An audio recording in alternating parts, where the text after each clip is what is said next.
Ała, ała, ała, ała, ała, ała, ała, ała, ała.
tonight.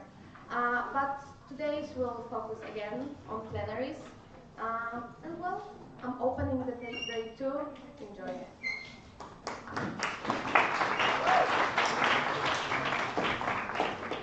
Thank you.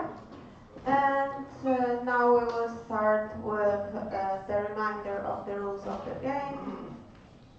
And yes, first of all, what is prohibited is sleeping, playing games, talking and disturbing the plenaries beyond 6 comments. And this time, if we see someone acting as it was yesterday, we will ask you to leave the room.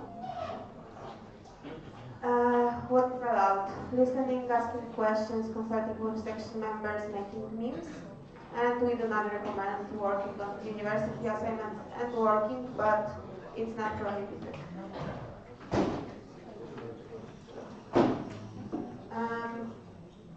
Yes, you can still write something nice to your friends in sugar cubes.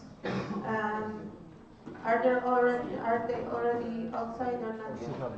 Oh, see, perfect. No, but probably during the coffee break the sugar cubes will be hanged, and OC will tell you where. And remember that tomorrow some of the participants might probably leave earlier, so remember to do it.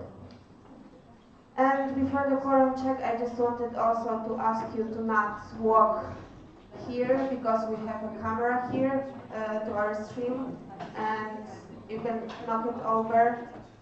So please, if you have to go this way, you can walk behind us, but preferably just go around. And we will start with the quorum check, but firstly we will use the Wheel of Fortune to check from which section we will start the quorum check.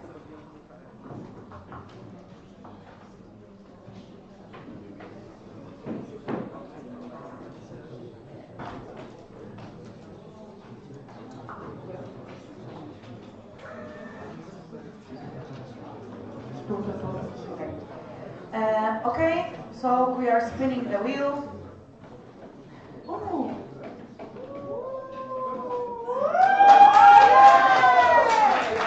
Congrats, SGKW, we will start with you.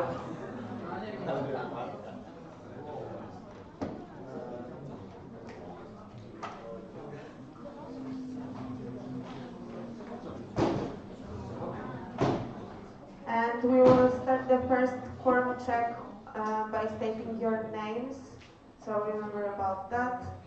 And just 1 second.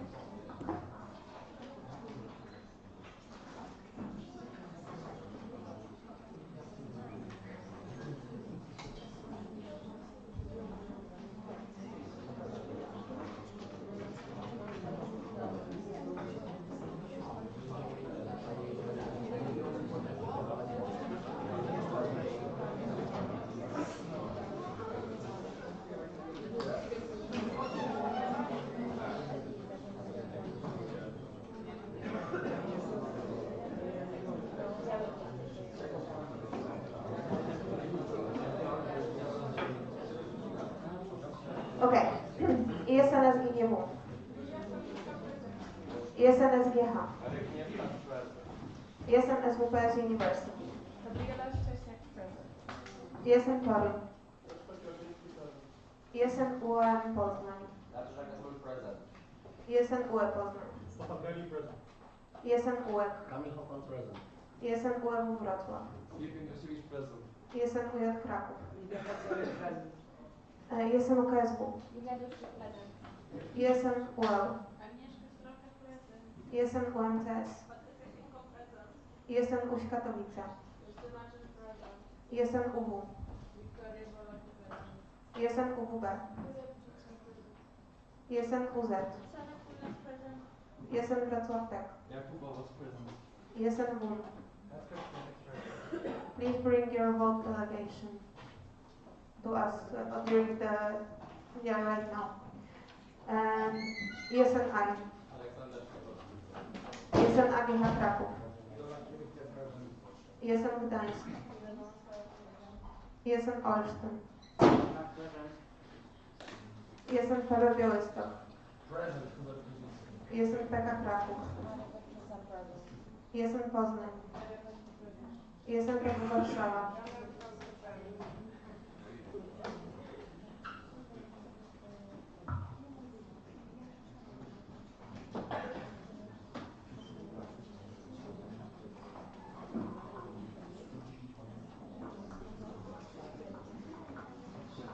And with 100% we reached the quorum.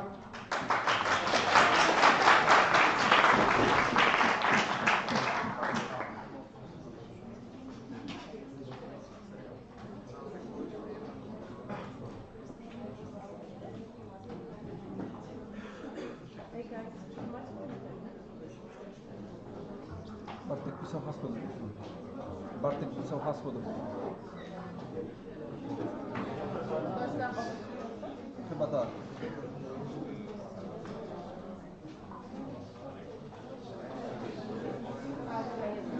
No, pensach, no. Okay, and now we will start with the presentations, and the first presentation will be regarding Financial Report 2025 from Szymon Cichy.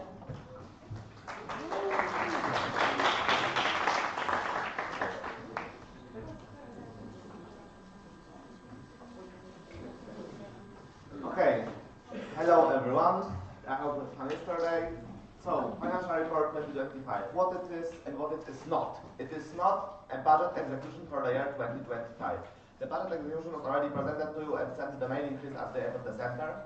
And this is not the execution of our internal budget. This is the financial report that is required to be submitted, and the numbers here might differ because it is done, only accountant knows how. And I am not an accountant. So please remember that. So I will probably not be able to answer to any complex questions about content of the financial report because frankly I have no idea how exactly it is made. It requires studies, it requires skill, it requires being an accountant. Polish tax laws are complicated and financials as well. So what is a financial report? A financial report is an official document that presents the financial position and performance of a federation for a specific period of time, usually a financial year, this being the calendar year. Our financial year is aligned with the calendar year, so from January to December. It contains numerical summaries and descriptive information such as the balance sheet, income statements, cash flow statements, as well as notes. So, what does it mean? Why are we voting on it? The timeline looks like that. Until the end of March, our accountant had to prepare a financial report that until the end of March had to be signed by our accountant and the whole board. That has already been done. The report has been signed by the end of March. Now the second step is for the National Assembly to approve the report, so we can have a resolution of National Assembly approving the report. Then we have to send it to National Court Registry until like 10th of July, I believe, to have everything done, and this is kind of a formality. But I still can give you some of the numbers from the financial report overall and compare it to the last year. So let's see some numbers. Net profit loss fell from 6,900 on plus in 2024 to 15,000 on minus in 2025. Whereas the revenue of statutory activities increased from 398,000 in 2024 to 500,000 in 2025, cost also increased. What does it tell us? It tells us that our statutory events are getting more expensive, which also you could notice by increasing the participation fee. We cannot do anything with that, everything is getting more expensive. But the cost of general management fell from 80,000 in 2024 to 70,000 in 2025. And if you want to read all of the numbers, and there is a lot, you can always go to documents I sent you. That is all I have to present to you, because there is no point in going any deeper. I'm open to your questions.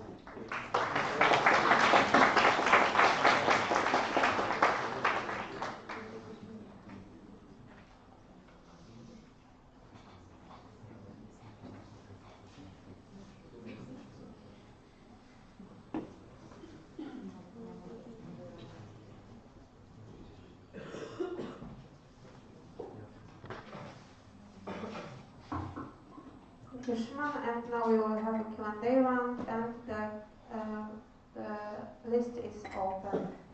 So you can also scan the QR code here. I don't know if you know that, but yes, we are waiting for your questions.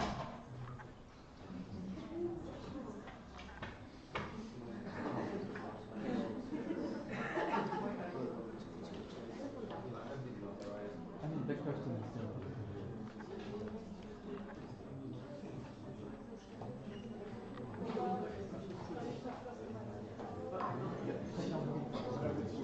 Hello, Szymon. This will be quick, just one question, because we talked throughout NA in Warsaw, NA in Katowice. Will this be the last financial report done by our current accountant after all? Hello, Kuba. It was answered yesterday. As I said, the new accountant will start in July. The document, the contract will be signed like the next week. It left the audit commission this week. And yes, it was answered yesterday. But yes.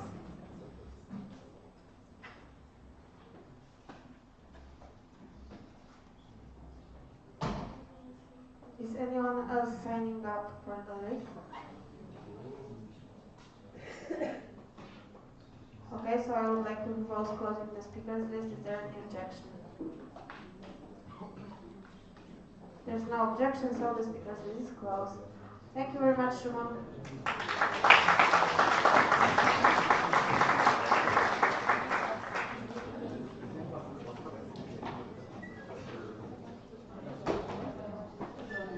Okay, and now I would like to invite Audit Commission to present their Audit Commission report and second audit of ESM Poland Federation and audit of the financial report.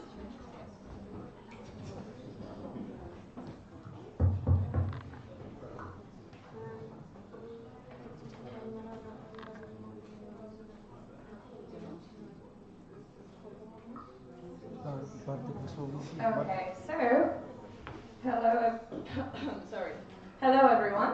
So we will have 3 presentations altogether for you. We'll be going one by one, so we'll start with our Audit Commission report. We'll tell you what we've done throughout our mandate. Then we're going to move to the second audit report, and finally, financial audit report.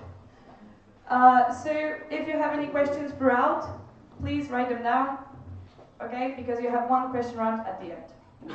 So, what have we actually done till now?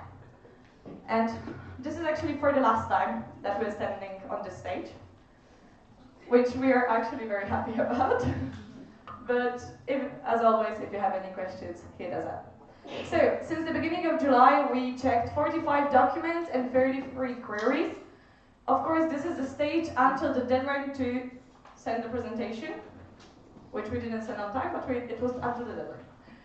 So yes, and of course the queries means all of the questions regarding any kind of documents, consultations that the board or anybody had towards us. And we performed 2 audits. So the first one was July-October, second November-March, and the third audit April-June. It's being planned, however, since we do not have any applicants for audit commission, we will have a problem, so please apply. And yes. Okay, so a little summary of our mandate, what have we done, what initiatives we did. So we changed the grading system. It looks like this now. I hope you know after reading 2 reports. We changed it from the 3 scale to 5 scale, and also we implemented reports in English. We take care of our AC community. We did 3 calls. We were available to consultations with any matters, and we are planning to have one last call after this NA. And also we initiated ACT, but it didn't quite work on during the second audit, but we will think about this initiative and come back to in a third audit. And now time for the second audit. But before we move forward, as you already know, the second audit, traditionally by the time of the NA Katowice, where we presented you with the timeline, and we finished it in very beginning of April. Therefore, the second audit was once again consisting on those 6 areas. So we had legal, projects, communication, finances, administration, and the division of CM duties between the board members. The team was small. We unfortunately did not have any external people. We asked many, but as we said in Katowice, nobody wanted to join us. Happens. Therefore, we sent a resolution on 28th of February. The documents were submitted, most of them, until 8th of March. The calls happened between 18th and 27th of March, and the first version was sent to the board on the 1st of April. No, it was not April's post job. And then, final report was shared with you on the 2nd of April. Something to know that we did not receive all of the documents within the deadline. So, total in numbers, we spent 14 hours in the audit calls with national coordinators and 12, nearly 13 hours with the board members. We did not have a call with only one national coordinator, but still 15 out of 16, quite a good number. In the first audit, it was Adriana Urban, one of the coordinators, who had the longest call. But no, it's still national coordinators. Do you think the number we spent is bigger or lower than in the first audit? One of the coordinators. Bigger.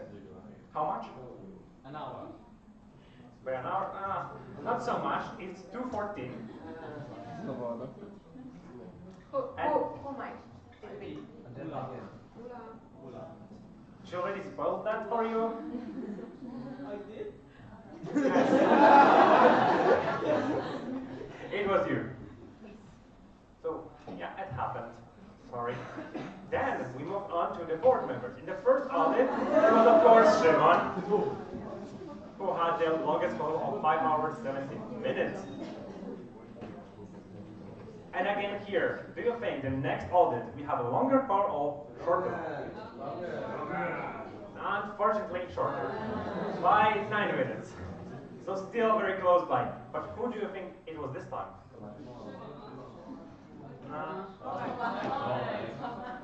Yeah, it was Dama. And you know what all of those people have in common?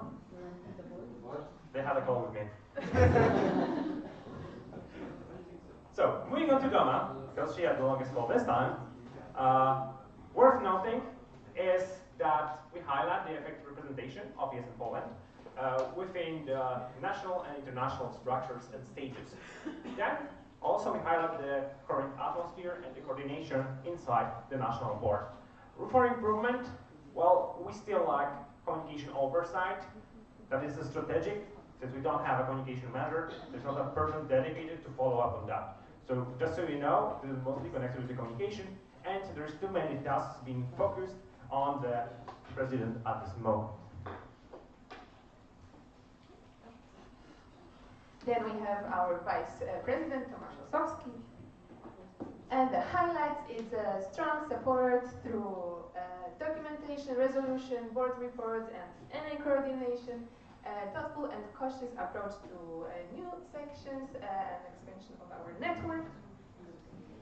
Room for improvement, it covers international growth and volunteer development, and also supporting members and alumni to put it in more structure and strategic framework.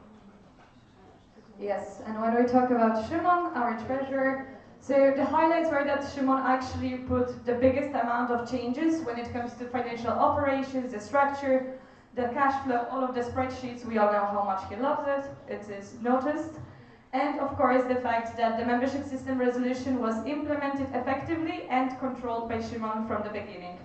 So those are the two highlights. The room for improvement, we need a new accountant. I think this is already known.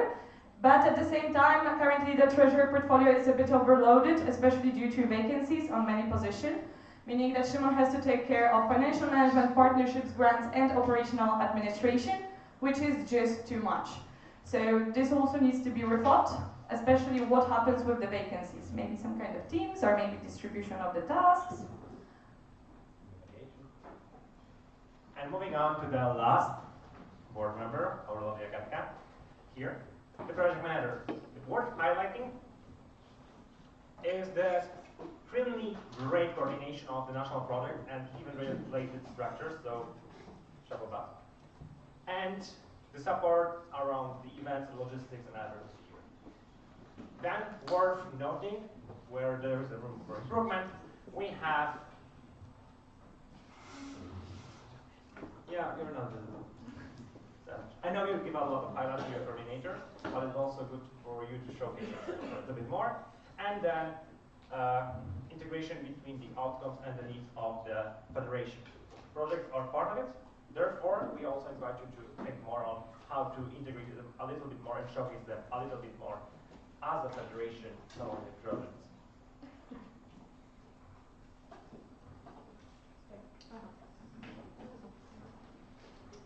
Okay. Federation managed to maintain minimum communication without the board member, and our LinkedIn and other communication began to gain a significant relevance, mostly for advocacy and external relations, and room for improvement.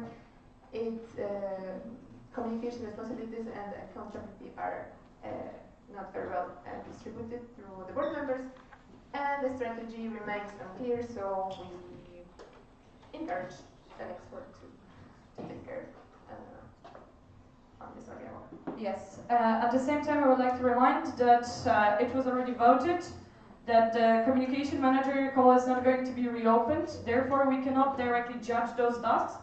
We still want to improve it to show the actual state of the network when it comes to communication. However, it does not impact the whole report from the second audit. So just to mark that, we are still not hunting them down for the resignation of somebody else. So don't worry about it. And of course, before we go to financial report, and we will tell you if we're actually broke or not, we just want to congratulate the board. You survived the second audit and you did amazing. We see a lot of improvements from the last one. So truly amazing job, congratulations. And financial report. So, when it comes to financial report, of course, the team was the same. Especially the financial report audit is something that happens quite quickly. It's right after the submission. So the timeline was that the audit period was from the 20th to 27th, and on the 25th was the deadline to submit the documents. The report had to be sent till 8th of May. However, we had some prolonging, let's say, from on our side, but we communicated it and it did not impact the whole report. And a fun fact here, or a highlight here, that this is the only audit that Szymon submitted documents on time. So thank you very much for that. Not all of them, but at least on time. So we have an improvement already. Alright, so when it comes to something that is important to know, yes, like I said, we did not receive all of the documents within the deadline. And also, the financial report is done by the external accountant, so our ability to cross-check is limited. What it means, we as an audit commission, we can check the financial report only after it was already submitted by the accountant and signed by the board. Which means we cannot change anything unless you vote that you do not approve it and they have to redo it. So it works in this way. At the same time, we already know there are many problems with external accountant, and I think this year she even made the biggest problem of all, because she sent the document, the financial report, to the board on the day of the deadline at like 11 or 10 p.m. 9 or 10. Yes. So the board also did not have much time to check. So take this under consideration when you vote. So some results. Of course, we have constant lack of reserves, which is noticeable. At the same time, the amounts shown in the financial report are proper according to the budget. We do not have anything to say here. There are still some mistakes with student settlement, but those things are happening all the time. It's mostly due to the accountant and the fact that there are some invoices or some documents that are getting missed by the accountant. So this is something that we do not exactly have influence on unless we change the accountant. And recommendations, so we recommend changing the accounting firm of course, and at the same time we recommend looking more closely with the new accountant on the students' accounts. because those mistakes keep repeating. We have the shadow of them following us. So with the new accountant, we actually need to discuss it and see what kind of mistakes we can correct already. And at the same time, we recommend looking into establishing reserves and having some inventory on the office. And we recommend approving the financial report. However, this is only our recommendation. You decide by yourselves what you want to do. I would just like to remind you that this is an obligation for the National Assembly to vote or to approve or not approve the financial report. So if you do not approve it, they really have limited amount of time to correct it. Think about it. If you have any questions, come to us, come to Shimon. We are more than open to discuss it. And with all of that, thank you, and we're open for your questions.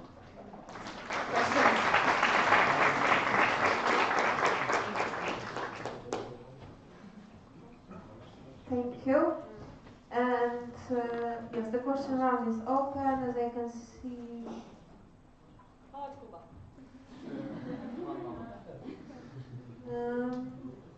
Tomek is. No, we put that we want to be last. Oh, sorry.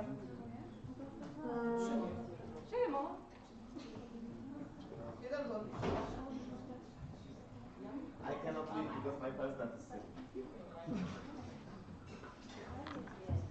I just have a general comment about the reserves to remind that basically we had, before October, we had two reserves, so to say, pools in the bank. Now we have one reserve. And to remind to the NA, in October, you kind of approved dissolving one of the reserves until we are done with EGM, because money from that reserve goes into liquidity pool for the EGM before we receive the first money transfer from ESM International, because we already had some big payments regarding that. And the second reserve will be re-established next year, and you actually, in October, in the resolution there is that the National Board next year has to actually tell you what happened to that money at one of the NAs. So just to say, we had two reserves, now we have one, next year we will have two again. Thank you. Okay. So for the beginning, during an Katowice, your presentation today, you mentioned that the amount of answer received through the ACT initiative was not satisfactory. As you reopen it during an Katowice for the time being, you might have received more answers. Can you please tell us how many in the end answers have been? Yes, we received 3 more answers, so it was 5 in total. So we think it's a good way to also see how network thinks about the current state of the work, of the network. So we will try to implement it maybe in another way, or maybe a little bit earlier in the 3rd audit, because we think that initiative is nice, but maybe it was just wrongly implemented by us to the local level. Yeah, I agree. Maybe you have any idea how to improve that? Okay, this will be a rather long question, so please bear with me because I would like to make some introduction to the Q&A. So this question is mostly inspired by a question on GAR by Noah Charpentier, the current president of ESM Belgium, and I think it's highly relevant, so I will roughly cite him here. So first of all, thank you very much for the report and the significant amount of the work you've done. That clearly went into this audit cycle, will come into next cycle, but my question concerns the implementation of Audit Commission recommendations. If we look at the implementation overview in the application of the post-audit recommendation file you shared, it's roughly the following. Start is 5, not start and 15, full 52. To be fully honest, I find these results rather concerning. A large share of the recommendations resulting from the AC work appear to have remained either unimplemented or only partially addressed.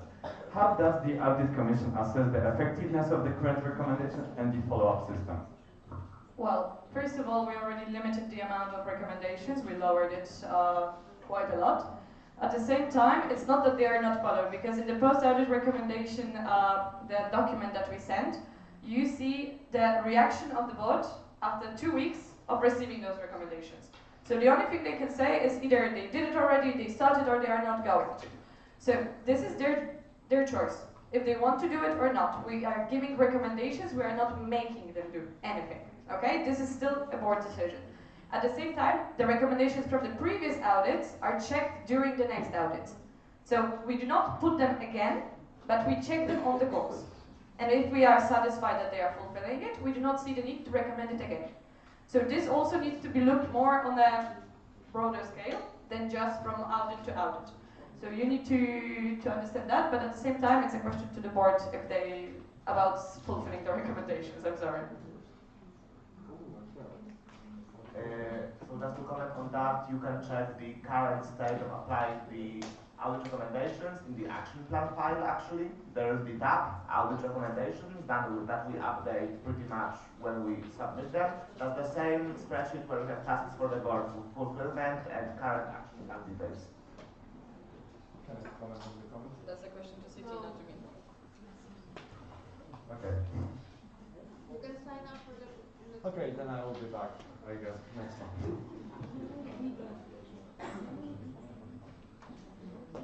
This one was done. Okay, so again, following a little bit on the topic, what mechanism, expectations, or knowledge transfer processes will you put in place for the next audit commission to help ensure that recommendations from the IA are being actively followed up and implemented by the possible future national board if elected? Okay. So, well, like I said, recommendations are only suggestions to the board. So as long as we keep them intact and keep them relative to the situation, the board has bigger ability to fulfill them. Because sometimes the recommendations, especially with the third audit, they are the recommendations based on the work of the previous board to the new board. And sometimes some of those recommendations just are not relevant anymore. So we have to limit that amount, but at the same time, wait, I don't remember the question actually.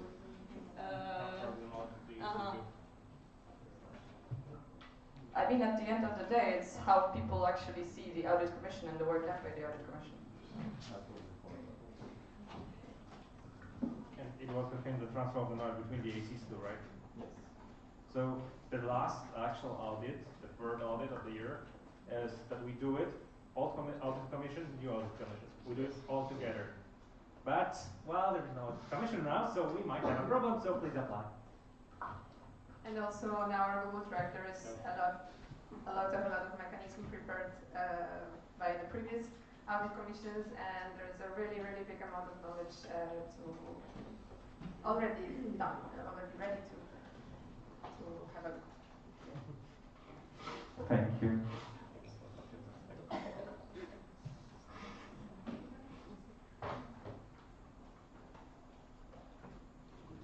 So at the end, a little comment. So these questions were asked because there is a risk that considerable amount of the important audit work and organizational reflection remains largely concrete without an impact.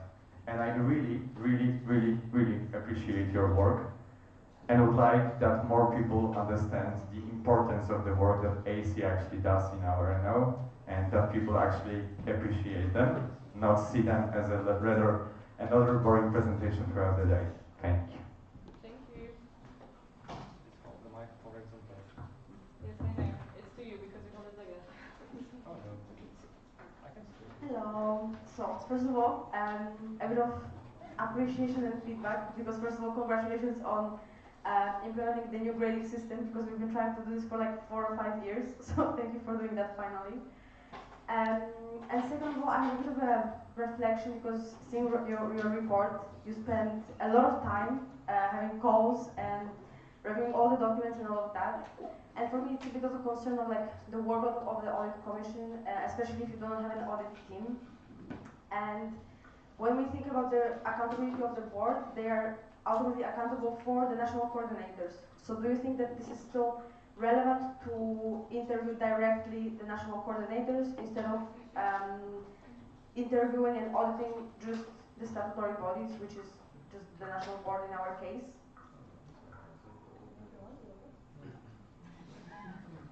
So, yes, the workload of audit commission is quite huge. And also, I mean, we are experiencing a lot of problems with finding audit team to actually lower their workload, especially that a lot of people who have any experience either are already outside of ESN or they do not exactly want to participate anymore in the audit. When it comes to the second part of the question about national coordinators, I do not think, in the second audit, I do not think it was needed that much to have calls with the national coordinators. However, in the first audit, it was needed a lot. Because I would also say, yes, the board is responsible for the national coordinators. However, at the same time, the board is always going to say from their perspective. And sometimes there were cases in which the perspective of the national coordinator was needed for us to give the correct recommendation.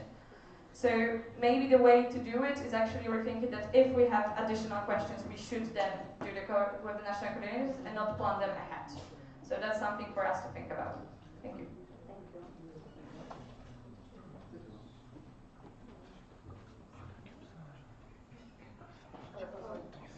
Okay, I think that's me. Sorry, I don't have any internet connection, so I have to sign up as Eric. Julia Czechowska is on SGH. I have a question, since you mentioned that nobody signed up for this open call now. What is your game plan, I guess, with motivating the members to sign up? Also with your upcoming transition period. Well, I think we showed for the whole mandate that we are accessible, especially that we try to implement your voice, like get actually ideas from you during ACT, during different calls, different forums. However, if people do not see the purpose of Audit Commission, there is just as much as we can do. We will still, of course, try to tell more people about it and try to make it more achievable for people. Because something that is a very wrong idea is that you need to be after a national board to be an Audit Commission member. A living example. So, as long as you have experience, you have knowledge, you have something to share, sometimes it's also experience outside of ESN. Maybe there are people who work in audit, people who are, I don't know, doing audit for different organizations at the same time. It is also relevant experience. However, in ESN, we tend to have a communication that you need to be after national board. So I also think maybe that stops people a bit. But regarding how we will make people apply? We just have a recommendation that people should be after the national board. But what Maya said, if you have experience externally to that, you can come with a perspective and use that to help the national board. In the end, it's the point that we are here to help them, to support them, and to give our advice, not to be their worst enemy, though it may look like this. Okay, thank you. That's all? Yeah, thank you so much. Thank you. Please apply. This question is really similar to the one that Julia asked, so... What? Yeah. I mean, the question was supposed to be something like Chaya's, but I would rather ask,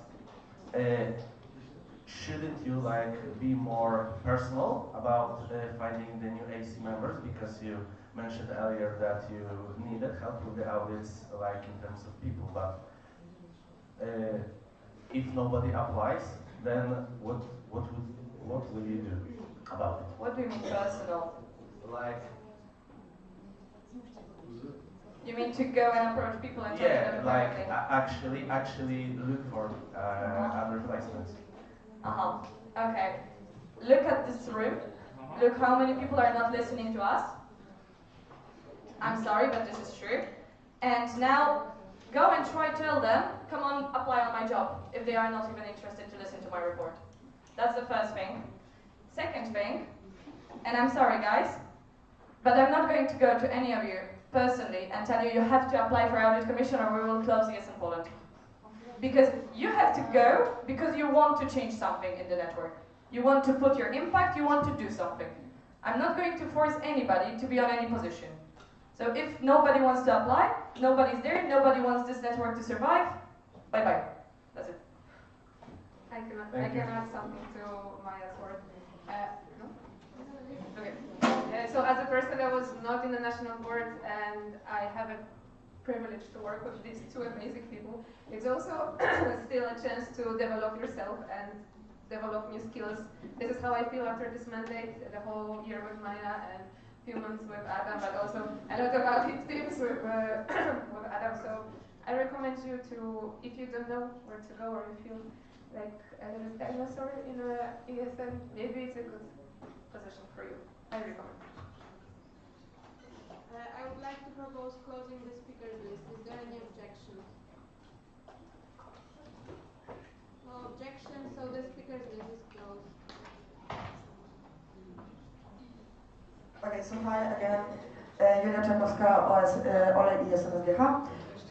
Usually the third audit commission was during the NA in October, but now since that meeting is removed and the next one is in December, how is it gonna go from this point on?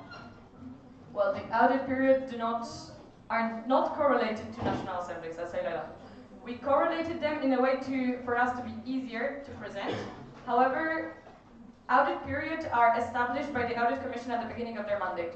So if we want to have 3 periods with different timeline that there is right now, we can do it, but no problem.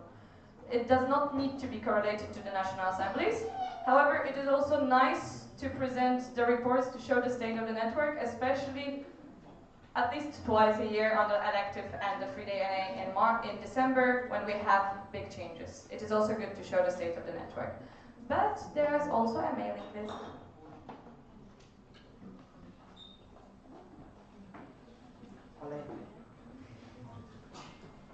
So, comment at the end. When I fully understand that the recommendations are being followed up and everything it is just that it's quite important that your work simply doesn't go to waste. Also, the file is like you just showed me, to my best knowledge, and according to the wiki, is not shared with the network anywhere. It is. Where? On the mailing list. It's on the mailing and everywhere. It's shared in the board tab. Like, yeah, of course they showed it from the phone. I'm sorry, that's not a space for discussion. They can do it during We just coffee. checked it out.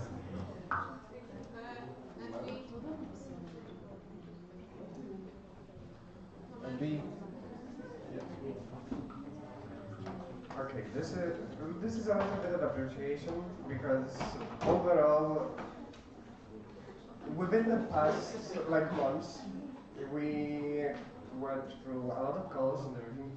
Even though in the ranking I'm for asking you questions, the one that you sent. I am for.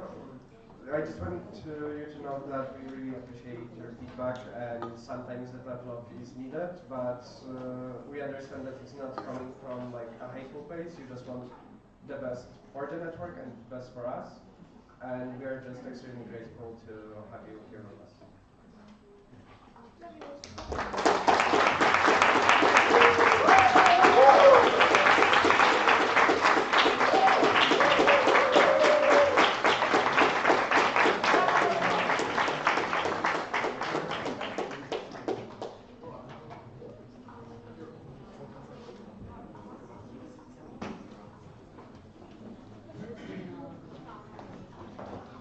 Okay, thank you. And now we will have a presentation from the National Board regarding tasks for the board 2026-2027.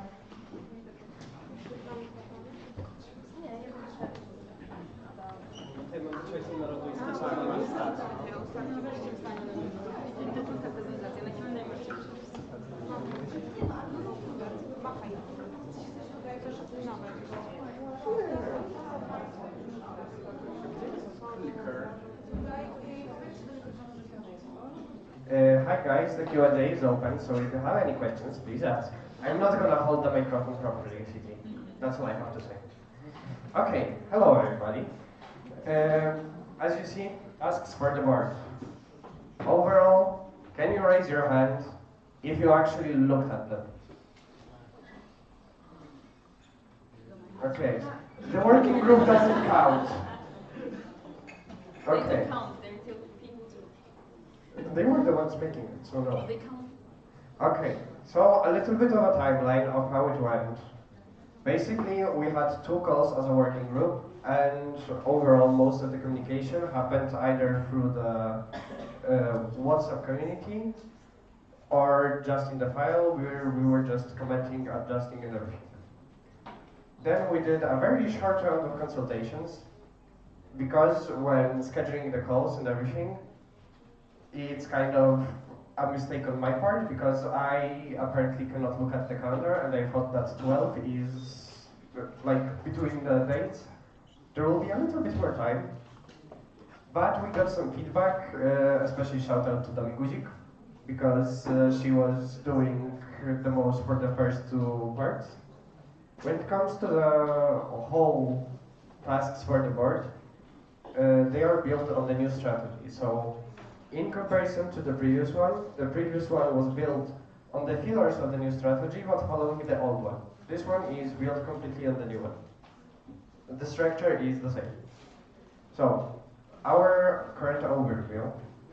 As you can see, this is how many tasks each part has. Overall, remember that some of the tasks are very much like re-evaluations and stuff like that. So that's why, for example, in activities and services, we have a lot. And for those of you who did not look at the tasks, here is like a quick summary of what is happening in each part. When it comes to the students in international mobility, we have the promotion of the mobility programs, so everyone can properly understand everything. Then we have communication campaigns, mostly about promoting Poland as a good destination for Erasmus. And then the breakdown of Mobility 101. And then reviews in the of trends in student mobility, mostly including their needs. After that, we have advocacy. Then with advocacy, we have the online promotional campaigns, because this is mostly what we have on our social media. So that. Then building relationships between others in organizations. Donna would have to tell me. I don't remember the name of the organization. Right now we are collaborating with NZS and we kind of want to expand in that area. Then institutional partners, overall we want to work with them even more than before. We want to make sure that, as it was yesterday, I think yesterday it was asked even during the question round for the candidates, we want to make sure that we are seen as partners and we want to kind of develop them. And then, I don't know if you know, but next year we have 40 years of Erasmus. So with that, we kind of had to put some emphasis on that. And we have some tasks about that strictly. Then, activities and services. First part, national project, analysis and evaluation, mostly because we kind of sometimes have, sometimes someone wants to organize like in the field of potatoes, and we kind of have to think what has to be done within the future. And yeah, basically we kind of have to reevaluate and make sure that everything is up to our standards and our needs as a know. Then membership, and this is mostly about ESM card. If you were at the community meetings in Poznan, at HRN track, you will know about why ESM card is important. But we need to make sure that participants of our meetings have ESM card, because you are members of your sections, you should have your ESM card. How many of you do have it? Like, do you have the ESM card, your ESM card with you? Raise your hand. Who has? Like right now? Yes. Yeah, a valid one, let's say. Showing already. Okay, so it's not that bad, but it could improve, because next time I want everyone to raise your hand. But basically, we need to work on that, and this is something that we will want to kind of, let's say, steal from ES International, because they are requiring the same. So yeah. And then, last but not least, national event. We hope that it will be implemented very soon. And yeah, within the next mandate, we are hoping for the first edition. So we have a lot of work to do on that. Then connecting levels. The first part is promoting the national and international possibilities for development, and yeah. There was part that I forgot, but I will remember later. Then the trainers community. Basically, now we have it established. next year we kind of have to evaluate it, make sure that it is proper to our needs. And then ESN Wiki assessment, because I know that there are a lot of different opinions on ESN Wiki, so we decided to put it there because that's our database for knowledge.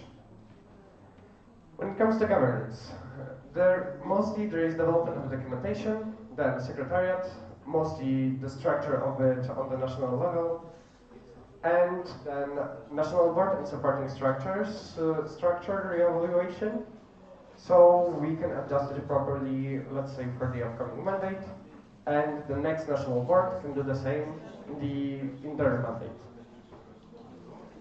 Then knowledge and people management, then we have the training plan tailored to the needs of each community, so if you're BFC, you will know, but like you will get to learn more about the BFC part. If you're HRM, you will get more about HRM.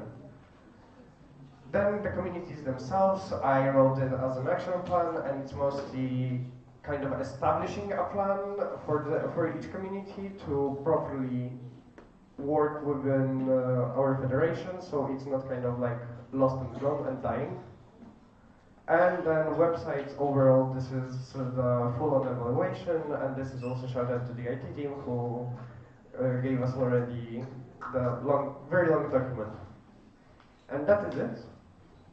Thank you.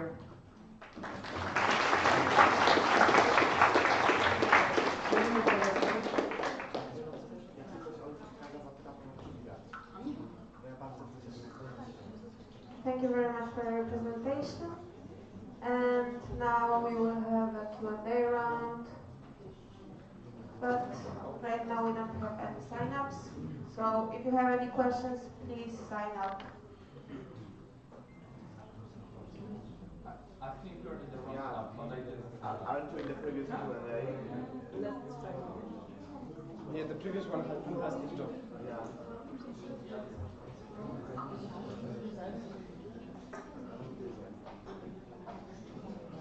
Still no questions, but a different appreciation. Thank you, Kuba. So is anyone signing up for this? Yes. Okay. Oh my god. It's Podlasie Krain.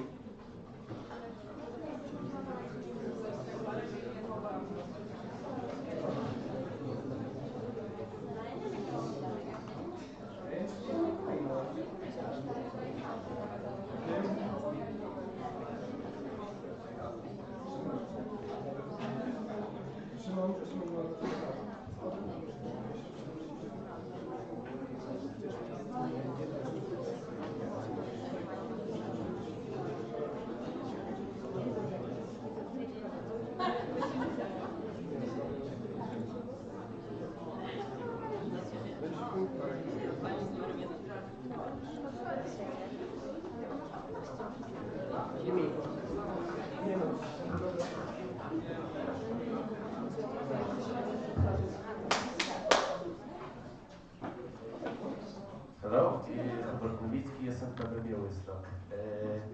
Don't you think that for activities within hubs where some of the section have right now none is actually a lot?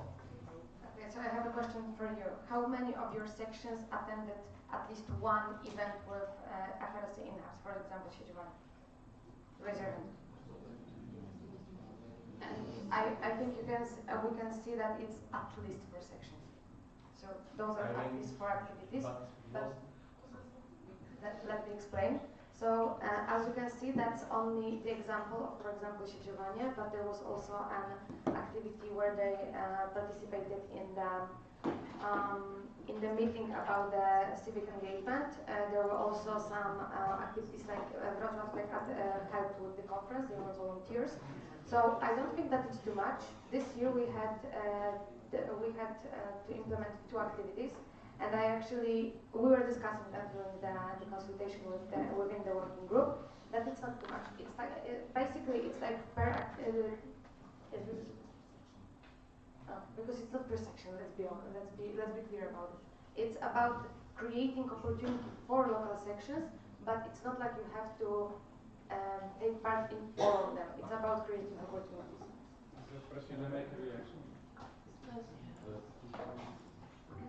Also, like Erasmus in-hubs are very, very open to collaborating with us. Even during the conference at Wrocław Tech, the people from the Torun in-hub approached us if we know anyone from their section and would like to collaborate with us. And I passed that information to Zuzia Przyborkiewicz, and it's a question to them if they followed up on that. But even I think last month we made 4 activities in 1 month, not throughout the year with in-hubs.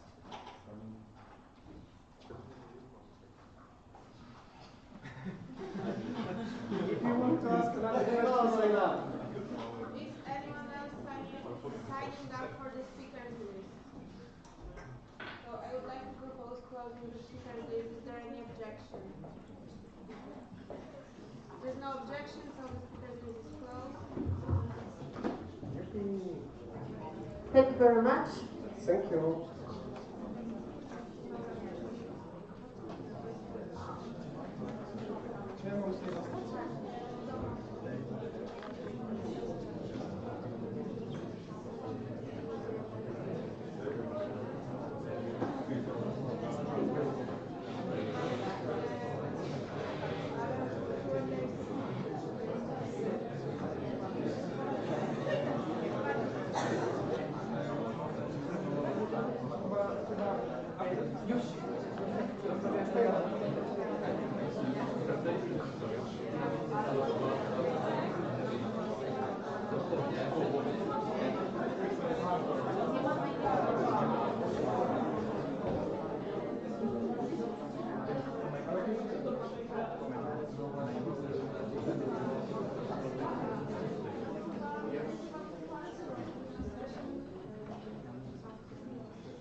Okay, first of all, we would like to propose some changes to the agenda, but give us a second while Ola is typing it down.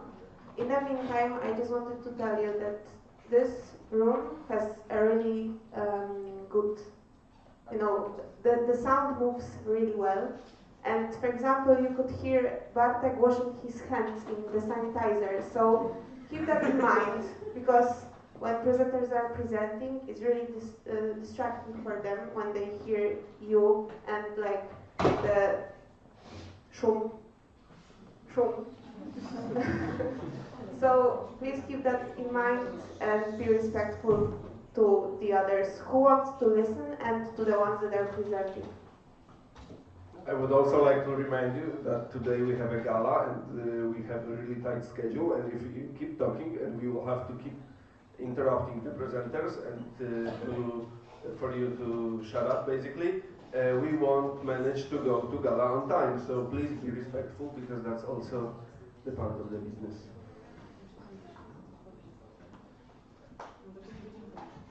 Okay, so our proposal of changes to the agenda, because of the fact that we are really ahead of time, is to move the 2 last presentations to right now, because coffee break is not ready yet, because we are 15 minutes before time. So we want to go to the coffee break either way. That's why we are proposing to move the presentations and have them right now. So yeah, the question is, are you in favor of the proposed changes to the agenda of NA Wrocław 2026? And the proposed changes are moving the summary of EGM Split 2026 and G Prague and ESM card digitalization presentations and Q&As after the tasks for the board 2026-2027 Q&A. Is there any objection? Objection. Okay, then we will have a roll call. Can I make a comment? I think that we could make the EGM split and G plug now and make a coffee break and ESM card digitalization at the end of the day. Okay, but the coffee break is not done yet, and the summary will the presentation will take 15 minutes or less, right, Dominika? The Q&A, will there be so many questions to have 10 minutes of Q&A? And digitalization, I don't know, it will take 15 minutes. I can have a problem. Digitalization is directly related to GA track, so it should not be separated by the whole day. Also, we are 50 minutes ahead, so coffee break will not be ready. Those two presentations will take around 50 minutes. OC is not ready yet. We have to give them time. We are 50 minutes ahead of schedule because there are no questions. So you will be sitting the exactly same amount of time you were supposed to if the question rounds took exactly the time in the agenda. So we are not prolonging the plenaries. We are sitting exactly the same amount of time. The wrap button you were expecting, no? And from the OC side, if we do coffee break earlier than 10:30, there will be no coffee.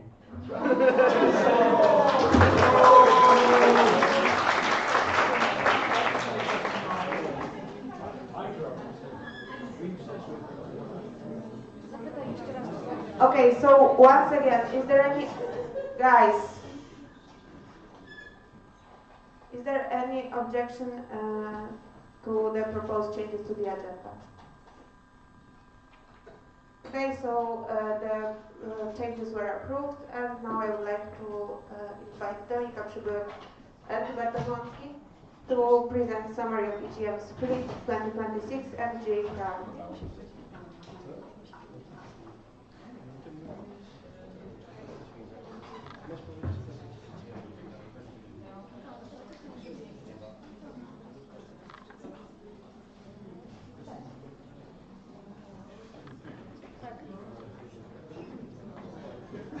Okay, so we would like to tell you a little bit more what happened in ES International. Basically, we'll focus on the two things that were in the agenda. So, as you know, because a lot of you went, we had EGM Split. It went great. We had about 50 people, I think, in our delegation. So that was a lot. I think a huge shout out to also people who won the award. So to UEC won two first places, one in the education award, one in the collaboration award with some other sections from our network, but huge congratulations. Also to Veronika for Culture Award about the Discover Europe. And to Domi Guzik, who won the second place in Visibility Award from Vote from Erasmus. So you know that was a lot, a very big deal. Also at EGM there was, as I mentioned many times before, FRSA was present. They were also present at the session with the national presidents, like national agencies and national presidents, and the session was led by Ania and Domi. So you know it was Polish supremacy once again because there were a lot of us there. And yes, and also GE Prague happened. We'll tell you a little bit more about it in a second.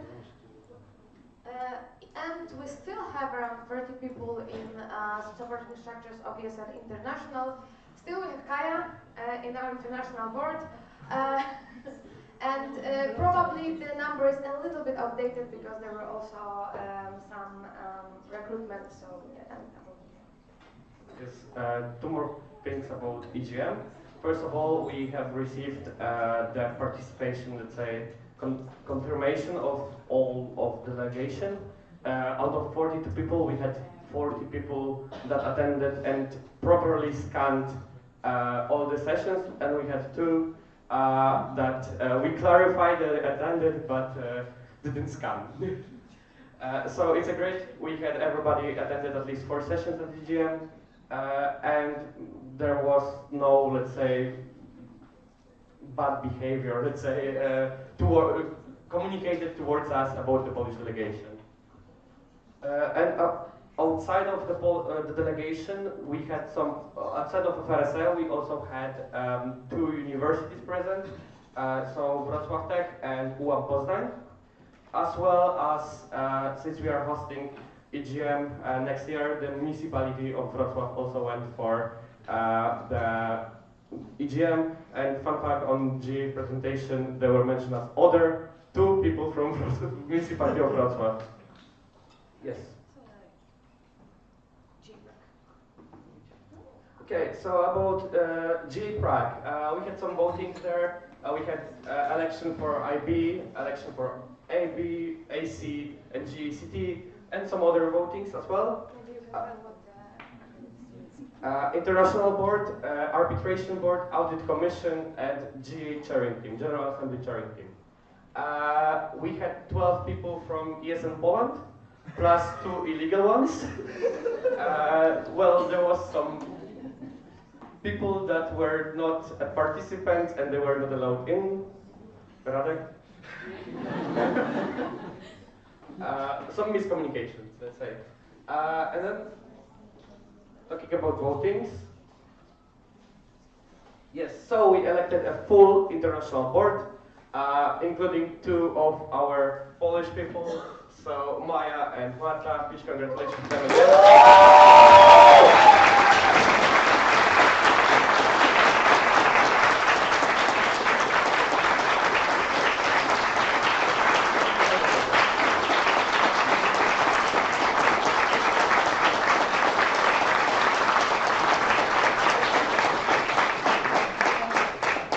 So the president is Simona Lapora for the 2nd term, then VPG is Tiffany, VPD Mada, treasurer Maya, CM Marta Winkler, and VPA Marco for the 2nd term. You can elaborate a shortcut, what VPA is. VPA IT manager.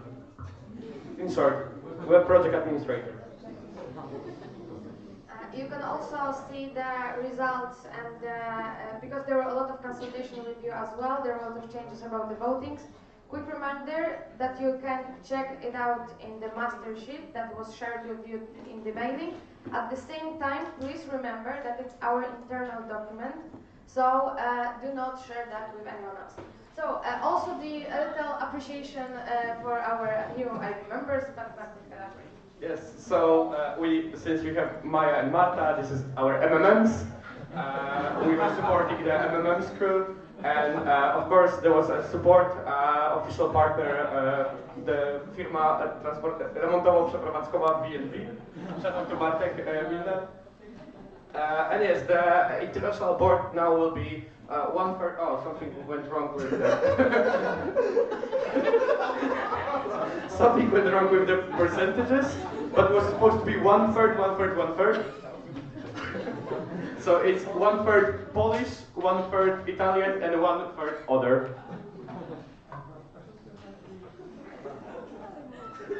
Okay, and then let's move on to other votings. For our arbitration board has 2-year mandate. We already had 1 person in the arbitration board.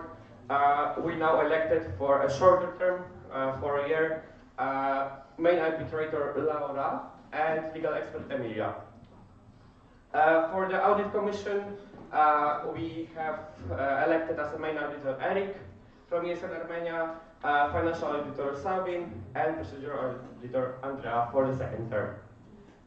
And then the GA chairing team, for GA chair we have Jasper, and as the GA secretary, Marco Natali, who is here.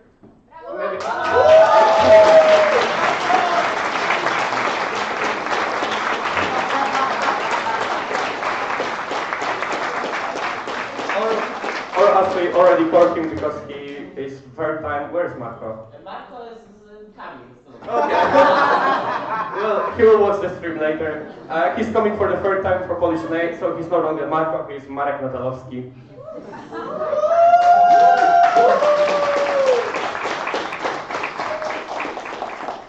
And then other votings, we approved the minutes from GA Wrocław. Also, we have approved the event policy proposal and the action plan for the next mandate. Why there is the question?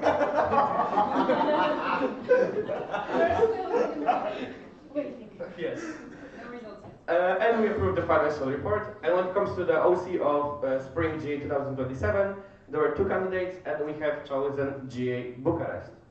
And unfortunately, the ESN Kazar candidate section was not approved as a full member.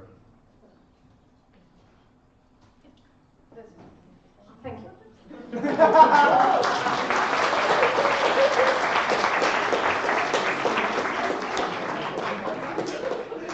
Thank you very much for your presentation, and now we will have a Q&A session.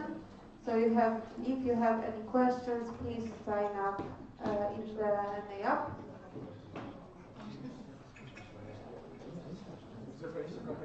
Jeszcze nie udało się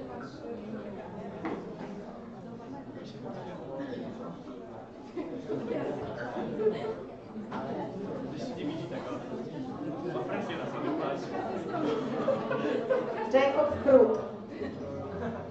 Dobrze.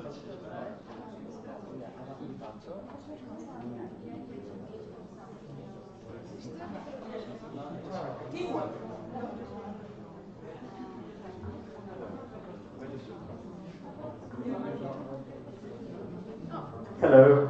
So 3 questions from me. So last time we had EGM, we had an allocation concept note, then we made some changes to it. So how do you evaluate the changes done to the EGM allocation spot now that the event has concluded? I would say positively, very much positively. I think now the, let's say, pointing system works well. It's better adjusted. Maybe the only change that might be done is when it comes to pointing of motivation, because now the changes in points are quite high in it.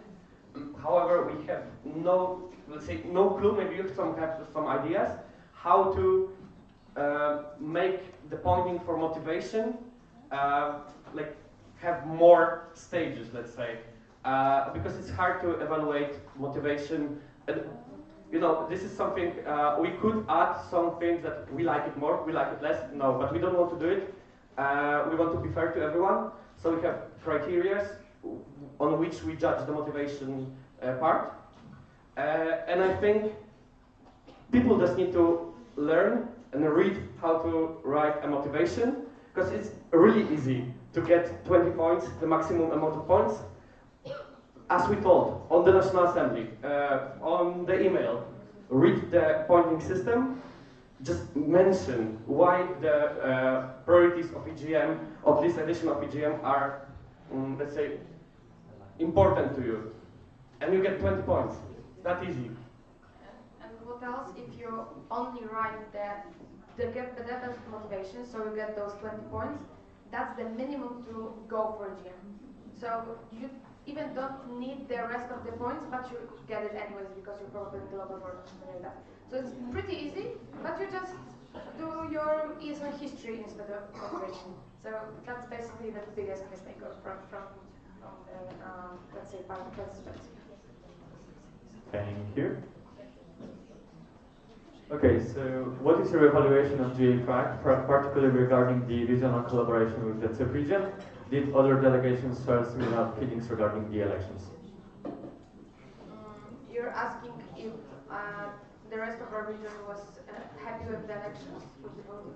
Yeah, but also like more or less like how did you evaluate collaboration? Because you sent the photos and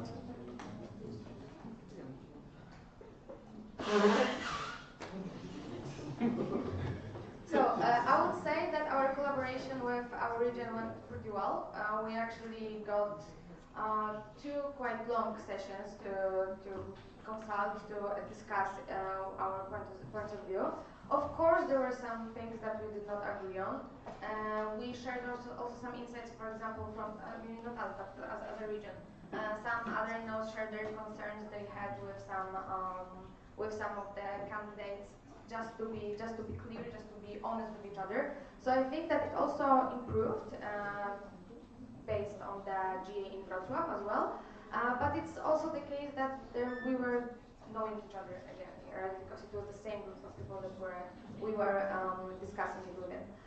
The second thing, I still believe that we were trying at least to lead kind of those consultations.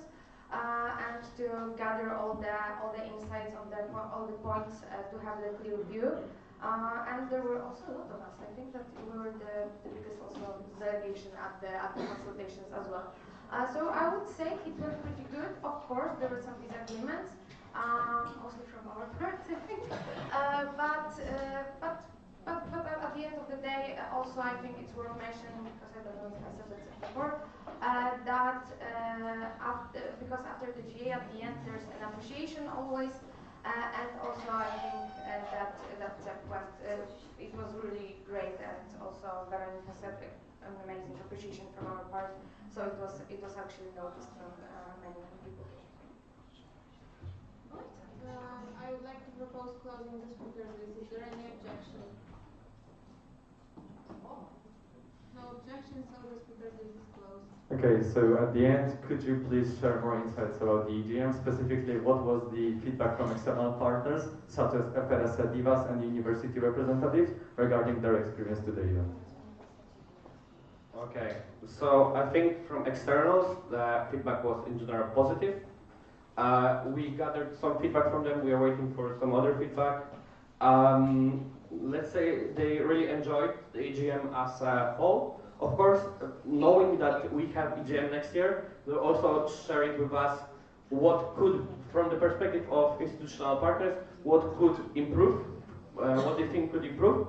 But I think the best, let's say, benchmark, if they enjoyed it or not, is the, let's say, we got huge appreciations from the municipality of Wrocław. The vice director of Wrocław Academic Center was amazed by it, and she cried at the appreciation. So I think that's really showing that they enjoyed it. And regarding FRSE, we had a call after the EGM, and they want to support EGM Wrocław, so I guess they liked it. So I also about the session as well, as I mentioned yesterday, I really believe that it opened their eyes that we have a good collaboration and still a lot of potential. And they noticed that as well. About the EGM, yes, they actually shared a lot of insights during the EGM, so their bosses were also aware of the EGM, what was happening there. And I really believe that the collaboration will go further than EGM. And I think it is also good if you, during the coffee break, for example, you can also ask about their university feelings about it.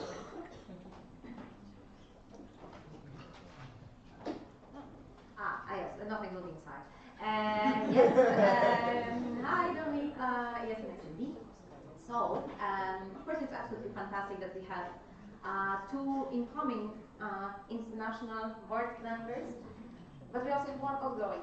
So this will be, of course, an appreciation to Kaya, who did absolutely fantastic 2 years on a incredibly demanding position, a position that is so strongly responsible for having the network that we have as it is today.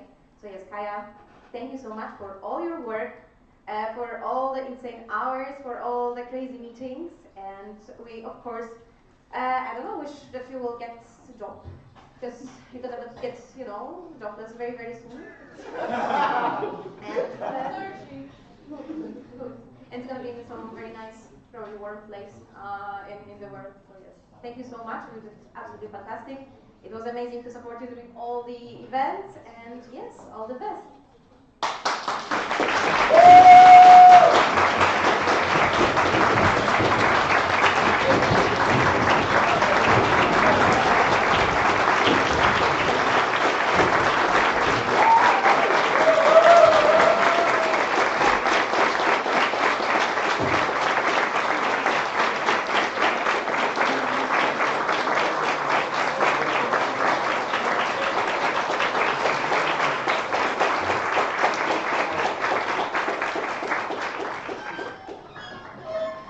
Thank you very much.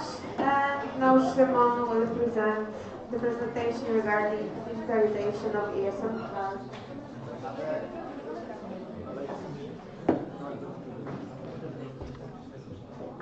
Hello, hello.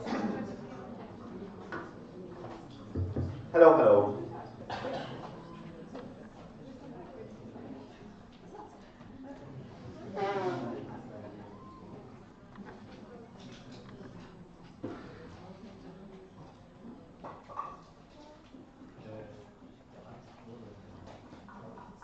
Technical problems. Okay, so I can start speaking a bit, so we are not bored, so this will be my longest presentation during this NA. Yay! And where does it come from? So basically, as you could have seen, this was proposed to be added 1 week ago on Sunday, after we had the digitization of ESN card presentation during the General Assembly in Prague. The reason is because a couple of days earlier, like I think on Monday last week, we got the document from ESN International regarding the 6-year onboarding plan. And in that document, we are supposed to start the transitioning process in the next Monday, so quite sooner than we expected before. So we will need to adjust some things, and also I would like to present you generally what the idea is and what will be required from you, the sections. So let's start with some show of hands. First question. Who here saw my last week's email regarding the 6-year onboarding plan proposed by ESN International? Okay, not as much as expected, but second question. Who here opened the 6-year onboarding plan proposal by ESN International? Okay. Who read the 6-year onboarding plan of ESN International? Not all of it, but like read. Like some of it at least. More than a title. Okay. And who understood the 6-year onboarding plan proposed by ESN International?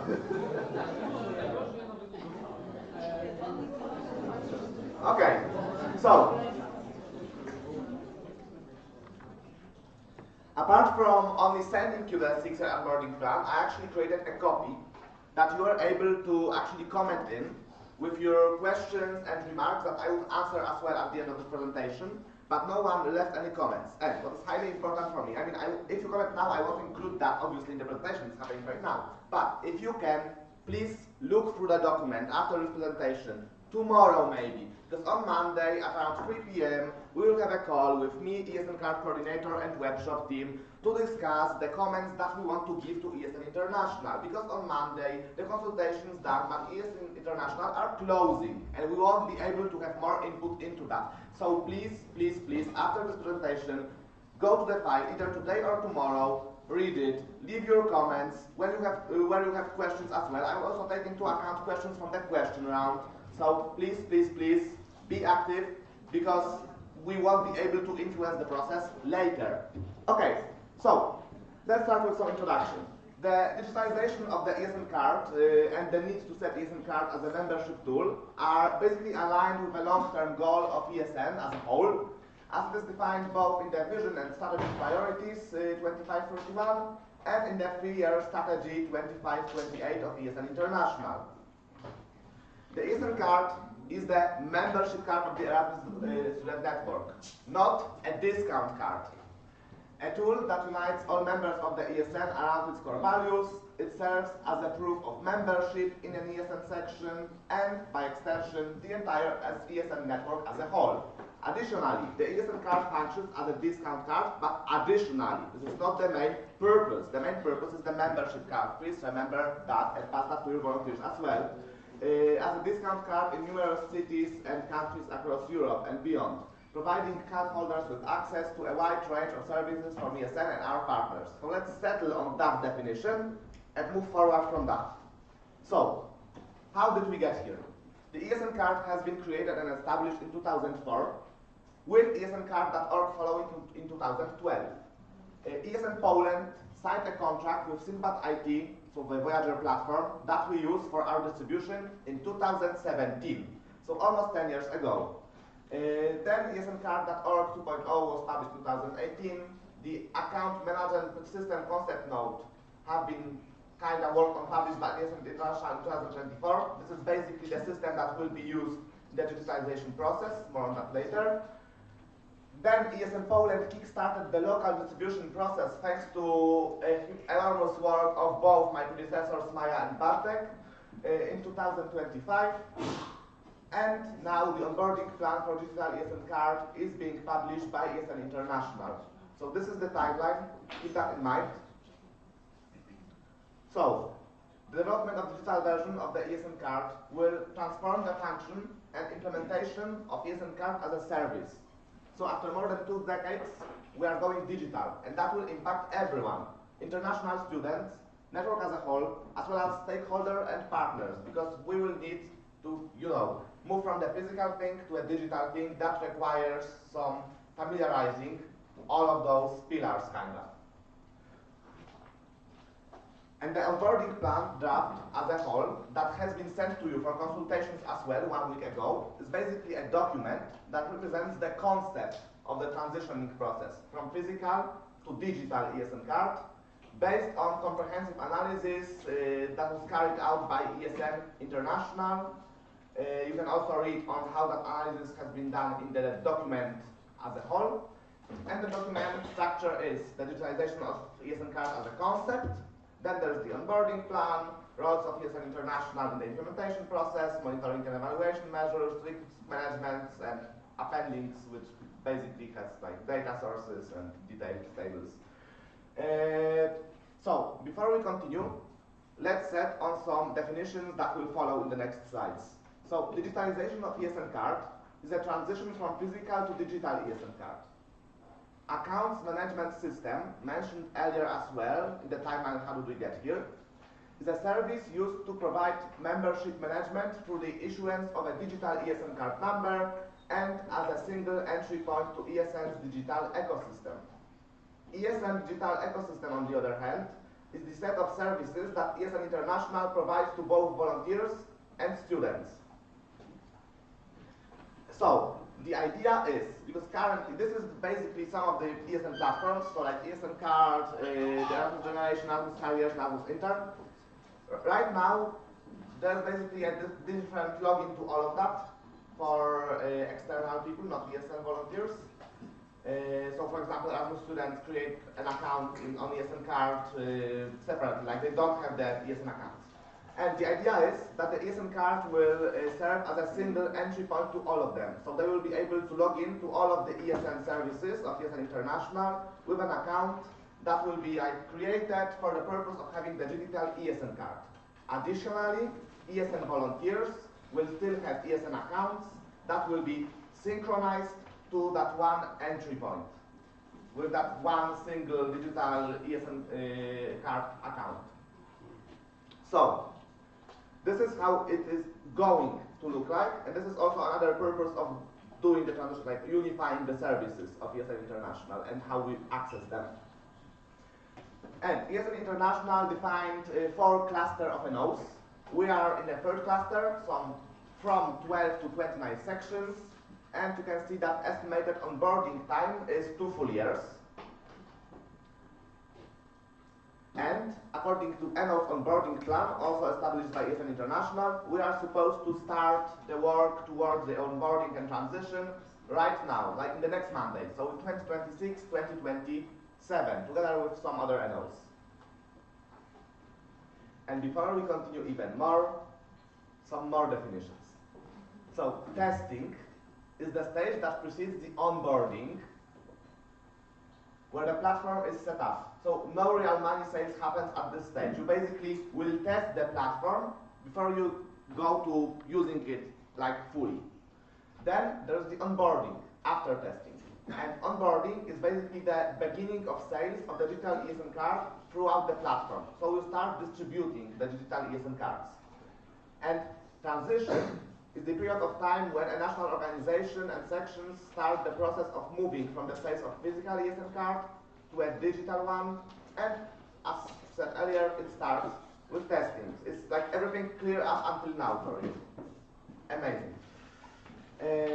So, this might be familiar for you. Higher education institutions mapping. We actually did that at the end of March, beginning of April. That's the mapping between each of the sections in a national organization and the higher education institutions, so your universities, for example, present in the country where the sections are operating.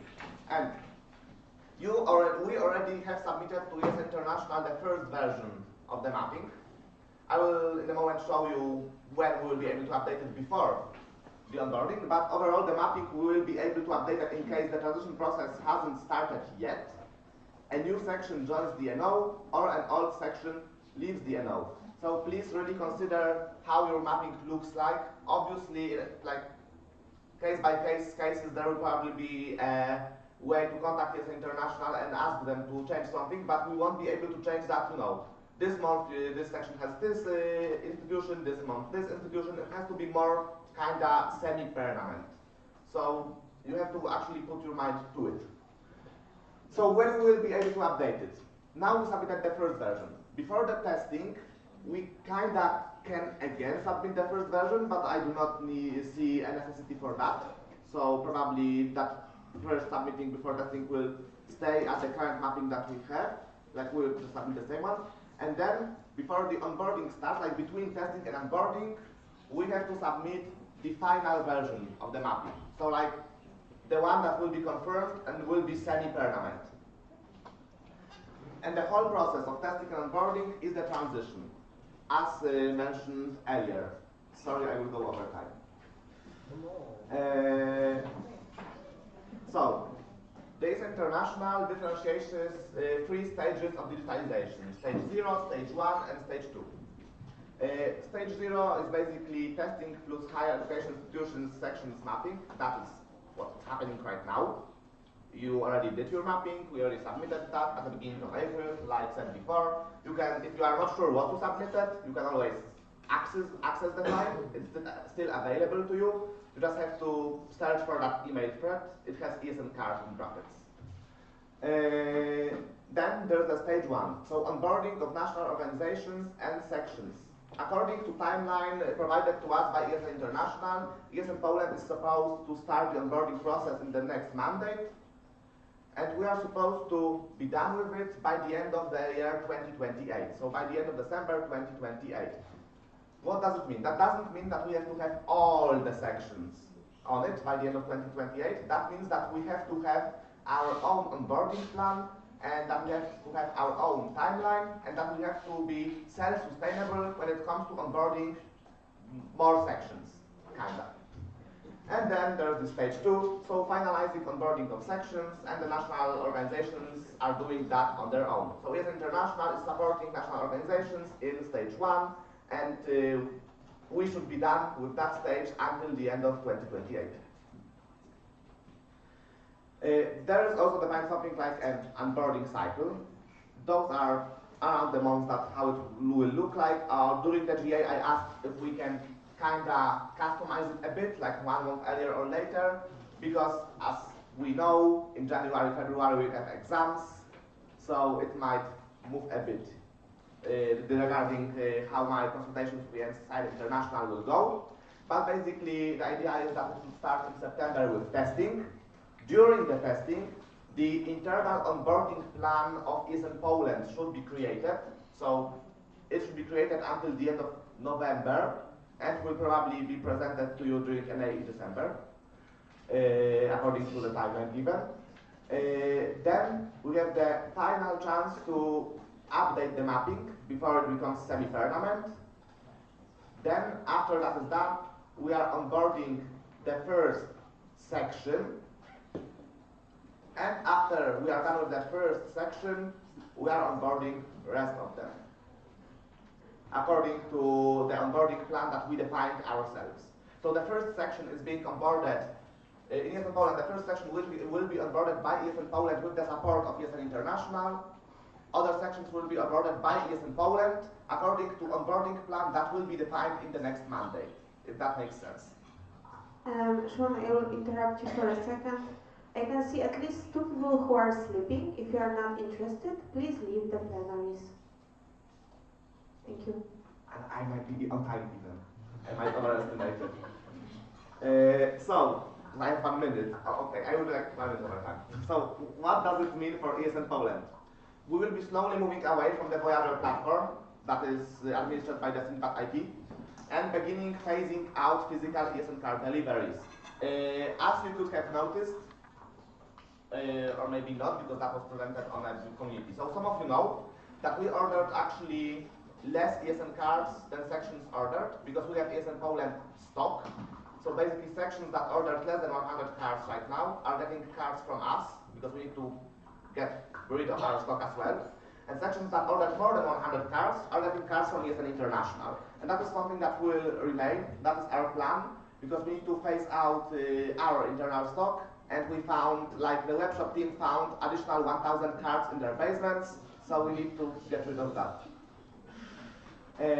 Also remember that because of the process, the cards that will be arriving to your sections in August and September will be valid, will be able to be activated for a year, only for 2 years, as stated in the order email that you received when you were ordering the ESN cards. That is also part of the phasing out of ESN card process. We will be kick-starting testing and transition of the first section at the beginning of the next Monday. There will be a possibility to apply for the internal form, like give us your interest, and then we will move that with ESN International, and we will go to the testing phase. And together with the first sections that will be onboarded, we will create, together with them, the first onboarding plan to accommodate section realities. Also, yes, I know. Also, give me 2 minutes. Marta, 2 minutes, please. You know that we won't have 15 minutes of questions probably. So, we will be also establishing plans, like I said before, the ESN Poland's internal onboarding plan with detailed dates and deadlines at the beginning of the next Monday. And you might have a question, what happens with the physical ESN cards that you already have in your sections? You sell them. Basically, you get rid of them, like, until you have physical ESN cards, like, you will just sell them. Like, it doesn't matter that we go digital and you can sell them. You will be able to sell them when you will be already going digital. So for some time there might be a situation where there will be in Poland a hybrid system, so some of the cards will be distributed from the Voyager platform and some of the cards will be distributed from the digital platform. And that will be for like year, 2 years, depending how long it takes us to actually onboard every section, because this process will not be easy, let me tell you, it won't be easy, but it will be worth it. And I'm waiting for your questions. And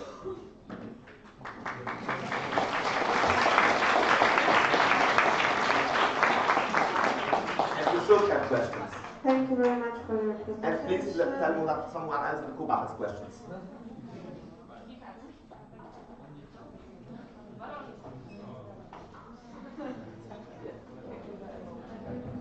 Ryan.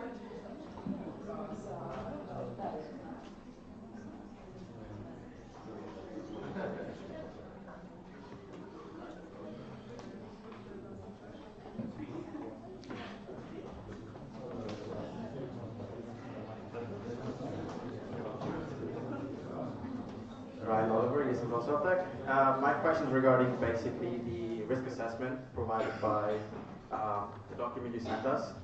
There are 3 types mentioned by International. One is the main ones, which are basically in regards to what fail-safes, and second one is regarding NOs. What is your opinion on this? Do you see any substantial problems in regards to second phase, which is basically NO-based, or if some sections don't want to be digitalized and so on and so on? So that's my main question to you. Yes, thank you for your question. It's really important. I see multiple risks. First one is that we don't have still the IT manager in the board, and I think that should be the priority for the next Monday to change the composition of the board in a way that we have IT manager in the board, because it will be crucial for the stage 2. So when we will have to be self-sustainable and we won't have help from ESN International. When it comes to section risks, I believe that is my approach, that we would encourage sections that have the strongest grounds in ESN card distribution and can handle the most uncertainties and are most kind of staffed with ESN card experienced people to come first, because then they will be able to be kind of like a buddy section to another section and help another section out if they will be having issues. So the strongest sections first, the weakest sections last, and that is not to say that it is bad to have the weak distribution. You will be able to improve that, you will be able to work on that. If you want to work on that, amazing, but the strongest sections have to go first.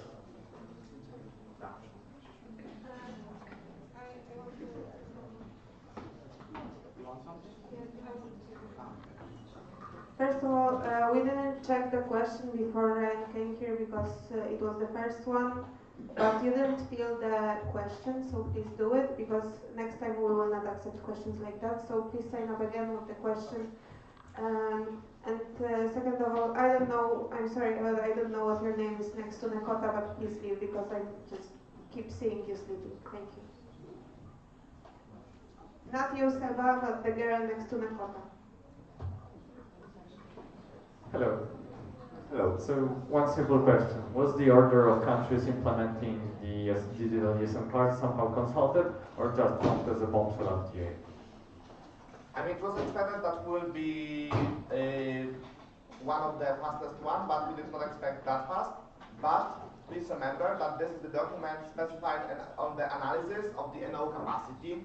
So it is, I believe, the best order possible. I believe we just have to step up to the occasion and do it in the timeline that is proposed, because I believe we will manage, especially with the support of ESN International. And also remember that the consultations are still in progress, and that's the end. So bye. Okay, thank you so much. No, I just wanted to say that I agree. I think this couldn't have been consulted per se, because we did use a lot of criteria that you can see in the document, and this had to include all the 44 national organizations with different realities.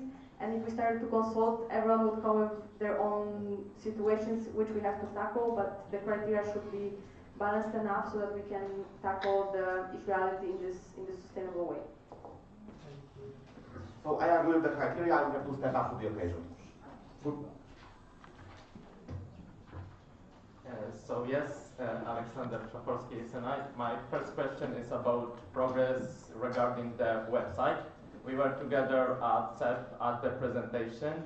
Then the site wasn't in the best condition. So have you got like info about like what's like how have it changed, and is it still outsourced? Because for me it was one of the major like risks that it wasn't made by ESNers but some other company. Thank you for the question. We outsource a lot. You know that ESN card that is also handled by the external company. Actually, I think the same as is doing the digital ESN card, right? Droptika from Wrocław. Yes. So basically, Droptika on Wrocław. yes, it's basically Wrocław. We outsource a lot. The ESN International basically gives the direction, gives the strategy. We outsource the platform because, you know, it's work. It's like the actual work, 24 hours, 7, whatever, 8 hours a day. I didn't see it after CEP, but I believe, you know, it's more than half a year. So if it's a company that works normal hours, I believe it... And getting paid. It's getting paid. Yes, so I believe it changed a lot. Yes. And you can approach Bartek from the ESN card team for details.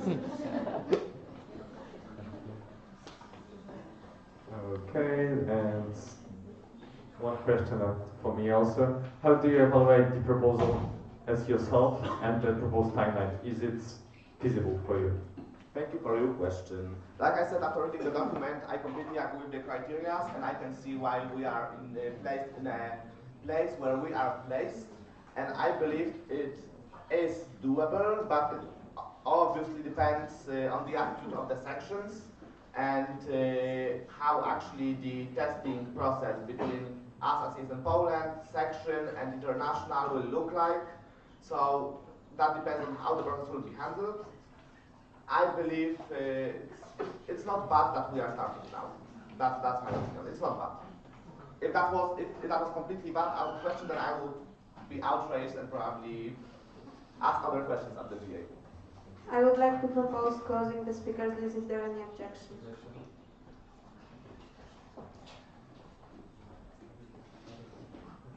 Okay, so my second question is regarding like not like the hybrid, as I said, but like the full e-card.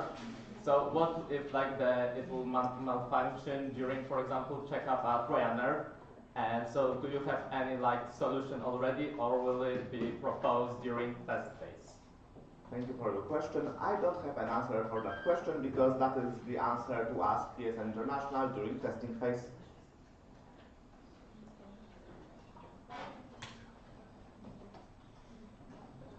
And also, you may have not planned for that yet, but the question is whether the price of ESN card includes the price of physical card, and that won't be necessary. So will this generate additional margin, or are we planning to lower the price? And if not, then who will keep the benefits of that? Thank you for your question. You have to remember that we have our internal membership fee based on the ESN card price, so that is something that we would need to eventually re-evaluate, but only after every section is onboarded. Before that, the price for digital ESN card for sure will have to be the same as for the physical card, not discriminate amongst any sections that still did not transition. Thank you. Can I answer? Are you going to say the same as me? Yes, yes. Then you can comment. No, but I just wanted to mention that from ESN International side, the price will not change, because also we have to consider that even if we don't have the physical card, we will still have the maintenance of the platform of the company that will still continue to do customer service, maintain the platform, the digital service and all of that. But also on the financial risk, I would even see here, just because I want to add a comment, that there is also financial opportunity for the sections, because in this process and in this system, you will actually have opportunity to sell more cards to students that are not even only in your city, depending on the mapping. And then if Bartek wants to complement. I understand you talking about €2.50 per card, okay? And this is going to stay, but it's not going to be increased. And as Kaya said, it's going to be towards support of the platform itself and development in the future as well. So it's going to stay. No change for us, no. The only cost that is removed, the cost of delivery. Exactly. And manpower needed to do that. And tax also will be removed.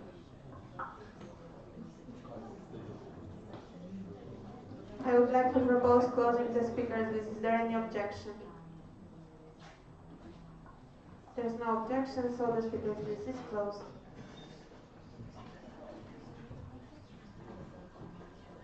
Hello. Hello, hello. Mikołaj Klimczyk, Jestem Gdańsk. I have a question because you mentioned like earlier about the strongest sections. The strongest section will go first in the transition. Like, so how do you think it will look like in the Polish section, in the Yes in Poland section?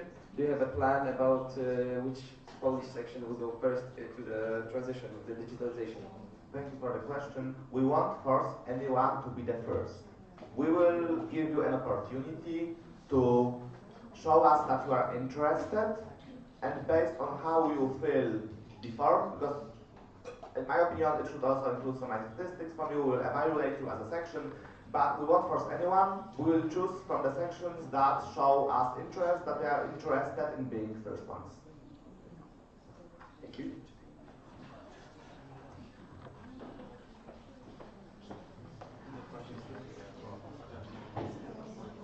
Okay, so can you just tell us more about the KPIs that are mentioned in the document?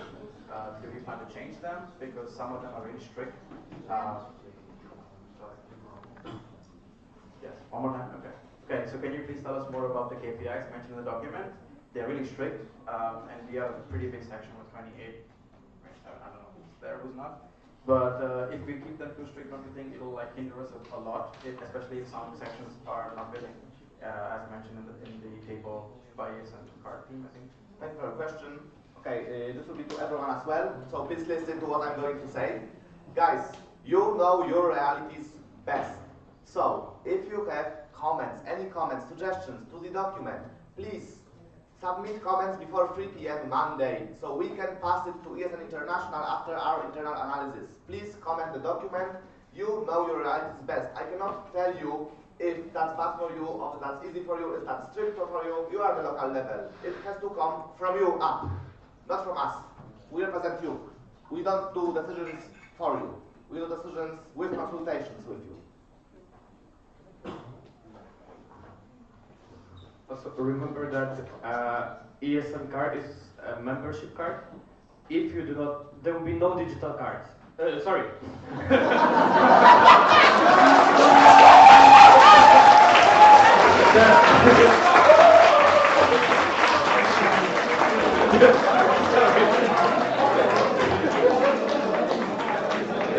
Excuse and casting, by the way. There will be no physical cards, and since ESN card is a membership card, if you do not move to digital distribution, you are not a member. Like, you don't have ESN card, you are not a member of ESN. And if a section doesn't distribute ESN card, it doesn't have any members, it's not a section. It is going to happen. The question for you is only when. And that's something you can arrange.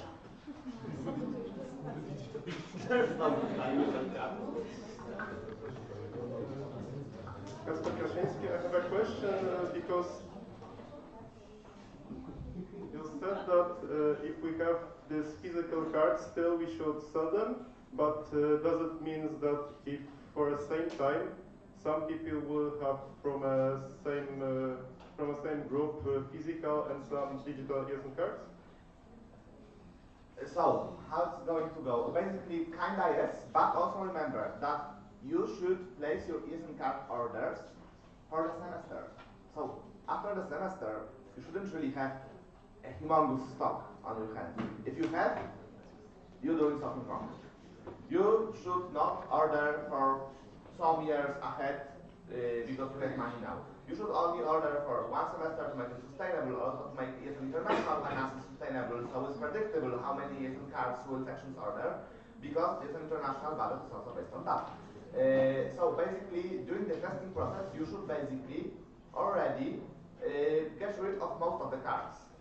So during the onboarding, you will only have some of them left, and you will be able to smoothly transition towards the digital landscape. That is my opinion on that.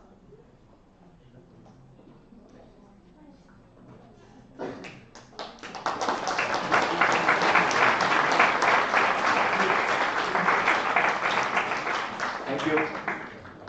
Approach me if we have more questions. Thank you, Shimon. And leave comments in the document.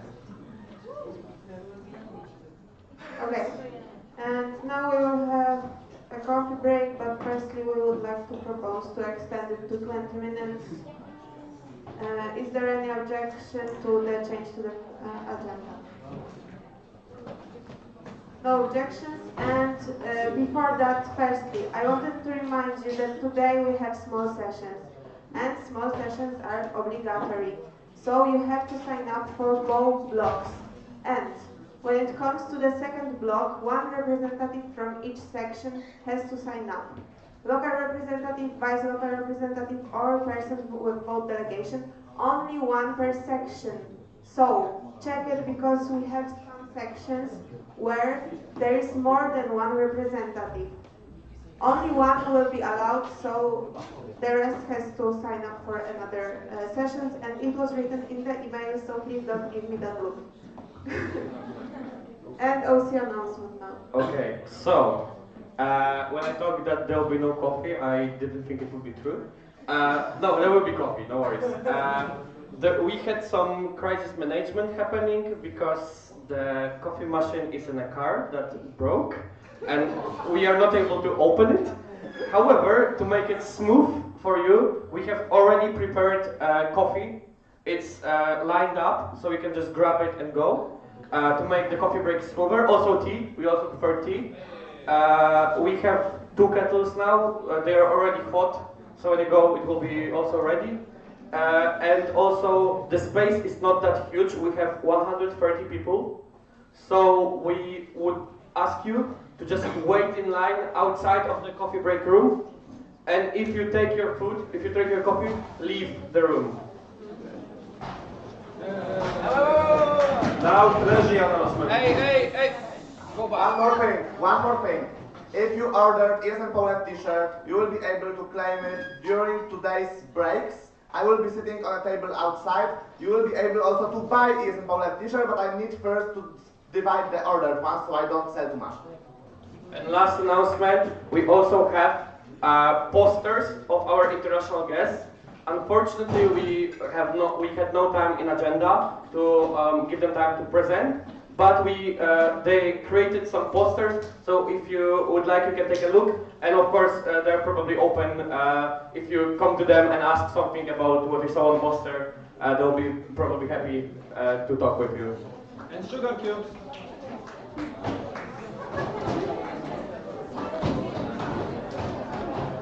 We are back at 11:20.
Please take your seats.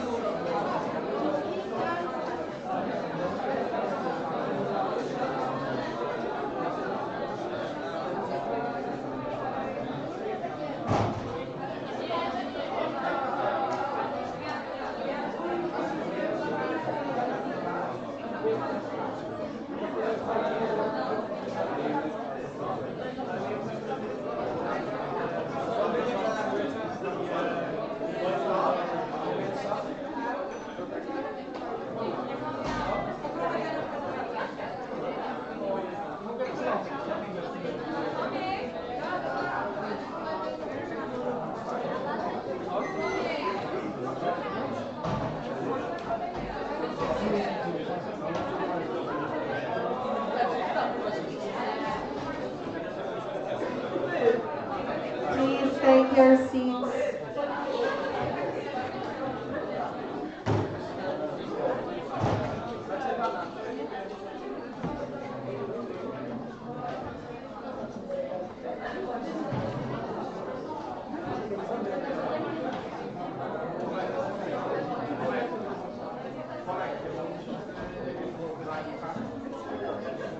Nie rzucaj tym.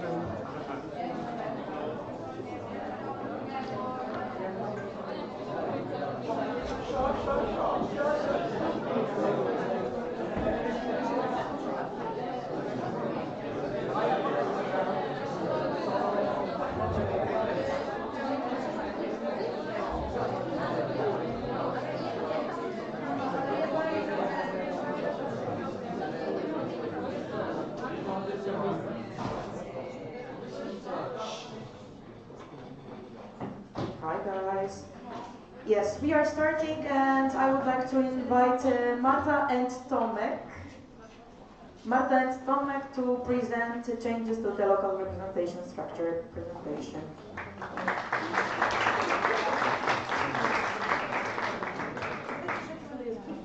The Q&A is open, by the way, so if you have any questions or any questions come to your mind during the presentation, feel free to ask. Work, Rika? Okay. So, changes to the... Okay. This is a topic that I will ask from all of you to pay very close attention to, because it's something that has been in works for a long time, not only within this mandate, and not only in ESN Poland, but overall everywhere in the whole ESN. And we are finally making the steps to do it. So, changes to the local representation structure. First things first, a little bit about the history. So, where does the idea come from? Because it's not like out of nowhere. So we are going back in time for like very, very, very far back in time to the thing called AGM, Annual General Meeting. Does anyone know what AGM is? Or okay, a couple of you. Okay, so AGM was kind of not kind of, it was the highest decision-making body of ESN International, and it was, to kind of simplify it, it was kind of a mix between EGM and GA. So it was an event for around 1,000 people, and the thing is that each section had one vote. So from all of the sections in ESN Poland, one person, a local representative, would come to basically vote. And with that we had the national representative for the national level and then local representatives for the local level. But in 2019 there was a change in governing documents, and basically the power of attorney was moved onto the national boards, and they would represent the whole NO instead of having multiple people. And with that, we also made the change to cancel AGM and move on to the GA format. The thing that was unlucky, the first GA was online because of COVID, but it is what it is. So, what did we do in ES in Poland about that? From the major changes in 2021, during the extraordinary National Assembly in Krakow, we removed the national representative from the board, and the national board of Monday 2021-22 didn't have an NR in the board. And then the topic was kind of taken more, like, it was more discussed within the boards themselves, since we know that we have our local representatives, they did not know how to approach it, so it wouldn't be like, you know, a bloodbath, let's say. But since the beginning of this mandate, me and Marta did some steps to kind of fast forward this process, especially that it's one of the tasks for the National Board 2025-26. So, what Marta did, Marta during each NA had a thing called local representatives lunch. And the topic was discussed there, so she could gather feedback on the approach of the sections who already removed the LRs, but also the feedback from the sections that are not so convinced of that. When it comes to my side, I did consultations with other NOs in ESN to understand how they did that. Very often, they were just saying that local representatives kind of died on themselves, like by themselves, went extinct within each NO. But some of them were a little bit more helpful. And when I think it was around February, me and Marta decided that we have gathered enough feedback that we can start to officially work on that.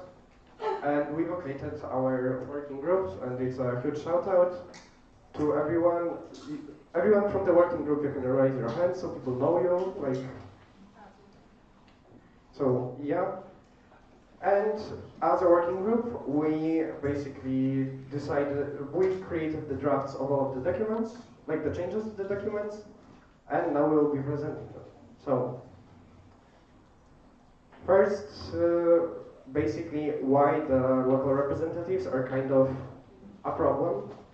Because as you can see, the local representative should know kind of all of the branches of ESN, because, you know, the national board presents many topics, from governance, through events, through financial things, through education, and that is just kind of impossible to know everything on such a high level. And basically, kind of the solution for that is that each member of the local board specializes in something, and if you know that, you know, I don't know, someone from the national board sends an email that they are doing consultations 2 months before the National Assembly, then you can kind of expect that the topic will be talked about during the National Assembly, so you can send a board member who specializes in that area, so they can basically ask the best questions because they have the best understanding of the situation. And now, we move to the changes to the statute. Changes to the statute are not that big, let's say. Basically, the local representative, as defined, it's not any ordinary it will no longer be any ordinary member voted through the local assembly. It will have to be one of the local board members. And basically, every single local board member will have the right to vote, so you do not need to make huge adjustments to your documents, because we are taking care of it through our documents. Then when it comes to the vote delegations, instead of either, you know, having a vice local representative or delegating it to any ordinary member, you will just have the option to vote delegation to one of your board of your section members in case any of the board members is not able to come. Then you have additional changes like formatting, removal of separate conditions of the expiry of the mandate and everything. So that is kind of minor things. And then I give the voice to Marta. Yes, and when it comes to the changes to the NA regulations, we made a little bit more of them than to the statute, because the NA regulations were regulating like the whole work of local representatives. And so we decided to show you the screenshots, not because it would be too difficult for us to change it. But yeah, the first change, like in the statute, is basically changing the person who is the local representative. So as you can see here, it's a person who is a legal representative of the ordinary members, which ordinary members of the federation are sections. So that's the first change. The second one is removing the description of what a local representative is, because now local representative will be the board member of the section. So here we are stating how the local representative can get a voting right, and yeah, it will look like that, you as board members will have to send before the National Assembly the document stating that you are in a National Court Register, or that you already sent the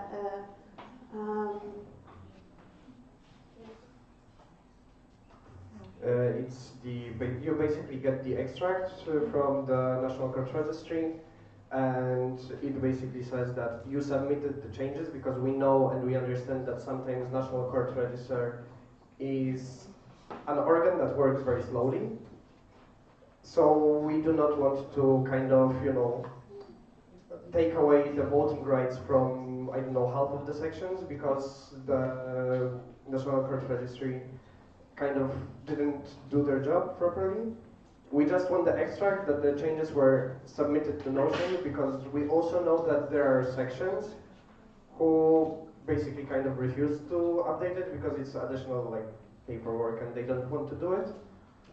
So it's also our way to make you make the changes in National Code Register, because it's really important. It's actually you have to do it. You have to do it legally. So that's why yes, we made those changes, and as you can see here, that we had to remove the whole part regarding the work of local representatives and the way that they are elected, because they won't be elected in a way as local representatives are right now. It will be board members. And here, actually, I just moved too fast. Here we have the way that in which way we will be informed as ESN Poland who is the local representative during the National Assembly. So yes, as we said, it will be done in probably, for example, forms way. You will have to just fill the form, add the attachment with the National Court Register confirmation, and choose the person from the board who will be representing the section during the National Assembly. Yes, and here we had to delete once again the paragraphs regarding the removal, resignation, and so on of local representatives, which will not be the case this time, as it will be board members, so you will have, for example, 5 of them in the board, and you are choosing the one that is the local representative before the NA.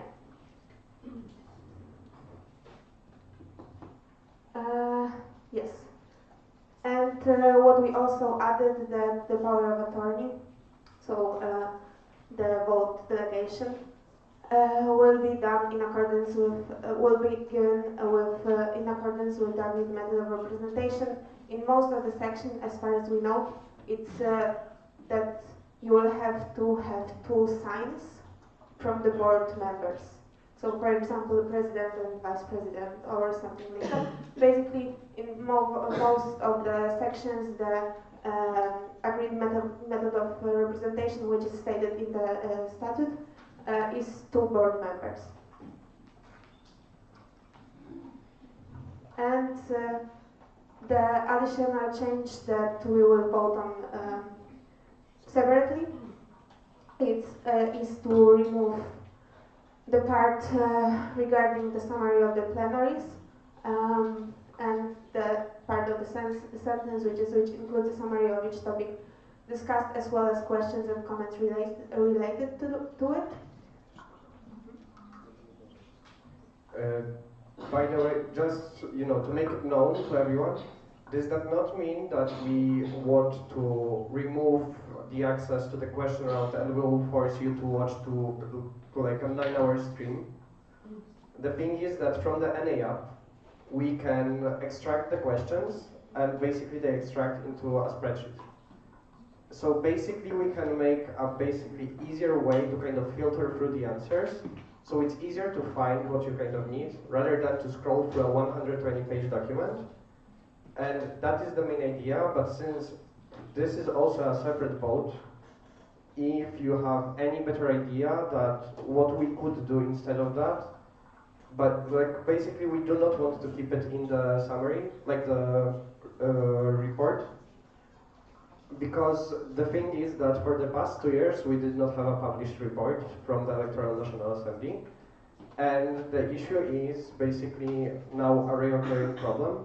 People do not want to become the secretary of the plenaries, so we kind of have to think of a way that we can adjust it. And this is also why when you ask questions in the NA app, please, I know even though we had Radek Inception, it was funny, but if you have a question, remember to ask it the way that you need it to be asked. If you have to paraphrase it, that's fine, but do not make a question that is 4 words and then you will be like, I need to paraphrase it and then elaborate it into 7 sentences. So that's what I want to say. Yeah, because maybe sometimes you are wondering why the reports were not sent like in the time period specified in our documents. It's probably because of the fact that, for example, from elective ones, we had, I don't know, around, I think, 80 questions yesterday to only candidates for for presidents. So, yeah, when one person or even 3 persons have to do it, it's a lot of work.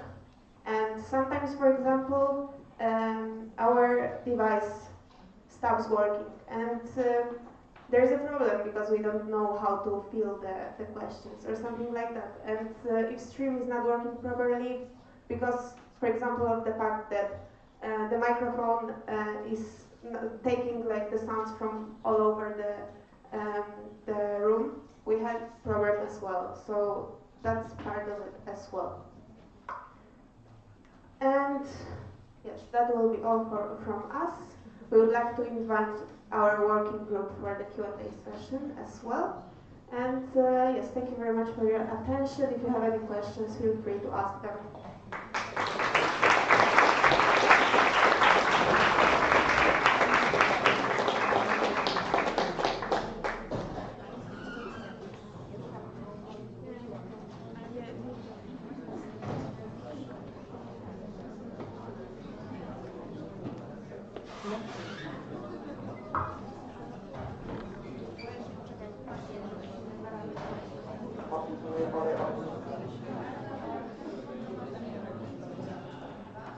Also, please remember that the binding version is the Polish one.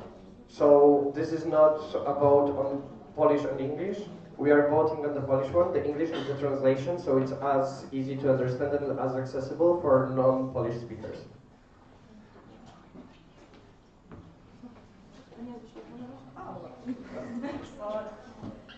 Julia Czekowska, ESNSGH Warsaw. So my question is that some of the local sections already use this kind of system in different forms. And do we have maybe any data on how those sections are doing or how many implemented those changes? You mean systems as the local representative in the board? Yeah. We do not have like concrete data, but there is like at this point, I think maybe not half, it's below half, but a lot of them already made the change themselves. Maybe we can ask right now. Yeah, maybe if your section has that, you can raise your hand. I also know that there are some sections that send me the documents to consult where they want to make that change right now, so... Okay. May I adjust the assembly for a second? Okay, so guys, if your section has those rules, it would be really appreciated if you would talk about them during the local representatives meeting in a couple of hours. So, yeah, thank you.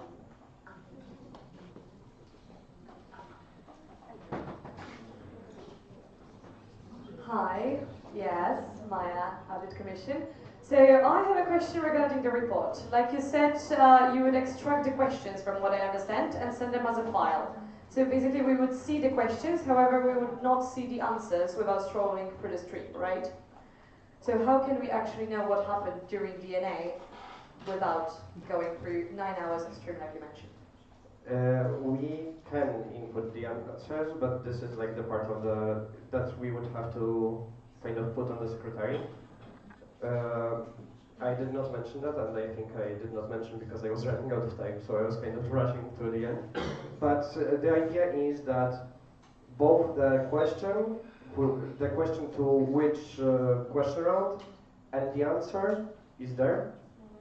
And possibly if, like, let's say it's electoral and we have two candidates for the same position, we would probably also add, you know, that even though in the question it says who the question is to, we could probably also add a column that it would be like to whom it was addressed.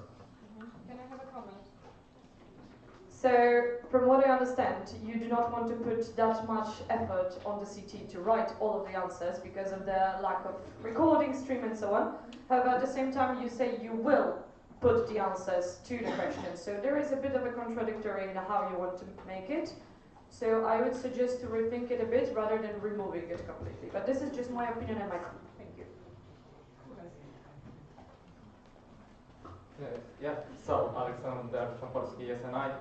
My first question is that aren't you worried that the boards of the local section, when it comes to promotion of opportunity events, which must rather promote it firstly of like local, so local coordinators, local events, and then later ESN Poland ones? Okay, so So the thing is, if you have a problem like this, that the local board does not want to promote something on a local level, you can always have a supporting structure that can help you with that. It only the change that we have is that the legal responsibility is on the local board. Whatever you do in your section, whatever works, you can do. Can you give an example? Like, we have 6 people in our local board, and there's an HR manager, and that person is responsible by regulations to promote, to expand the participation of our members in structures of ESN Poland. And this is job for, in my section per se, of HR manager to do that. And yeah, you will have to find a solution that suits you.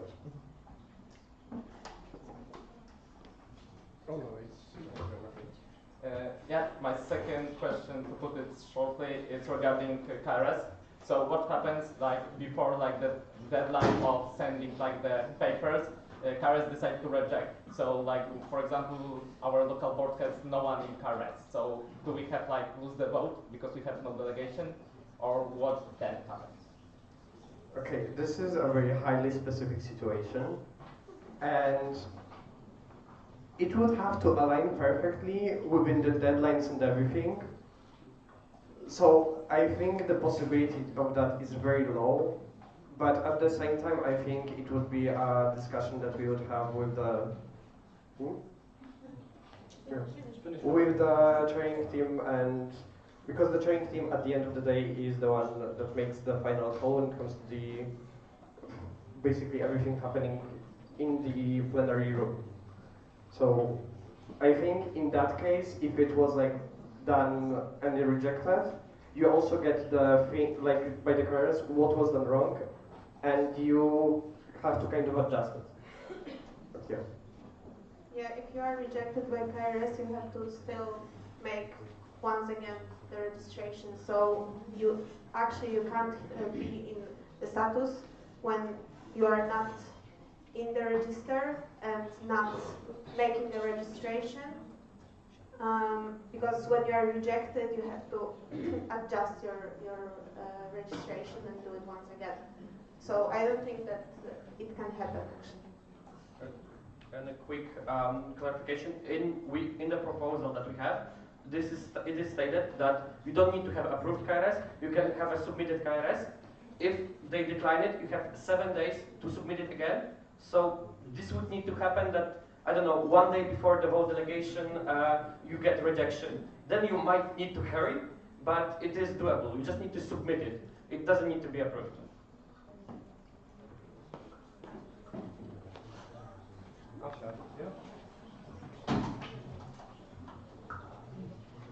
Hi, so you mentioned that each time for NA LP needs to submit the KRS extract. Can you specify it's like digital or analog? Because KRS is public, so isn't this information online enough? Digital.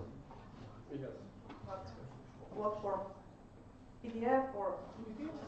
Yeah, it's basically a PDF, and it's mostly that we need to know, because since we are moving the representation to the legal representatives, we need to know the actual state of them. So that's why it's also before every single name. And yeah, basically just the confirmation, and it's set within a 14-day deadline before DNA. Just to specify, because it's also public online, so why do we need to send extract each time? Okay, CT cannot go through 26 sections KRS and check 27 hopefully in March and check it. As the local representatives of each section would need to submit the vote delegation anyway, so basically submit a name who is going to be present at DNA and vote. This will be just another paper. And you, as I said, it's open, you just click and download, and it says the date, yes it is instructed, 2 days ago, it's up to date. That's it. For you, it's 20 seconds. For CT, it will be a long time to go through all of 27 sections. Completely valid.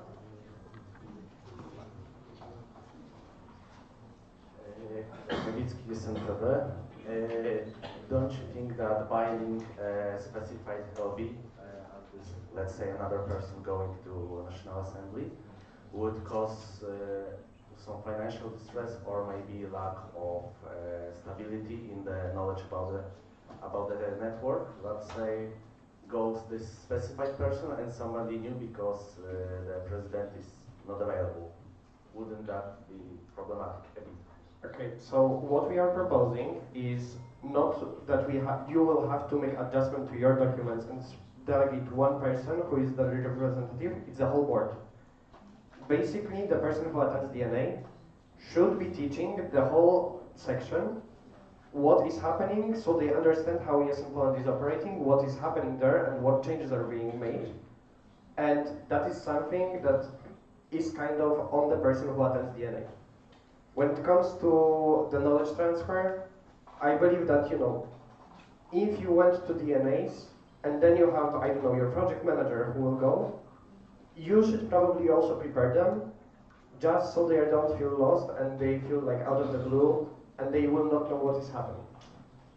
When it comes to the financial strain, that's why we kind of leave it flexible. It doesn't have to be the same person, because if your section cannot pay for you and you have to pay out of your own pocket, then we do not want to be like, oh, you got elected in your local board, pay up from your own pocket and it is what it is, deal with it. We are leaving it as flexible as it can be. Also, if the board can't go, you still can delegate the vote to the member of the section. So.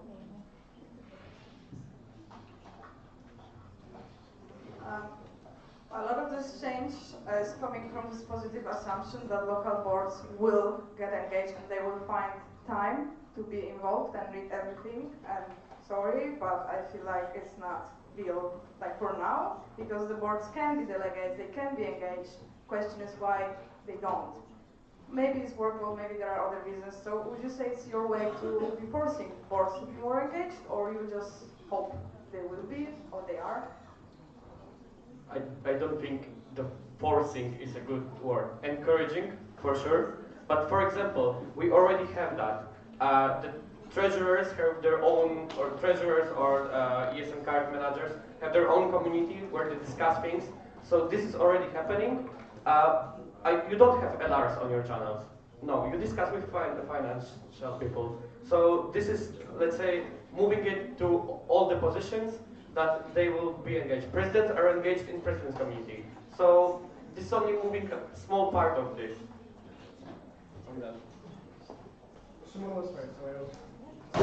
Just a comment on that. So I would say it will make people even more engaged because they will be able to directly get to know what is happening in their positions on the national level, and then there won't be that one person that basically gets all of the data, and if that one person fails, the section is cut from the ESN Poland. When we distribute it for the board members, if one person fails, only that area is cut, not the whole connection with the national level. Sorry, I just wanted to add a bit of reflection as well, because the way that this structure was planned is that this also takes and balances the workload between the different national or local board members, so that, first of all, we can have a better communication flow in terms of areas of what Shimon mentioned, so that if there is a discussion about finances, then the local treasurer can get engaged.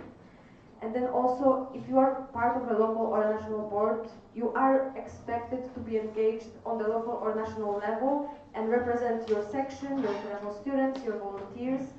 And I think it's honestly, in the structure of a local representative, unfair to expect from one person to engage in such a high level, to just put all of this workload on one person, especially the topic that we are now raising a lot with the well-being of volunteers, and putting only all of this information, all of this responsibility on one person.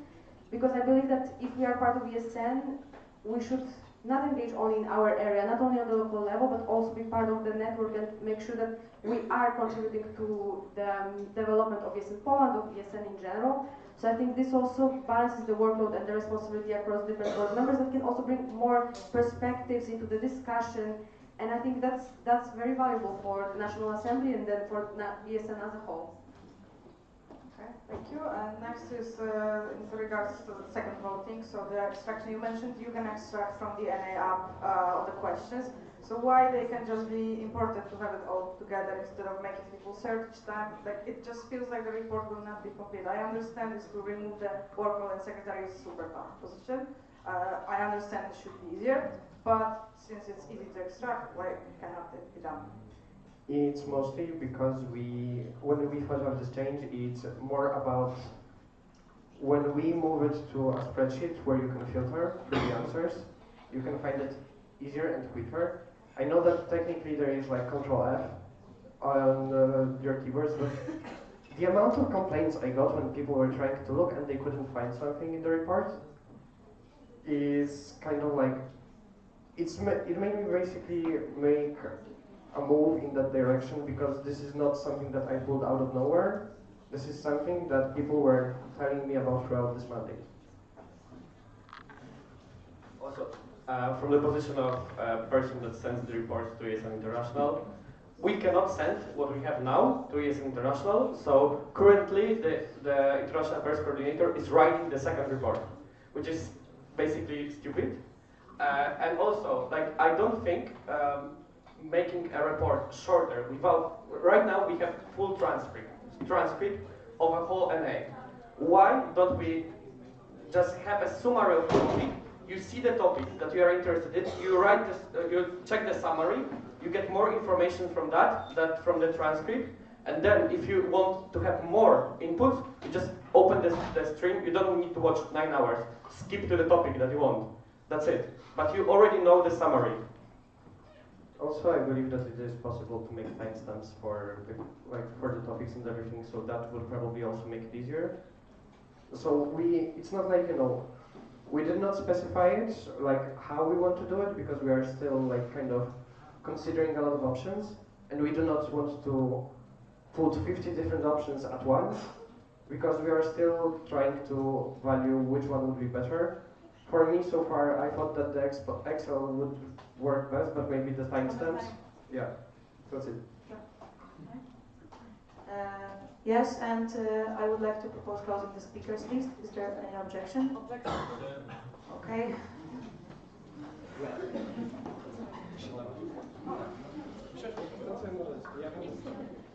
Hi, Julia Czekowska, ESMSGH. I don't know what my question was about. Okay, so in my sections, me and my delegates, we have a pretty big role and we do much more than we are required to, and our board is not interested in ESM Poland, it's not even Warsaw United. So my question is, if I'm introducing those changes to the new board and I'm telling them now that, hey, you guys really actually have to care about this, how to do it? Genuinely, how to make those people interested? I'm already in talks with Zuzia Mikołajczyk from NC, and we will be making guidebooks which will be sent to the sections to help you facilitate this change. And if you feel that you need also a call, we can also arrange a call. I can just add one more thing, that I think explaining them that the change is actually to their benefit and to the benefit of their own section, because I guess you as the LR and other people that are during DNAs have to pass the information to them, and then they should be adapting, well, the knowledge that, well, was passed to them. So if they got it from the first hand, once they're already at an A, I think the changes that they should be implementing could be implemented faster and better. Thank you. I will be discussing this topic further with my questions, but is it mine again? Yes. Yeah? Okay, sorry. Okay, so let's say we make those changes and I have to introduce them to the new board, and for example, I'm having problems that they're not doing tasks, they don't really know what's going on. Who do I call? Who do I text? VPG, no, not Ghostbusters. VPG or NA admin. As VPG is responsible, like in the responsibilities is the National Assembly, NA admin takes care of the preparations and everything of the content of the National Assembly.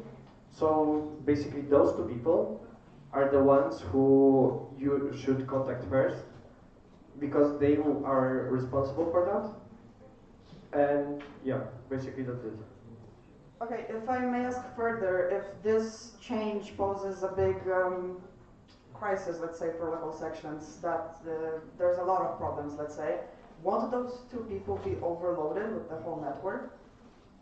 I do not think so, especially that with the VP division, basically VPG will not be, like right now I'm tasked with also development, and I would not have space for that.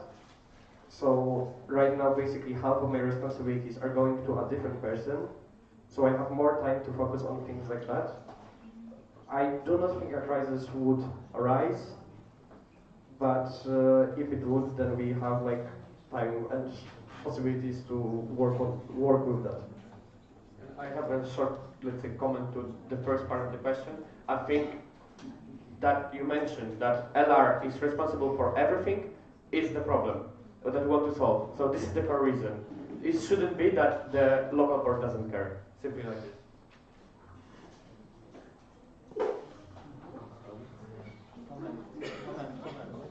Comments, okay.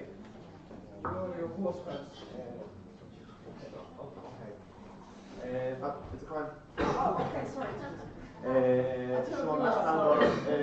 The comment, I mean, if the local board thinks they will be overloaded with ESM Poland things, you can always appoint a local coordinator to help you with that. So we have that solution in ESM Wrocław. If I may ask, that was a comment, you cannot reply that. You left one. Yeah, right. Okay, guys, like you're running the NGOs, and it's a. And it's a.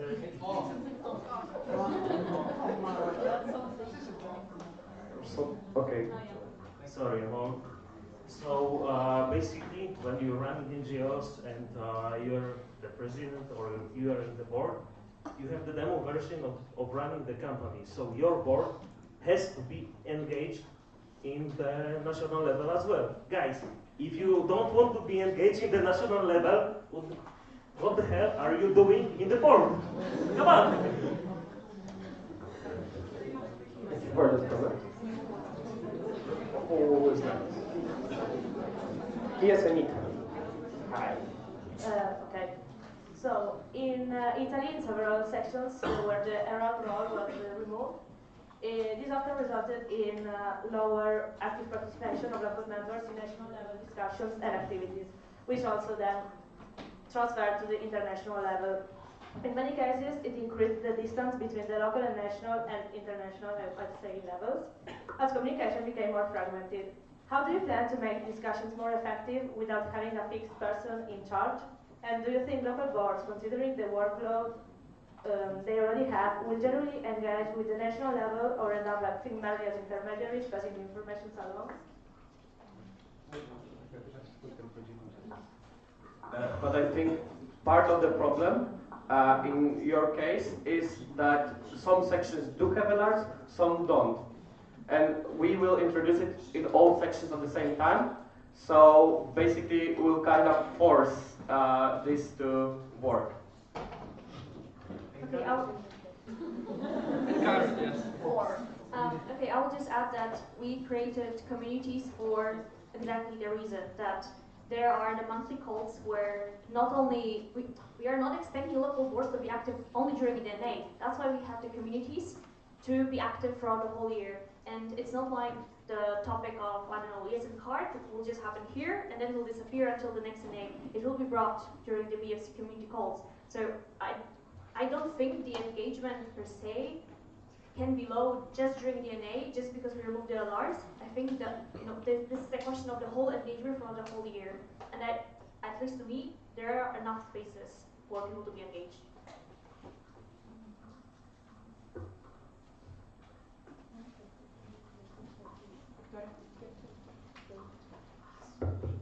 Victoria Schvideri, SNI. You want to remove the part which states that the report doesn't need to include Q&As. I know you have some ideas now, but how do you plan to manage the risk that in case someone, at some point might decide, oh, I don't want to report it, and they are not going to report the questions and answers in any other way? Well, in that case, in, let's say, the worst case scenario, we still have the live stream. We still have the live stream, so it's not like it's gone, vanished, and you will never know what someone said. You can access it, as I said before. I even tried, I'm not sure how to do it. I never managed a YouTube account, but probably one Google search would tell me how to do it. We could probably add the timestamps to make it easier for everyone to navigate them. And it's not like it will just be completely gone. So, yeah.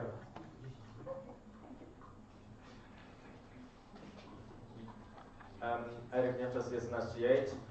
This question was addressed partially. But yeah, under new rules, the chosen member of the local board each time would share the responsibilities of the delegate, making it a bit random. If that would be invariably a local president or the same LBM, what about the amount of extra responsibilities that, for example, a candidate for this position would have to take into account, trying to, applying for the position in the board, and, instead of creating another position of Can you rephrase it? Because I'm not gonna lie, I do not understand what you mean. Okay, so I can rephrase. So, okay. So, if you remove alerts, or there will be people from the local board who attend national assemblies, and you will have to, each time submit a person who's going to attend those national assemblies. Or it can be the same person all the time. So if it's the same person all the time, that will, require extra responsibilities that that person will have to share. Or if it's going to be each time a different person, that would be a bit random because not everybody would be engaged. I know everyone in local boards should be engaged, but it's not always the case. But isn't it exactly the situation that we have right now, that we have one person that is going to all NAs? But we're just saying that it's going to shift to the local board? Yeah, but, you only have responsibilities of an LR. Which are a lot, I guess. I mean, no, that's like... also, for example, on December NA, we will be discussing the budget for the next year, probably also because the period of ESM card digitalization will come close. We'll also have a lot of discussion about digital ESM card. Maybe that's a suggestion. Maybe you should send a treasurer. That's, for example, a suggestion. So he knows what he's talking. He will be doing that later. Also, it's more of a comment, let's say, directly to you. Currently, you're a local representative and a board member, so I do not kind of see, because you're doing both right now. And I don't think you're like struggling with one or the other, at least to my knowledge. So I think it is possible to, you know, if you have one person who is really engaged in ES in Poland, and your board, the rest of the board wouldn't want to come, allow that person to go multiple times. Like, that's not a problem. Better yet, send multiple people so they can all participate. Overall, if you go as a solo representative, try to convince your local boards, overall your sections, to make a bigger delegation, because it's always nice to have more people at our national meetings. Yeah, from diverse backgrounds. I would like to propose closing the speakers list. Is there any objection? Okay. Okay, so this is a comment from me on the 8.21. So basically you want to scrap the report altogether and propose temporary solution. While this might be enforceable right now because you as national board and you as working group members are currently active in ESM, it sets a really dangerous precedent for the future where there might be no questions shared at all because you don't have that in regulation, so it's not a requirement for anyone. Furthermore, your idea to create a spreadsheet for questions and answers is essentially still making a report, just in completely unstructured way. The argument that elective NA reports are not being published falls simply on chair meetings. Sorry, but they are elected, trusted with that specific task, which also grants them both opportunities and discounts on NA. I myself was interim team in Poznań this year, and I made whole minutes as it was not my task because that was the thing we needed to do. And I completely done that process, and we have seen it at all NAs that we had different secretaries at each NA. So it's not an argument. It's a comment, so we don't have a reply. No, I didn't want to reply to you. I just wanted to reply. Please pay attention and don't discuss things with yourself because we can hear that very loudly here. Can you make the text a bit bigger, please? Oh, yes.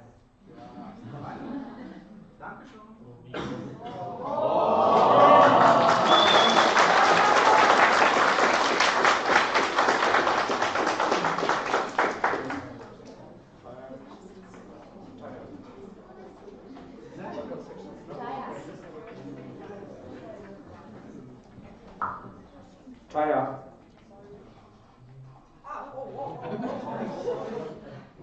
Please pay attention if you ask questions. Can I make a procedure also? Because if we are kept to the second with comments, I would also answer to the chairing team that the answers are also kept to the second. Thank you. What? That you don't go over time, as I also were kept to the second, and you go over time on all questions. You were not kept to the second. You were I was. I saw on the clock, so thank you. It says plus 30 seconds on this one. That's not the discussion for now.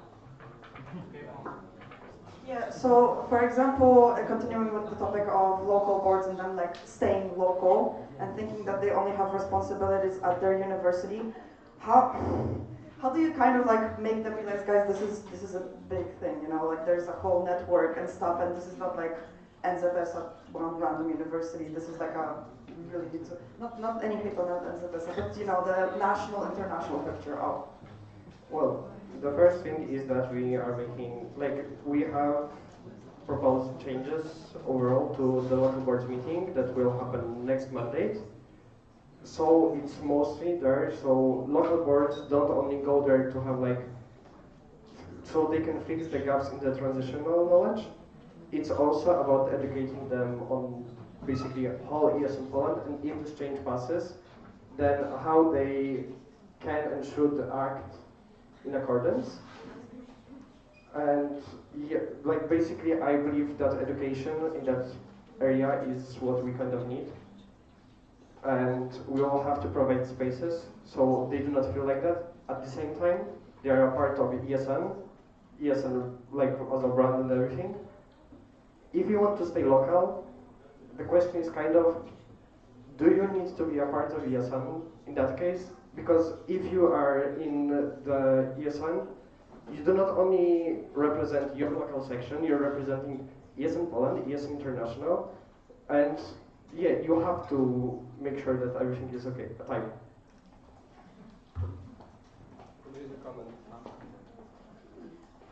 Szymon, National Board. I just have a quick comment, like, reframe a bit your question and imagine that the national board would stay national level international, and not connect to the international level. That's the same case. We need to be connected with the higher level, and we need to be connected on as many pathways as possible, so to say. Thank you. Also, your local members have to be more active and ask specific questions when you have the voting for the candidates for the board, because they have to know what they are signing for, and you have to explain it before the local assembly. Yes. Okay, I have one thing to say. It's not a discussion, and to make a comment, you have to get the approval of the main chair. So please don't do it without my approval. Thank you. Thank you. I signed up myself twice just in case I run out. Sorry. No, I just wanted to. So first of all, I wanted to ask how many of you are local representatives as a role? Okay. And how many of you, regardless of whether you are a local representative, feel like people that are back in your section don't care about what is happening here? Okay, actually there's way less people than I thought. But what I wanted to reflect a bit is that I understand the concerns that you are raising of that only the people in this room care about what is happening here. And it is true that what is happening in ESN, the main core of it is happening on the local level on what you do with international students. Because without that, we do not have further impact, we do not have further results. But it is also bigger than what is happening on the local level, because what the National Board was presenting on the advocacy that they are doing on the national level, how they are advocating for volunteering for international students, it comes out of the local level and it needs your perspective. Sorry, time? Yes, but that's why I said myself twice. Okay. Okay. Okay. Second comment. And I think also this raises the questions of, if you are part of ESN, you also have responsibilities. It is not only about a brand, it is not only about doing activities, it is also about raising the voices of the students, of your volunteers, and advocating. And my last point would be is that I understand that you are raising these concerns to the people on the stage, but I would also encourage you to talk among yourselves, and in the session that you have with the local representatives or in other small sessions, on the best practices of, okay, how can we engage the people back there at home, and find these solutions together and not expect them only from the people on the stage. Thank you. Thank you, and I would like to propose closing the speakers list. Is there any objection? So we are making the roll call.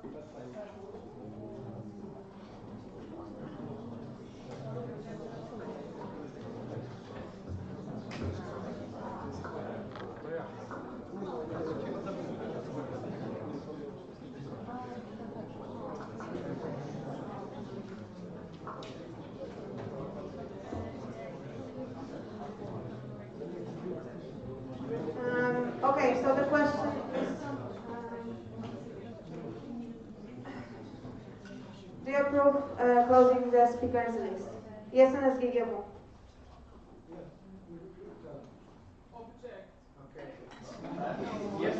Yes, no, abstain. 3 options. Object is not one of them. Yes, no, or abstain. No. Yes, and as GH. No. Yes, and as WPS University. Yes.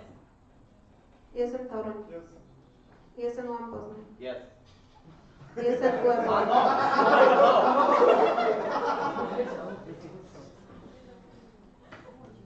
Sorry. Yes, and WF Poznań. No. Yes, and WF. No. Yes, and WF Wrocław. Abstain. Yes, and WF Kraków. No. Yes, and UKSW. Yes. Jest an OEU?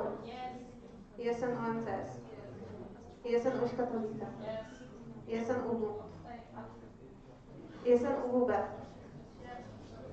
Jest an UZ? Jest an Wrocław? Jest an W? Jest an I? Jest an AGH Kraków? Jest an Gdańsk? Jest an Olsztyn? Jest an PW Białystok? Jest an PK Kraków? Jest an Poznań? Jest an PW?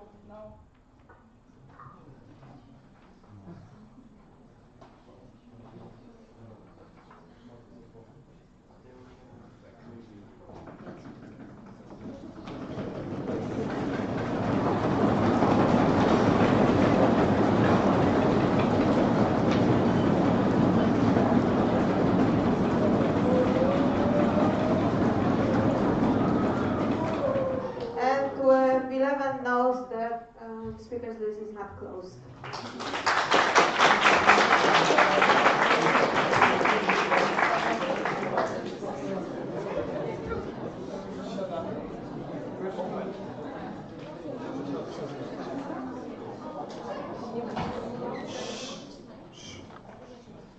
So as much as I know, the generally is an approach to AI, which is always a big no, and we are against it due to obvious reasons. But I want to actually know what's the state of secretary using AI, because I just don't believe it's possible to transcribe it that well. And would it make sense to use the help of a verified tool, maybe with some guidelines, to make this job easier instead of just scanning the report that much? Well, when it comes, Jakub, what's comment? I can reaction to that. Okay. Can you answer the question first? No, it's not my. But Marta has. No, it's not a discussion, please. When it comes to that, basically, the thing is that some of our, like, within this mandate, we had a person using AI to basically transcribe it. It did not make sense. It was like, it was English words, but it was not English sentences. So the thing is that we do not have like a system that is technically for free that would help us with that. Can you pass the microphone? Can you pass the microphone? No, wait. Wait. I can for both me and Victoria because we both made a report. We made the report with 0% of AI. So we listened throughout the whole recording. It took me around 50 hours, I would say. Absolutely, yes. No.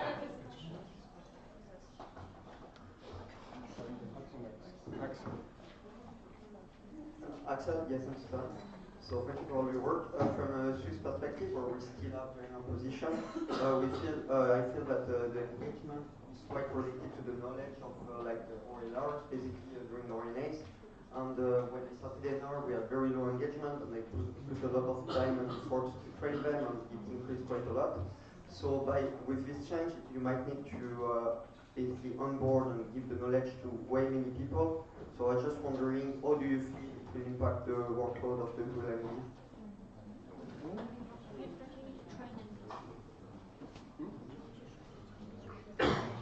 Yeah, it's basically, we have an event like Albert meeting, and I think I answered that in one of the previous questions, that it should be a space, especially the one in October that we are planning to have.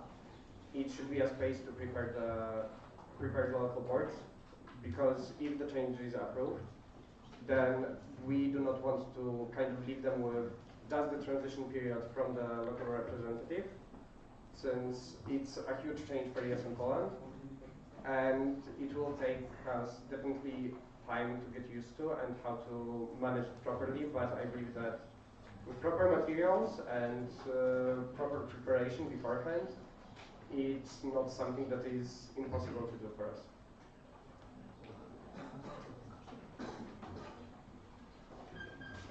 Okay, Victoria, yes, and correct me if I'm wrong because I might be, but as far as I am aware, making a live stream is not regulated, it's not mandatory to do the live stream, or is it? And if not, then it means that the live stream doesn't have to be done at all. And what then? The person doesn't want to know the questions and answers, and there is no live stream to see it. What then in the worst case scenario?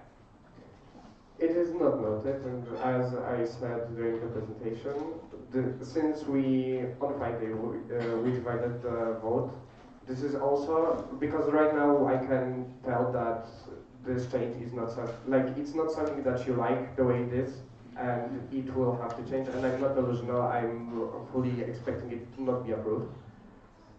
But basically, this is also us getting feedback that we did not get during the consultations. So right now, what I'm getting is that you want something to be regulated, to kind of put it on someone, so they will have to do it, and that is like something that makes sense for us. Right now, it's not regulated, and yes, I agree, it's something that we kind of do, but the question is if the next mandate will also do. So I understand where you're coming from, and yeah. Can I say something after that? Can I kind of respond to that? Yes. Oh, okay. As a previous chair in team and previous secretary, I've done the report twice from 3-day LMAs. So the long ones, the reports were very long, and I understand why you want to introduce this change and to make a change, because it is needed in some form, because making this report is grueling. It's, as Kuba said, it's like 40-50 hours. And yeah, I just want it to be more regulated so that there's no risk that it will be skipped completely, because then the report doesn't make sense. Thank you.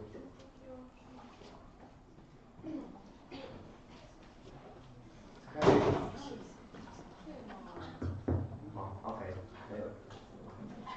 Shimon, National Board. So just a quick comment, like reframe again. So just to give you an example, let's say there's some huge financial change being consulted before the NA. The current process should be that it's consulted with the local representatives because they are the one attending. Wouldn't it be easier if those changes, right, specific topics, so like finances, HR, governance, would be consulted through the community calls only, and then people actually responsible for that, passing that to the board and discussing how would they vote, so that consulting during community calls, we would just have it easier, and the consultation process would be more thorough, in my opinion. But that's the point. Yes, and I would like to propose closing the speakers list. Is there any objection? Okay, thank you very much. The speakers list is closed. Jeszcze Grezda. Ja już zapomniałam połowy mojego komentarza. Jakub Grezda jest ten Gdańsk. Jest. Ale nie, myślę, że przed nami.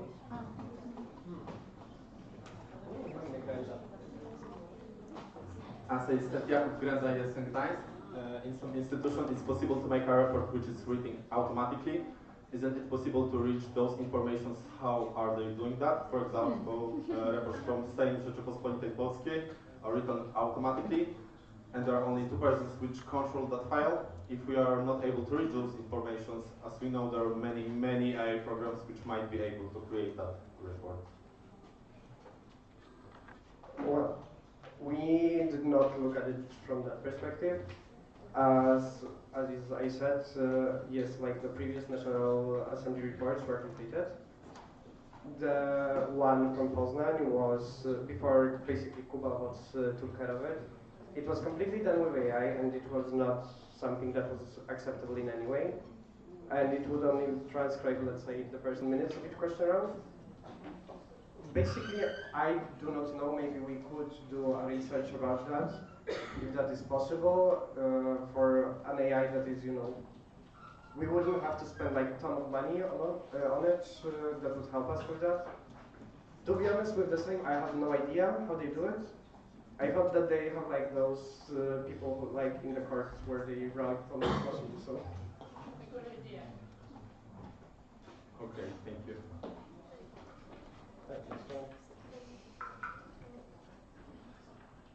A myślałem, że coś chcesz tam... Yes, hi. Dobry, jestem Excelli. So I am so incredibly happy to see this topic brought to the National Assembly and to be discussed with so many inputs coming from your sections. This is a governance topic, not maybe my favorite part of being president. However, I was president, I was LR, so I have a very strong opinion on the local representatives. And yes, thank you so much for fantastic work. I am so incredibly happy, and especially big shout out to two people in this working group. So first of all, Bartek. I remember when we started discussing this topic in our board, you were so against it. So yes, I'm so happy that I fixed you. And then second person, I love that we are basically the same person and that we have exactly the same opinions on so many things. And I'm just so proud that you took this part of our presidential transition and you pushed it forward. Thank you so much.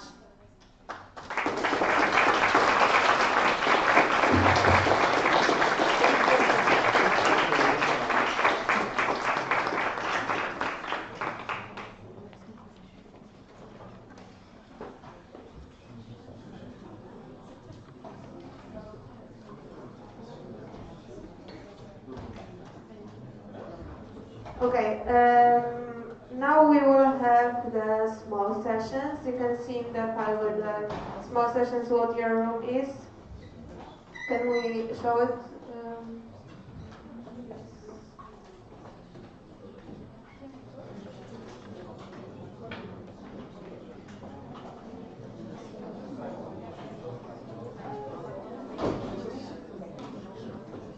So the group for shaping the future of student mobility through service stays here, and the rest of the groups are on second. So please check where you are. Remember, every participant of the National Assembly had to participate in the small sessions.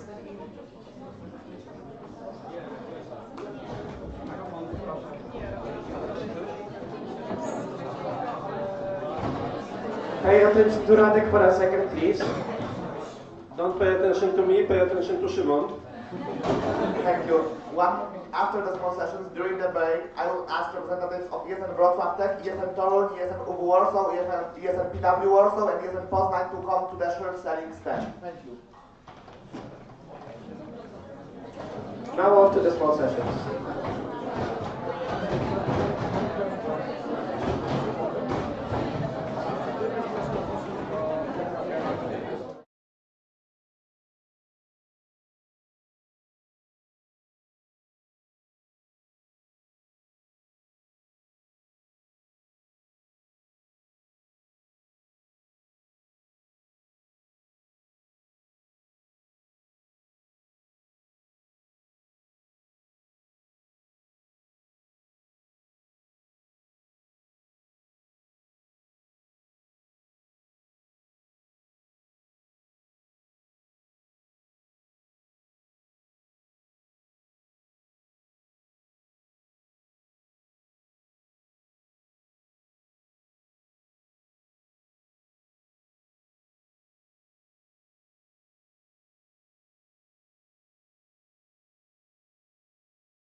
Katowice.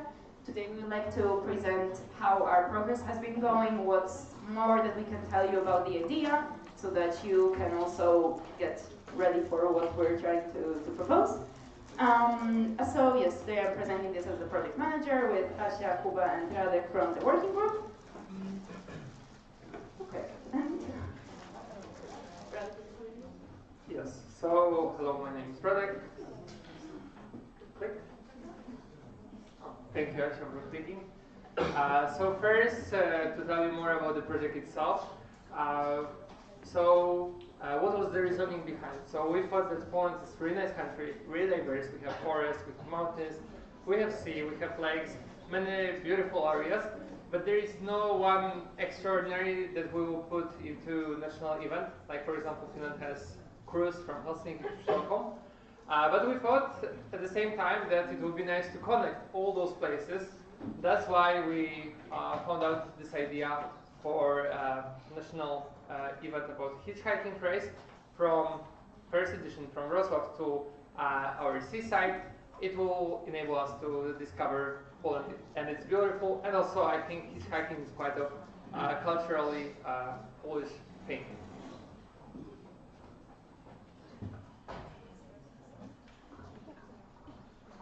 Okay, quick question. Who knows the logo on your left? Raise your hand, please. Okay, and who knows the logo on your right? The logo on your left is Sailing Trip. It's one of the local section events which gather 120 people in maximum. It's made by a single section, and this event is kind of like adventure and trip. So we can like porównać, compare with Autostop Race Wrocław, which connect 1,000 people, and they are traveling around 1,000 kilometers. And so on that phase we can compare those two events like in one idea. That event might work and probably will work. Okay, please click. We don't see anything on the It's procedural, but the light. Okay. Let's click the slides. Let's go again. Do you want to see the slides again? Thank you, David. Maybe take photos if somebody didn't read. That was my hand, by the way.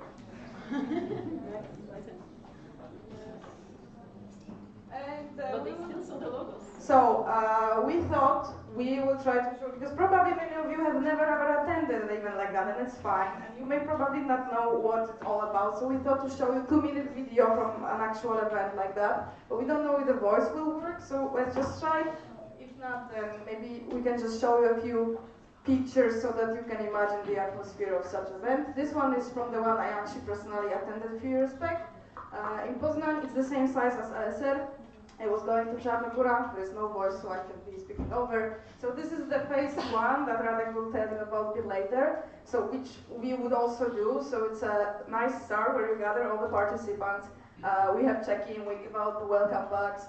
Participants get to know each other first. There will be probably some activities, it's just a nice starting point. Then there is the phase of going to a place. This was obviously abroad, but it's analogic to us having a place in Jastrzębia on a camp. Obviously on the pilot stage we will not have concerts with TED and all these cool activities because budget, but this is to show you the scalability of this event. This can be it. This can even go abroad in the future. There was a topic somewhere collaborating with other NOs.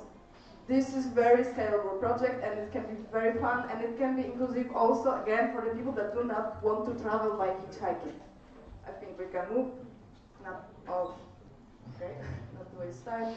So yeah, we know perfectly that your main concerns are the risk and safety measures. So in the concept now that we will share with you, there is a risk assessment and the safety measures we will do. It's done in the form of mitigation and contingency, so what we will do to avoid that and what we will do when it happens. I will not go through that in details because we will have it in the document, but these are the main identified risks. That participants may fail to reach a destination. There can be bad weather, which is generally a Polish problem. There can be injuries, safety incidents, for decision making of participants, so they can, because they are kind of alone for a few hours, so they can make stupid decisions. It's a bit tougher to control the crowd in such format. And there might be language barrier with the locals, and maybe there will be a low interest because it's a very specific character. But as Kuba said, it applies to all the events that we mentioned as well. It's basically the same. Critical points, crucial points that we propose to protect these things is that there will be mandatory safety briefing and clear hitchhiking rules. We will provide the guidelines, workshops. We will explain how to hitchhike because it's a skill. They will always travel in pairs. There's no solo travel allowed. We will implement a live tracking system with regular check-ins. There will be teams that will be contacting people if necessary. Emergency helpline, contacting the people as well, providing help, maybe some suggestions. There will be a cutoff. So we start in the morning. If you are not managing to arrive these few hundred kilometers by 8 p.m., there is a cutoff and you need to find closest possible way to arrive. And this will be also controlled by those people that are kind of a helpline. So even if the participants do not do that themselves, we will be forcing them to stop hitchhiking. So there will be this active monitoring and intervention. Obviously, they will provide emergency contacts. We will buy them insurance.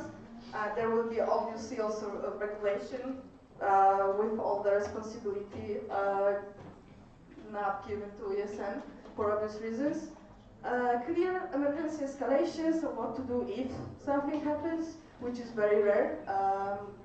And backup plans for severe weather. This is more social program. Possibility to opt out, pause, or disqualify, because in the end it's still a race and there will be point and prices. Okay, when it comes to logistics, Radek? Thank you, Kuba.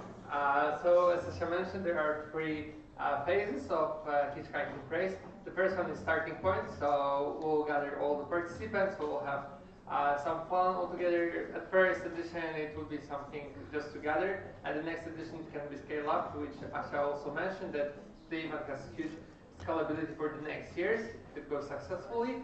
Then the route itself, so the funny part when participants travel from, in this example, from Wrocław to Jastarnia and discover the beauty of different places in Poland, so they can stop in some places to get an auto stop, and then the finish line, so the most like funny place, they will stay, there will be festivals, there will be some parties, and they will have fun all together and integrate for a few days.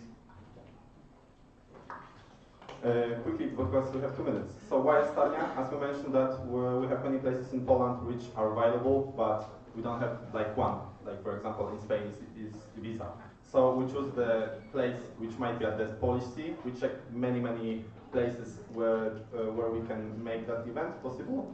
And Jastarnia is one of these locations that we have started contacting with the company. We actually have a little reservation for the long term.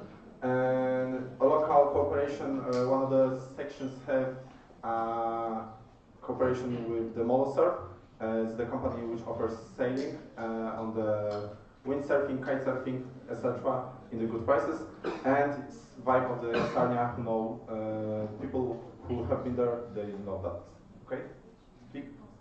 And accommodation, the same site as before, but we know everything that we know before. It's very close to the sea. It's possibility to choose the train strictly from the cottages, and huge Biedronka is nearby. Okay, click. And here is the QR code if you'd like to check by yourself the accommodation budget.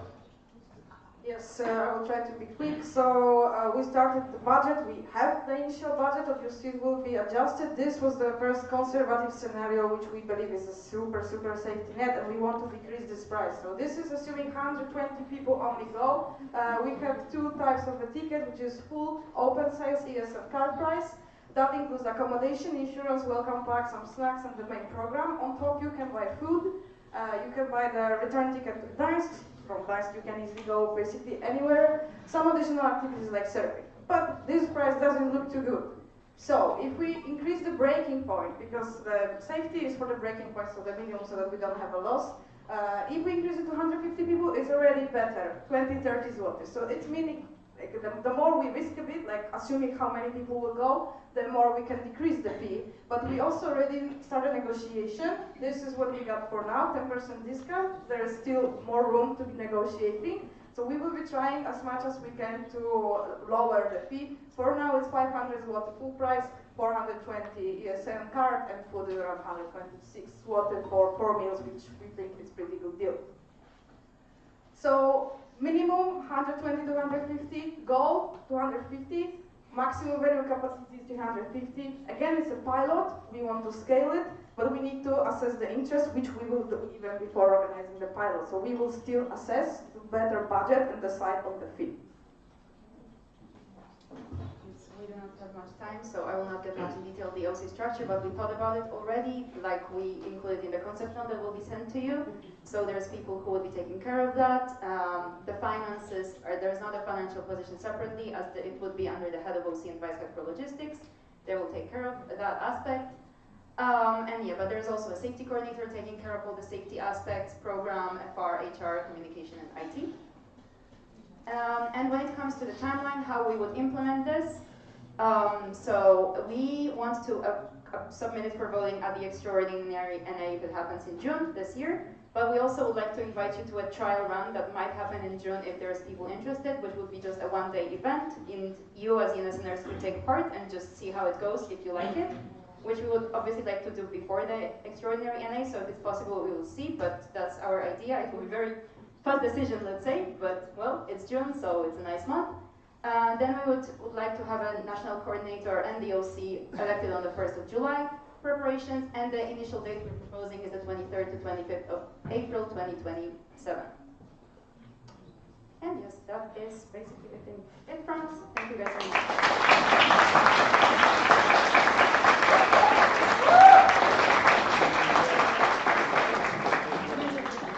Thank you for your presentation, and now we will have a Q&A session, and the Q&A is already open, so you can sign up, and I would like to invite here Marco.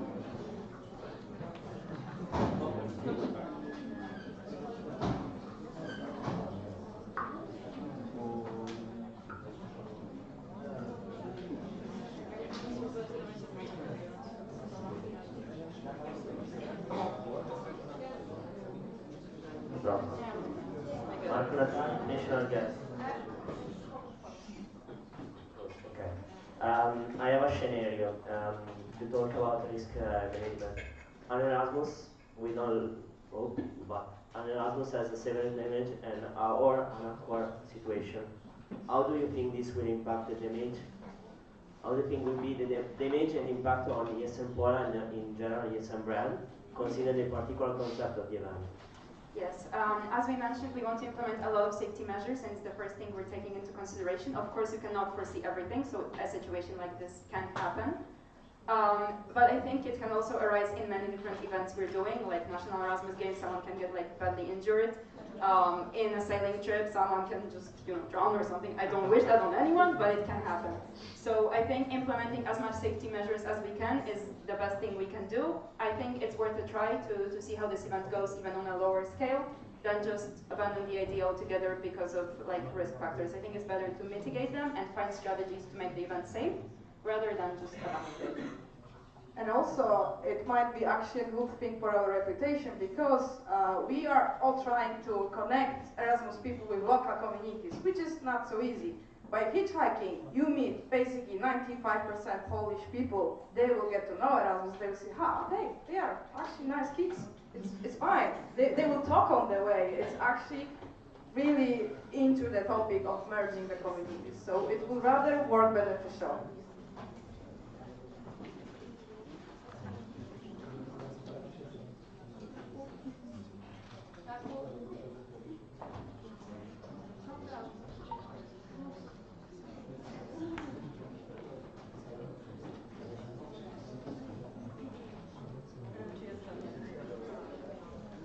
So, hello, I'm Jakub Rzeszowski.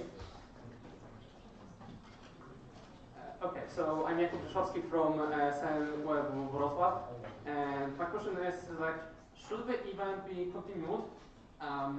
What have you thought about whether or not it should be moved between the places, or should be the destination should be fixed? As it's like both of those has some merits and like just some merits and just have you have some considerations about that? Yeah, thank you for the question. We have talked about it at our calls. I think for now we're sticking to Jastarnia as the final destination to see how it goes, like with the first editions. If it turns out to be a good event that we like and we want to continue, we can of course talk about maybe doing it to a different place, to the mountains or something. It's an idea that can be moved to different scenarios, really, like the place does not have to stay fixed. But also if the hotel and everything turns out really fun and it's a really good place, and Kuba was in talk with them already, like initially, we can get discounts there and so on. It's also a really nice place to stay and do the event there. So it basically really depends on how the first edition goes and how we evaluate it afterwards. Thank you. Hi, hello. It's like a theoretical question. Have you like planned to secure the game plan, like secure the situation of cheating? Like for example, about a participant who has a driver as a friend, so it will be clear game about it. Yes, of course, such races, the conditions to be kind of counted as you arrive to the destination is you have a notebook where you write each stop point with how many kilometers, the name of the driver, and you need to take a photo of your driver. If they don't agree, then obviously, but generally this is the way that you prove that you hitchhiked. And also it's quite easy to assess if it was by hitchhiking or not. So like there are steps to prove that you did that. Okay, thank you so much. I have a question. Do you already have a plan of what will be in the welcome packs? As in anything like a GPS tracker, anything exclusively for the safety of the event and for the safety of the participants? Basically, the only items that could improve, like physical items that could improve the safety, is maybe the reflective vests, which is a very useful item for hitchhiking. But other than that, we are open, and it depends on the final budgets, because welcome pack is a big part of the budget. So for now, we secured just estimated amount for the welcome packs, and the rest depends on the final fee. Yeah, and for the GPS tracking, we were more thinking of an application for your phone, so it's like an IT solution we could work out with the next IT team, more than like a separate tracker, so it would just work based on an app or something in your phone. And also the things in the welcome packs might be covered by the sponsors. So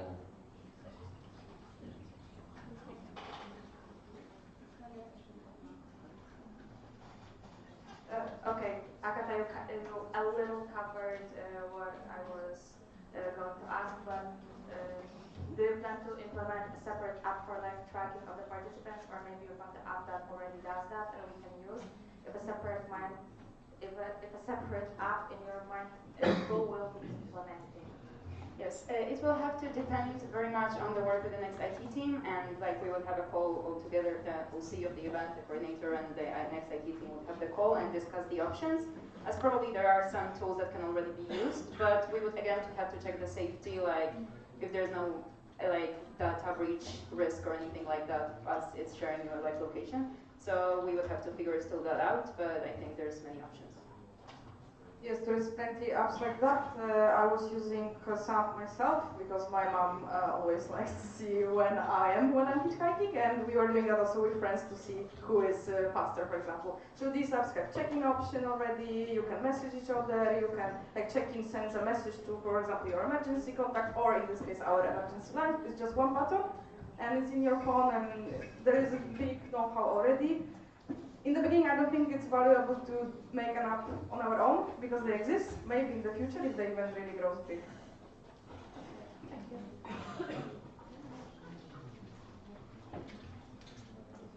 First of all, sorry because my comment will be quite long, so I sent it twice. Firstly, I wanted to say thank you for tackling this topic because it's also something that we've tried to do for several years, and it's a big thing that I think there's a lot of potential. And also thank you for the working group that I think it needs more minds than just the national board. And I want to thank you for all your work. Also, I have followed a bit of the presentation in the last NA, and I know that you understood the feedback on the safety, and thank you for implementing it.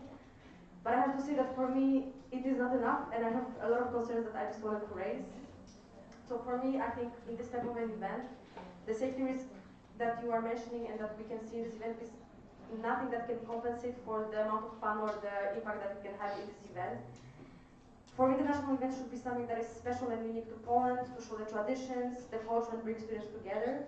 And in that case, it's not even unique because it's based on another event, and it is an organization that does solely this event. And we are not really experts in this type of race. But at the same time, we do have expertise on organizing events, and I think we should play with that. I think we should play with our strengths, because I'm not trying to say that we do not have the capacity or the expertise to organize such an event, because we obviously do. We are doing EGM, which is going to be fantastic. So I think we should focus on things that we do best. And I also think that logistically, this is very difficult to organize, and even if you consider the safety measures that obviously you thought through a lot, so thank you for that. But I do not think that this is fair to put so much responsibility on the volunteers that would be responsible for the safety, because it can bring such responsible and distress to the volunteers responsible for that. But also to add that in case something happens, there is liability on the organization and on the volunteers, on the national board, and this would also impact not only ESN Poland, but ESN as a whole, as a reputation, as a brand, because it would be huge if something happens. And I think you mentioned that something can happen everywhere in any kind of event, but in this type of an event, we are losing control over what happens in our event, because we cannot control the people that they will meet on the road, we cannot control the drivers. If we organize an event, it's a closed space, and all participants cite code of conduct, they agree to being participants, we have data over them, we have control over who is participating and interacting with our volunteers and our participants, but in this case, no. So I think that if we are advocating for safe and inclusive events, it is unfortunately not that, but there is still so much potential in that, and I hope that you continue to explore this idea. I think it's an opportunity to show the beautiful sides of the culture of Poland, the seaside, the mountains, the lakes. It can be even something different every year. And instead of focusing on making it adventurous, I think we can focus on building a base where you can think of extra activities that will make it fun, that will make it impactful, that you will show the cultural activities, that you will interact with local communities and make it really something fun but also impactful and safe. Thank you. I would like to propose closing the speakers list. Is there any objection? Objection.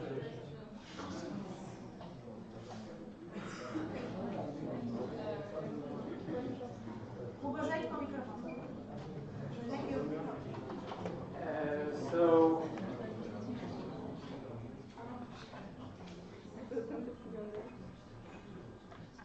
So it's me again, Jakub Rzeszowski from ESN Wrocław.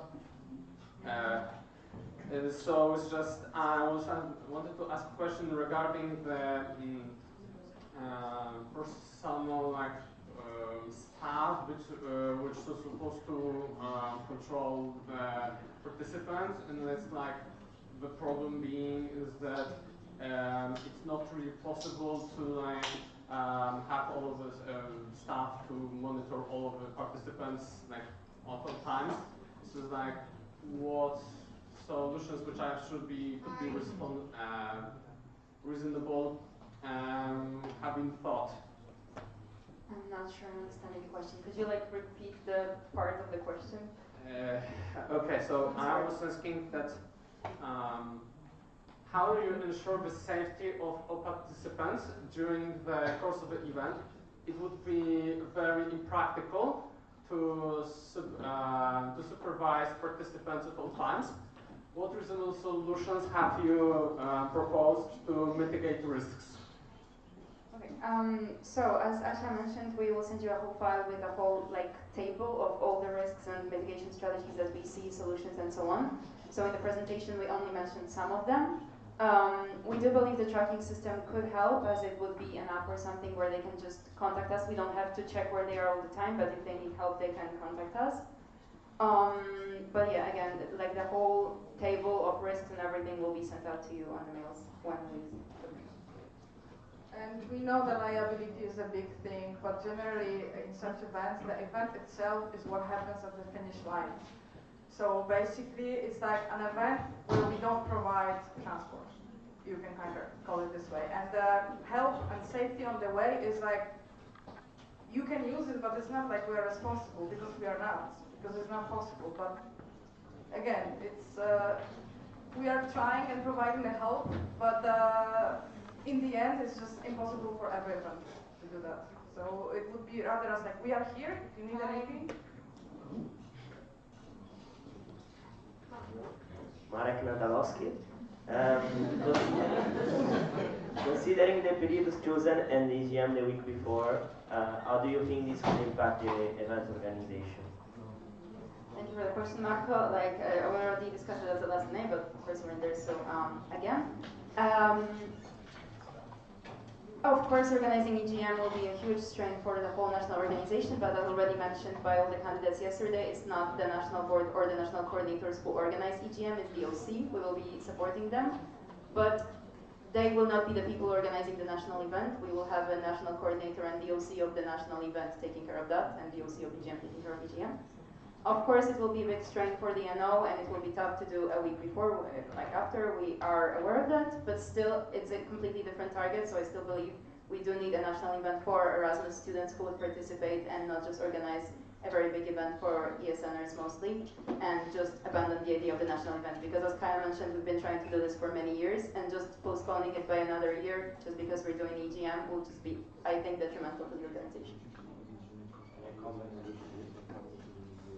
My point is not who is the OC, but the number of volunteers needed for EGM organization is a lot, and you will require at least 120 volunteers to organize the events.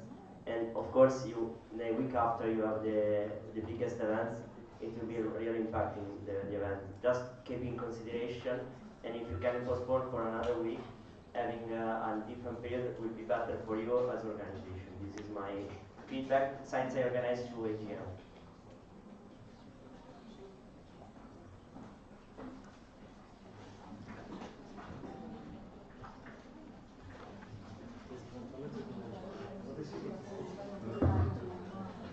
So, my first question, who will finance the first edition of the event? I mean, by financing the event, I mean that covering the costs and payments in advance. Is it going to be as in Poland or sections? No, of course we cannot put it on the sections, but we have like ideas for the participation fee, and the event itself, the first one would be a very much trial run. So there's like advance payments for the participants and so on, and some financial things will of course be as well handled by Yes in Poland. But we are not expecting like the first edition to be super, I don't know, for income or whatever. It's the first run, it's a national event that we want to do for Erasmus.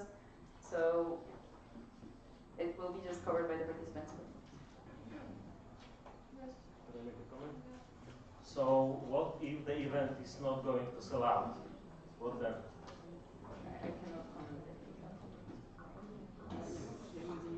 Sell out is 350. The safety breaking point is 120. So if we sell less, then we make a loss. We can assess what risk ESN is ready to take, and under which risk we cancel the event and we give money back. Okay, thank you.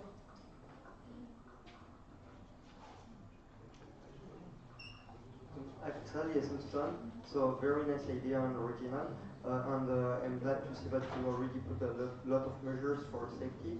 But as Kaya said, we cannot always control everything in this kind of thing. So I'm not very familiar with the Polish law. So I was wondering, who is responsible in case of a serious problem like a car crash or anything? You said before you were maybe not responsible, but how are you gonna promote the hitchhiking in the event without being responsible for it?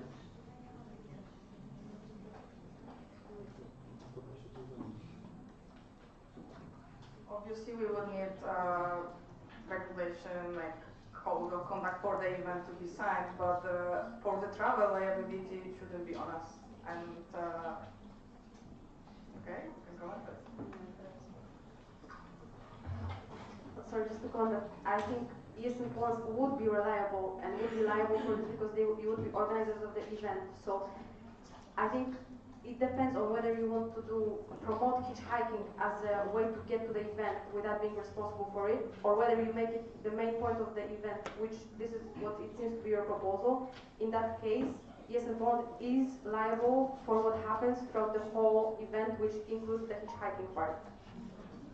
Okay, but obviously there is insurance included. So I mentioned, I hope it sounded well, that everybody would be insured, and of course we should need OC, but as a OC as insurance for ESN as well.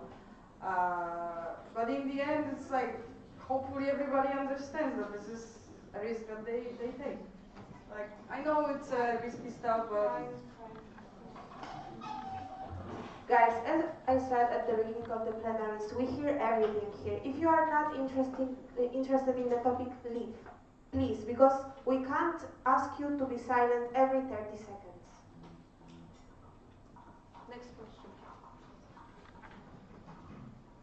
So, many of my questions have been covered, fortunately, but with live tracking, a lot of legal aspects of handling really further data comes to my mind. Have you thought how handling such data will be handled in case of RODO in Poland, but GDPR in general? As I mentioned, we will have to research like the existing applications that we have, if we can partnership with them or not, if something will have to be created from scratch. If then again, of course, as Asha mentioned, we have to create the regulations and the code of conduct and research it both with the legal team and IT team and collaborate with everyone to make sure it's covered. Again, this is an event proposal, so we can cover many aspects as we've already thought about, and we have thought about all of it, but having answers to every single, like, very specific thing at this stage is just very tough to provide. But we would do a lot of research with both legal and IT teams. Okay. I would like to propose closing the speakers list. Is there any objection? Objection.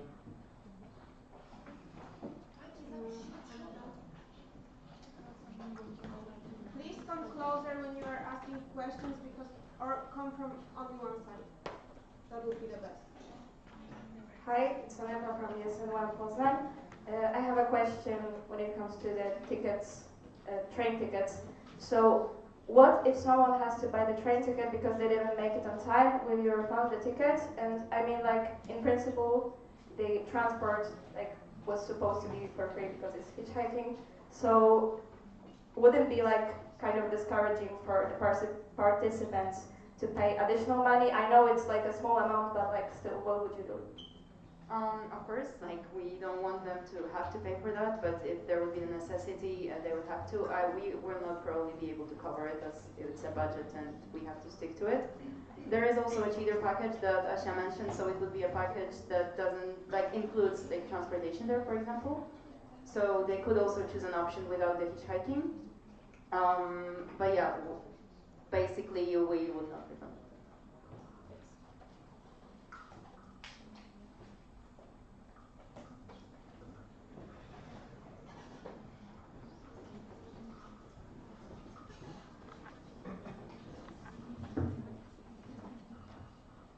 So my second question is, who will cover the potential financial losses?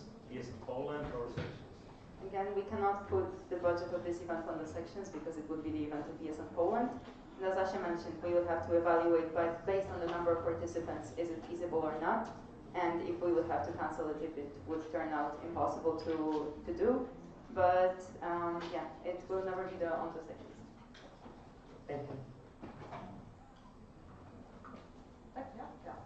Hello, my audit commission. So my question is basically, you already mentioned the budget a few times. Who's actually responsible for the finances, especially that it's a big scale event? We're talking about national event, and maybe I missed it somehow, but you do not have exactly a specific person dedicated to the finances, right?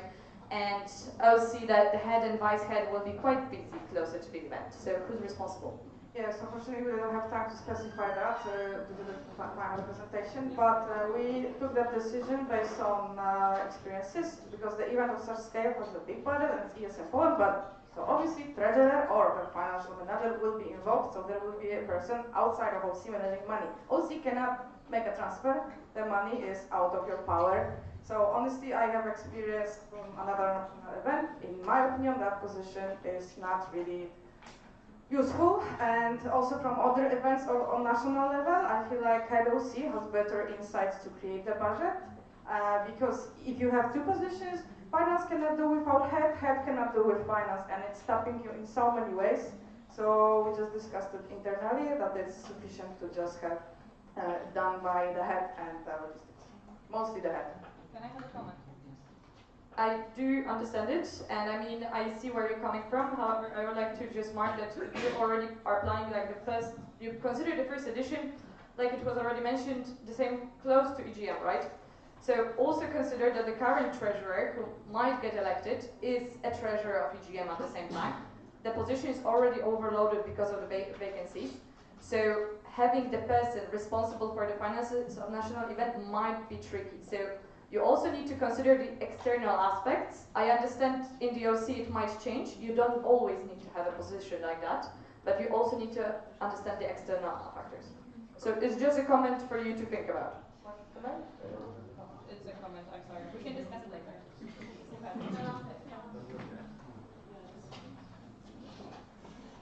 Later yes, sometimes. Do you already have a plan if somebody tries hitchhiking you during the night? As in, I don't know if I understood it correctly on the presentation. It was mentioned that you have to stop during the night if you want to first go the whole day, that you won't be able to. And is there like any, I don't know, accommodation or something? I don't know if I understand. Disqualified. Because they are disqualified because they break the rules. Right. Yeah, they are kicked out because it's a huge safety concern. If you do that, it's like the full decision making of the participant. If you do that, you are disqualified. You can't. Like you need to inform us which route are you taking, what you decided, what's your ETA estimated, and stuff like that. Sorry? One day, first? Yes, since the morning to the evening. It's just a few hour ride. It's very easy to make even in 5 hours. 5, 6 hours. If you are like across, it might take 12 or 13, but it's doable, very doable.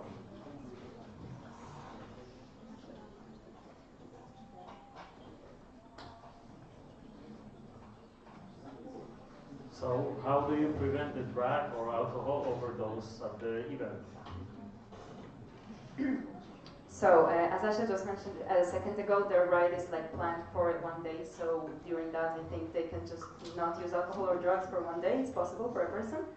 And at night, of course, we will have safety teams and so on, but that will already be in Jastarnia, and that will be prevention of the same type that we have at, I don't know, NEG, NAs, and so on. So other events that we organize.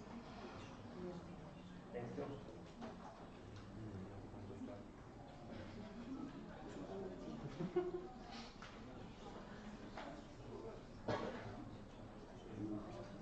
Now, how will you convince potential partners without materials or data from previous events? I think in a similar way we're trying to convince you. So we're using other events as examples. We're showing materials that we can provide. Like every event started at some point. No event existed forever. So it was a problem for many events to sell it to sponsors and partners without any materials. And basically, if we, for example, managed to organize like the trial run that the guys mentioned, and ESNers would go there, we could also do some promotional materials of that type. But of course, as it's a new event, we will never have previous editions, right? So it will have to be created from scratch. Thank you. Ugna, ESN Lithuania. So in ESN Lithuania, we also have a national event called Escape Camp, and it has ticket pricing based on the time that the ticket was bought. So like early bird, regular, and last minute type. So when you were planning this national event concept and the budget, did you think about this kind of ticket pricing? Generally, we were having many ideas from differentiate packages, like if you take the transport, if you take insurance, but we decided to simplify it. Obviously, we would probably implement early bird to get the funds faster, but this wasn't a priority for now. But yes, we considered that. Thank you.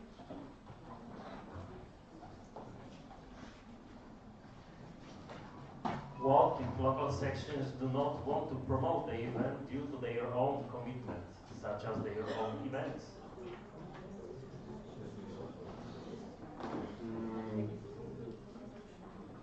That's going to be like a task for the local sections, task for the board also, and that will be mandatory to do. So they will be saying no. Yes, but also as we're consulting, that's why we created a working group. That's why it wasn't just a board member who said, I want this idea at the end. That's why I wanted all of your guys' input, and I still want it. That's why we're here presenting. And I have members here of 3 different sections, and Kuba coming from a section with a big event of their own and still trying to do this. So we believe as it doesn't overlap with like this same kind of event, and it's not like really detrimental to the sections, like promotion would not be a problem for them. And at the end is the decision of National Assembly, and National Assembly is like all the sections combined. So if we decided to do it all together, then we are going into it together.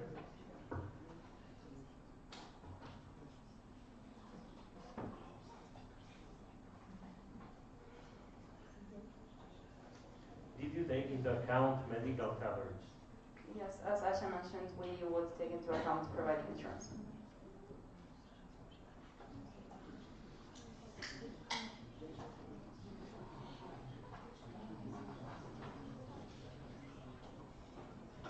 You take into the account the event insurance?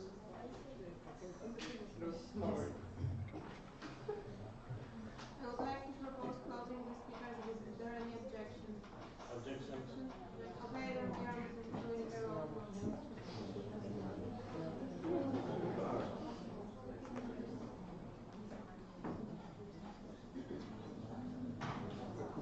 So in the meantime, sign up if you want to ask a question.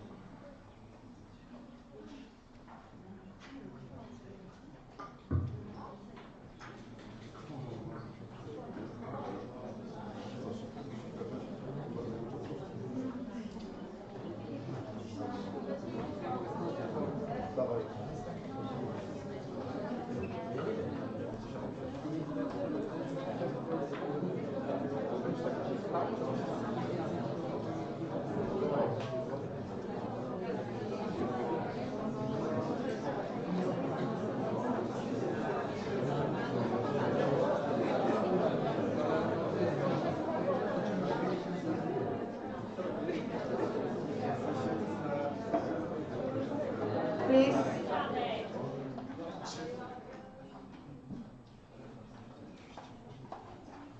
Do you approve closing the speakers list? Yes, NSGGW. Yes, NSGH.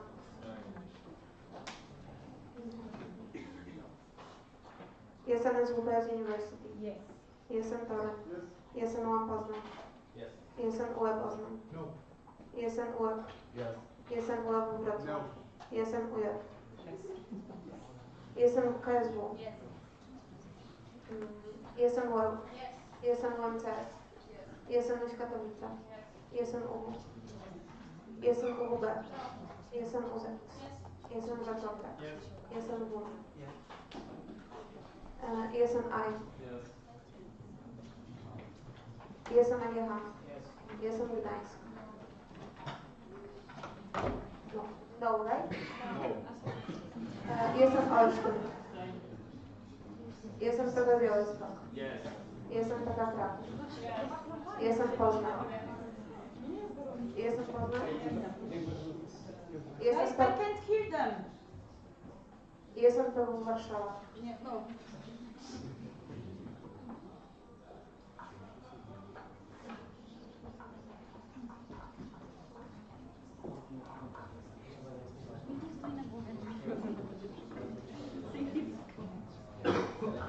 Okay, we will vote once again because we didn't do the quorum check, so the quorum check will be checked first.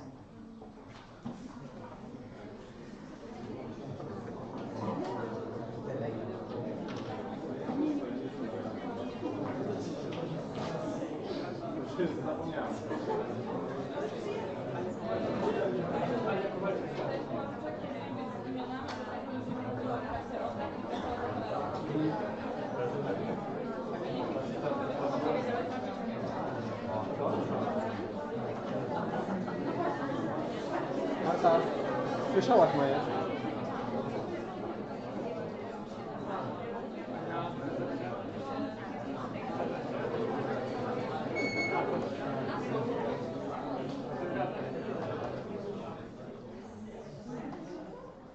Please state your name during the quorum check. Jestem SGGW. Jestem SGH. Jestem SWPS University. Jestem Toruń. Jestem UAM Poznań. Jestem UE Poznań. Jestem UEP. Jestem UEP Wrocław. Jestem UEP Kraków. Jestem KSW. Jestem UEU. Jestem UMCS. Jestem UŚ Katowice. Jestem UW. Jestem UWB. Jestem UZYK. Jestem Wrocław Tech. Jestem WUM. Jestem AIUŚ. Jestem AGH Kraków. Jestem Gdańsk. Jestem Olsztyn. Jestem PB Białystok. Jestem PK Kraków. Jestem Poznań. Jestem PW Warszawa.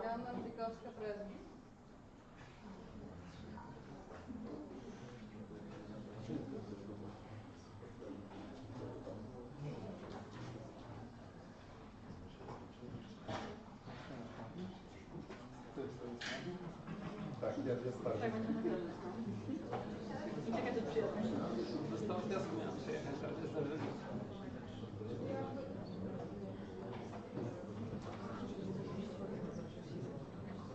Do you approve closing the speakers list? Jestem SGGW. Jestem SGH. Jestem SWPS University. Yes. Jestem Toruń. Jestem UAM Poznań. No. Jestem UE Poznań. Jestem UEK. Yes.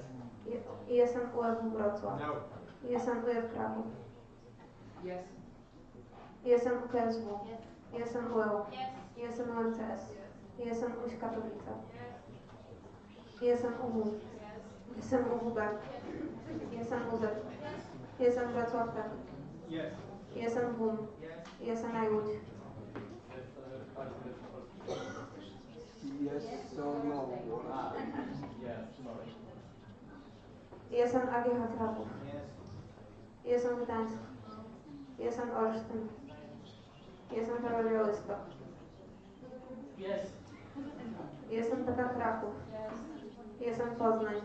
Jestem PW Warszawa. No.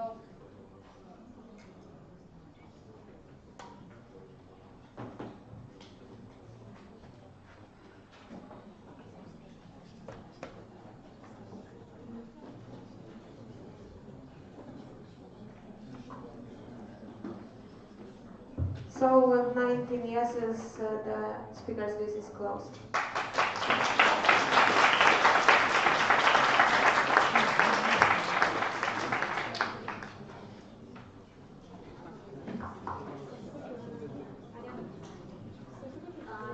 My comment is on the fourth one, as I signed multiple times. I was covered by a lot of people, so I will cut my initial comment.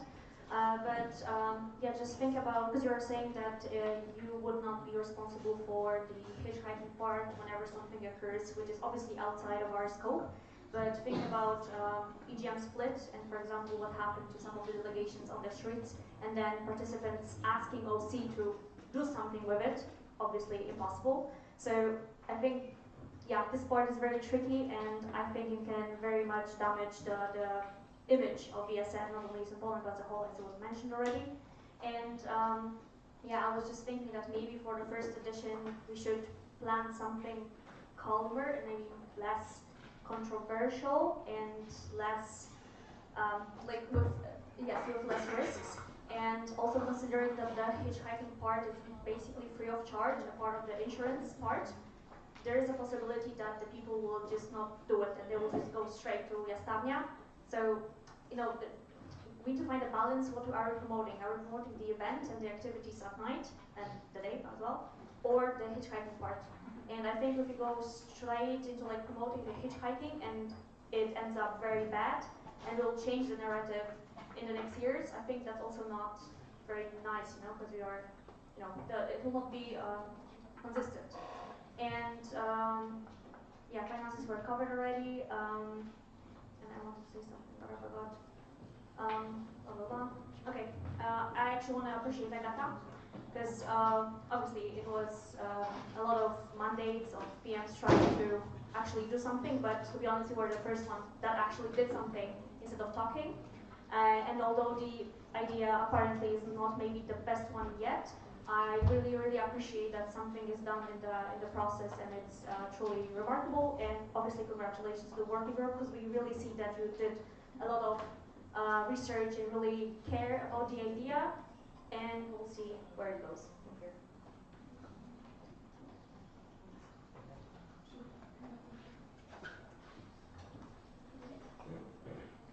Are you done? Yes. I'm asking Dakota because she's reading what you've written there. Copy that and send on WhatsApp. I can send. No, you can. Can I say it on the app? No. Can you send it to me? She can. Great. No. We don't see the pictures.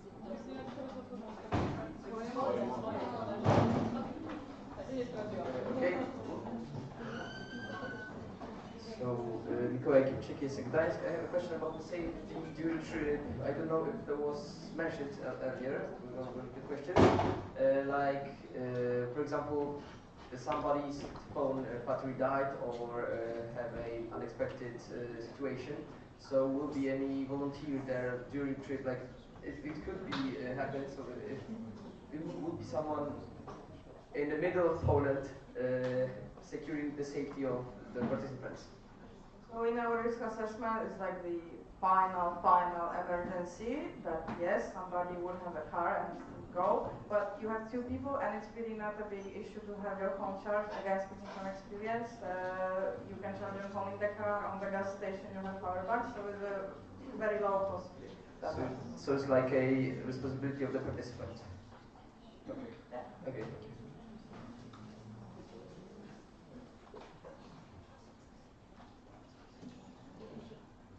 Wait a second.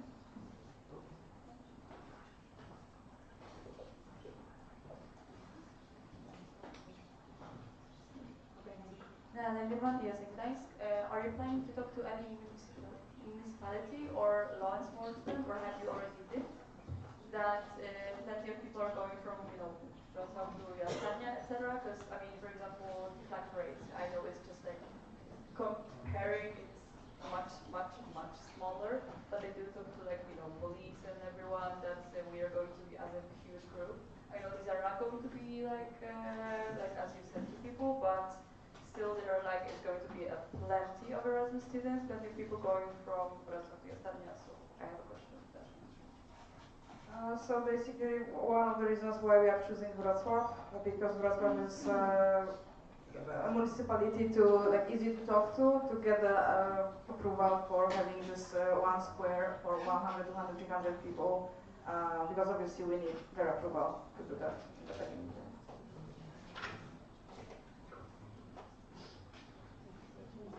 Adam Bandek, yes, and UJ. I have a question. As I understand, you plan a single high-scale starting point. Aren't you worried that such one starting point might scare many Erasmus? Say the race starts in Wrocław at 10 a.m., so then Erasmus from Kraków, Warsaw, or Białystok would have to travel through the whole Poland, effectively prolonging a trip by a day, incurring many costs. Wouldn't it be better to organize 2 or 3 starting points from different points of Poland, even if they are really low scale and simple? We were thinking of that because we had another similar idea, but it kind of takes this fun of having the starting point together, and so we decided to do it in a way that you get to see a city that you start from, so it's kind of combined. There will be a free event happening. Preferably we would engage sections from the city to maybe organize some sightseeing and stuff like that to promote the city. So that's part of it, part of the experience. Obviously we can change it, but that requires more engagement from every section, from every city, or more volunteers because we need to cover somehow, because they need to pick up their welcome pack, and there is some starting point. Also, it's hard to coordinate the starts if it's not in one place. If everybody starts at the same time, if the chances are equal, that's why because it's a race. Okay, so you are willing to take that risk. Thank you. So, hi, Paola. Yes, I'm in Italy. Considering the event visibility, don't you think it would be more effective to start gradually by supporting and expanding already existing events that are performing well locally, instead of creating a completely new national event from scratch? Established events already have visibility and recognition, while a brand new event may initially struggle to attract interest and engagement on a national level. For example, in Italy, one of our best national events, which is currently happening now on the one on the Aeolian Islands, started 5 years ago as a local event, then became ELDI, so local event of national interest, and thanks to the popularity 3 years ago became officially a national event.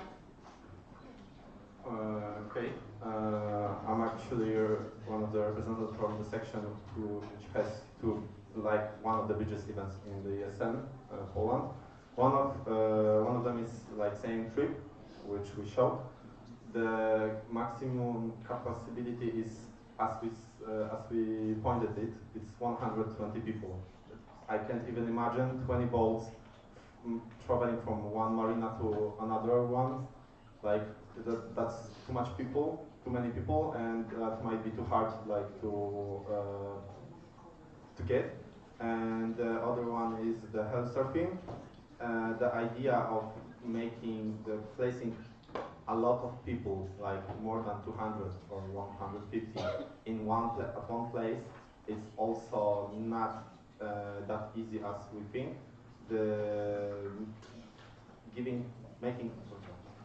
Pointing all of these people in one place will be much more expensive.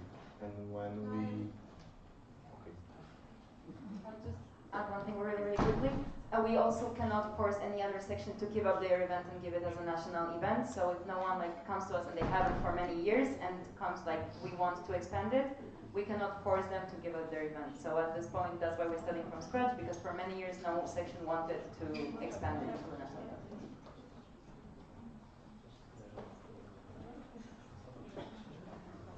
So keeping in mind that most of the engaged volunteers will be engaged either as working groups members or as volunteers at EGM, don't you think that it will burn out our human resources and it impact performance of the volunteers on both events? I think I already mentioned it a little bit to Marco's question.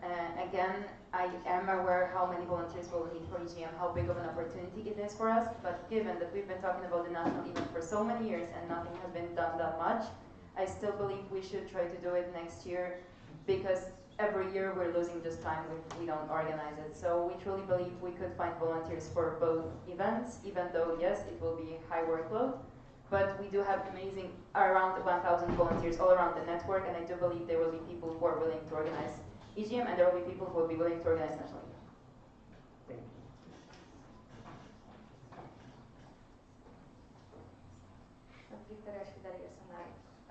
This will be an event requiring quite some volunteers, as I've understood. I assume there will be coming volunteers to Wrocław and Fiestarnes of the starting and ending point. Does the budget take their accommodation or travel expenses or things like that into account? Yes, it does. However, we don't foresee that many volunteers because OC is already quite numerous, 8 or 9 people. So total for now we're counting 20 people, ESN crew total. So OC plus volunteers. Okay, thank you.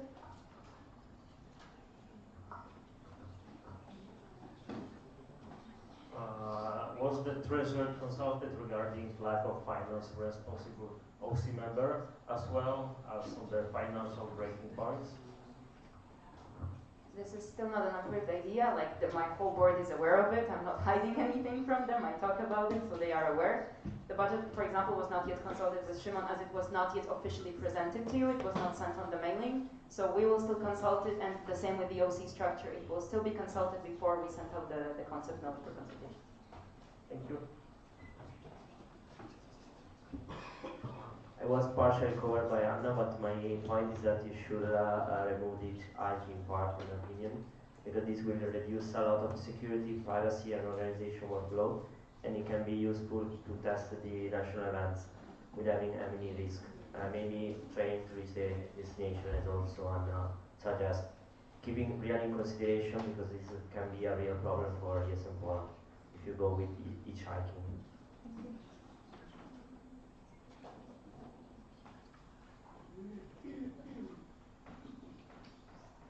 So, yeah, Dominik Ziewka is from Katowice. I have the question regarding the local level. What will the OC of National Event expect from the local sections, from the local coordinators? Will the role mainly focus on promoting the event, or are we planning to involve them in some other areas? To make it simple, what will the task force section consist of? Yes, so this will not be like exactly the same as National Erasmus Games and Discover Europe, for example, because we would not have local coordinators, so it's not the same. We would not require you to send any new contact person or whatever. It would probably be mostly promotional tasks, so just posting the information about it and informing our local sections, like your local Erasmus. Okay, Marek Natalowski. If you don't listen the suggestion we give, have you tried or will you try to contact some company to help with hitchhiking with a driver that are really not random people? And we really, I would say I don't want it to end with the same case as we had in ESN Poland as a Kopane trip that ended up a trip with our partner, Time Travels. And of course we really love Time Travels and we like partnering with them. But because of that, it's still a trip with a partner. It's not really our national event. So I would not like to lose ownership of it. So like checking in with an external company, I think it would just go the same way as Zakopane did for our national organization. So it will just become like an event with a partner instead of our own. And I can see Asia very eager to answer as well. Just to add on in terms of partnership, we haven't contacted for obvious reasons, but we know companies that would potentially be interested because, for example, Decathlon has done it many times already and is very interested in such type of events. Also, you can have partners that are helpful in terms of all these additional costs, like maybe discounts for trains or Bolt or whatever. That's it.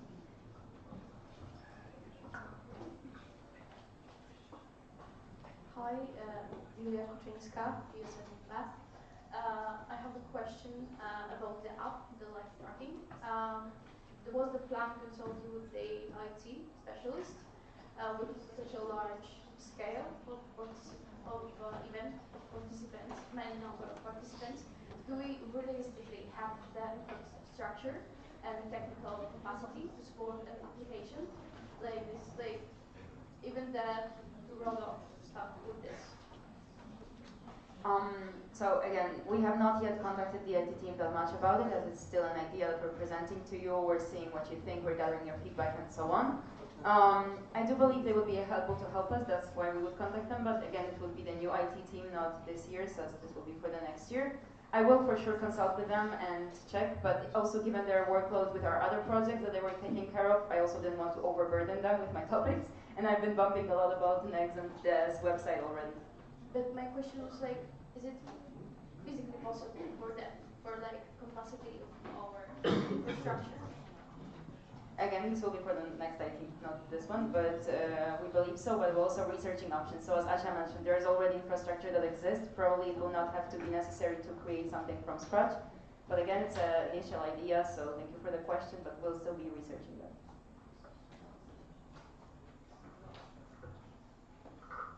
Paola is in Italy.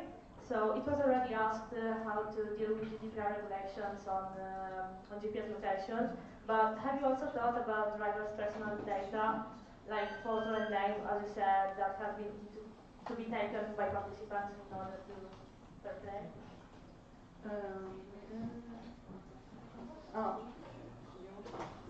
You ask permission to take a photo, and name is not a sensitive data without surname. You don't ask their surname, just a name. They can lie, and you ask for a permission of a photo, so it's not GDPR. It's like with recording in public, you know.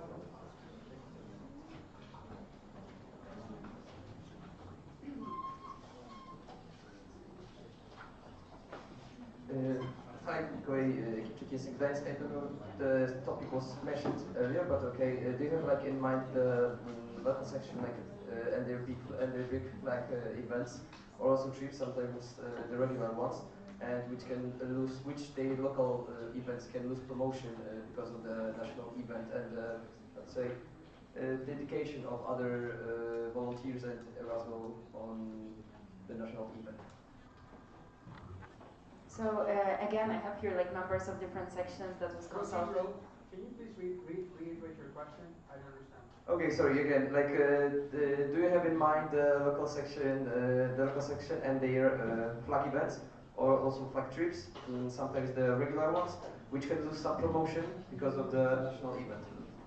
So as I was mentioning, I have here members of different sections who have their events, for example, as Yes and Dance, but there's also many sections that do not have like their own event, and I think having a national event for a national organization is very beneficial in general, because it unites us and it just brings our Erasmus together, and especially for all the sections that do not have like their flagship project, there's a chance for them to send their Erasmus to a fun event and participate in it.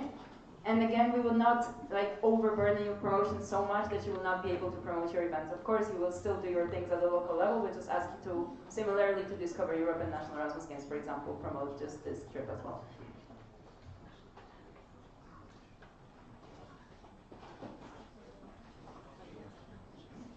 So I'm going to trying to be quick. Just a little bit of appreciation to this team and what they offered to us today is that like if you know these 4 people that is standing in front of you, I think you already know how hard working they are. I've worked with Agatha the whole year throughout many projects, and she's really hard working. I know that for sure they have answers to all of our questions, but the only issue is that they had a lot of work and a lot of things to do throughout the year. Just like she said, like for the IT team, she didn't want to overwhelm us with stuff, but that I was wrong. You could have like, because we could have built this system at least for the people to see, and you wouldn't have had like 10 questions about it. But the thing is, what we need to understand is that they are offering to us right now just an offer of the idea. All of the details that you are asking inside, these are the things that we should be working on to finalize. We understand that there's a lot of risks and a lot of things within this idea, but we need to also focus and understand that this is like a concept. So if you approve of the concept, they will start working on these kind of things. And also, you understand as well that hopefully the next BM is Adriana, and she has been working directly with Agatha, so like she would be able to take over all of these things. So yeah, just a little bit of understanding of the whole situation, because I understand your concerns, but this is how it is for any kind of project that is new.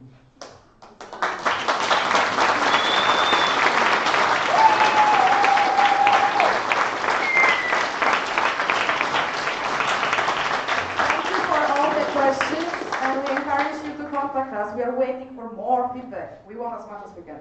And people. Thank you very much for your presentation.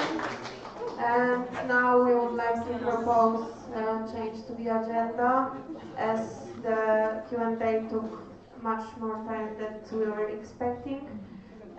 So we would like to propose moving lunch break national event proposal Q&A session, so to right now. Is there any objection to this change?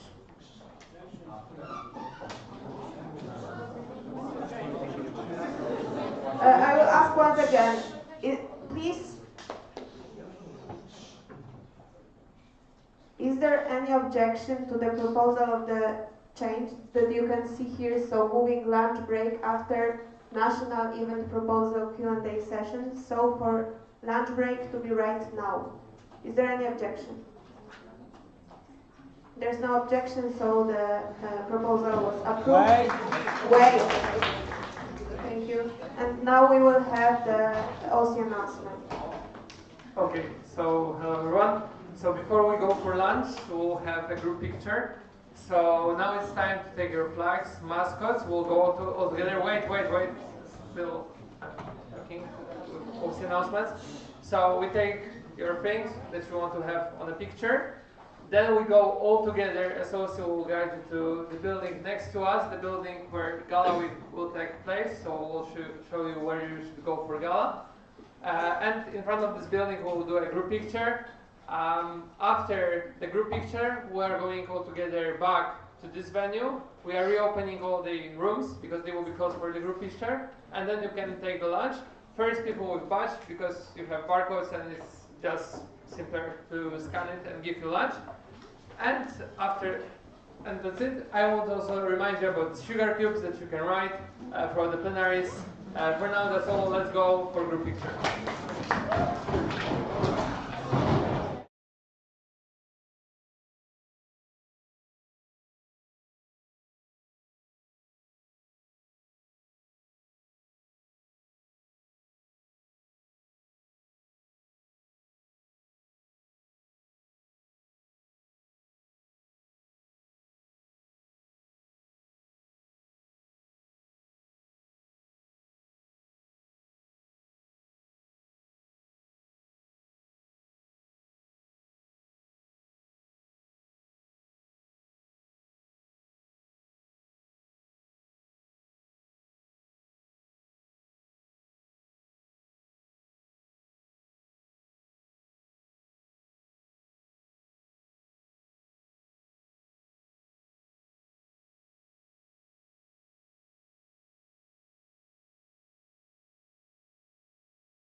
presentation. Now we will have a Q&A round. It's already open, so if you have any questions, feel free to put them in an app.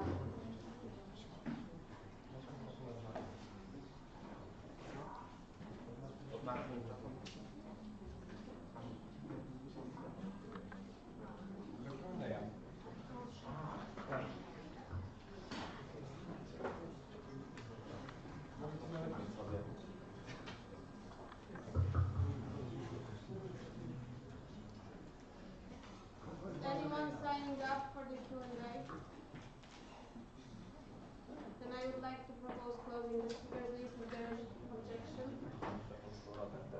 There's no objection, so the speakers list is closed. Thank you so much. Thank you.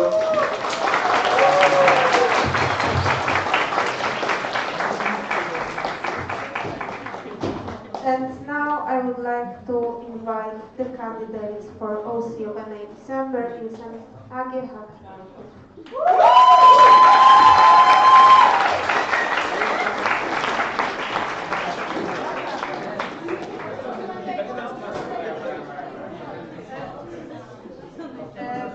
Q&A round is already open, so you can put your questions. Okay, so hello everyone. We're happy to be here. We would like to start our presentation of our candidacy for NA in December.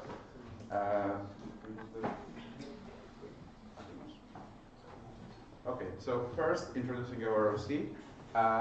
We have me as a head, Victor as vice head and HR. We have Ola as finance and partnership. We have Natalka and Kinga as logistics, Kasia as social program, and Dominika as CM. As you can see, it's 7 people. It's a bit much, but Kinga and Kasia are our newbies, and they were really eager to support us and make it happen. So yeah, we just wanted them to take part in this great initiative. And also, of course, thanks to everyone who wanted to work with me, with us. Then going further to the venue. The venue is Faculty of Geodata Science, Geodesy and Environmental Engineering. Great place to be. Yeah, but basically it's a building that is gonna be new. Right now it's under construction a bit, but it's gonna be new until December, so I think you will enjoy it. There are coffee machines inside. There is like a vending machine, a lot of space to sit, to have a coffee break, to also eat dinner.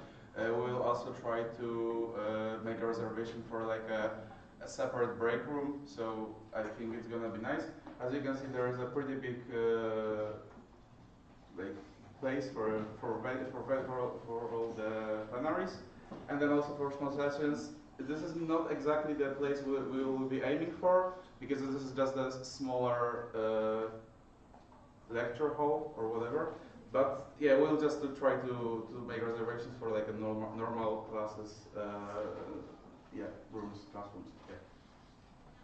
Okay, and as you can see, to those of you who were in Krakow 2 years ago, we're for now aiming for the same hotel, Żaczek. It is pretty close to our venue, sorry. It is like basically 20 minutes by bus, but from the train station, and around 10 minutes by foot. So I think it's pretty good connection between those. We have there 1, 2, and 3 person rooms, and it is, if you might remember, pretty cozy, so for now we are aiming for that. Then a few things about our proposed social program.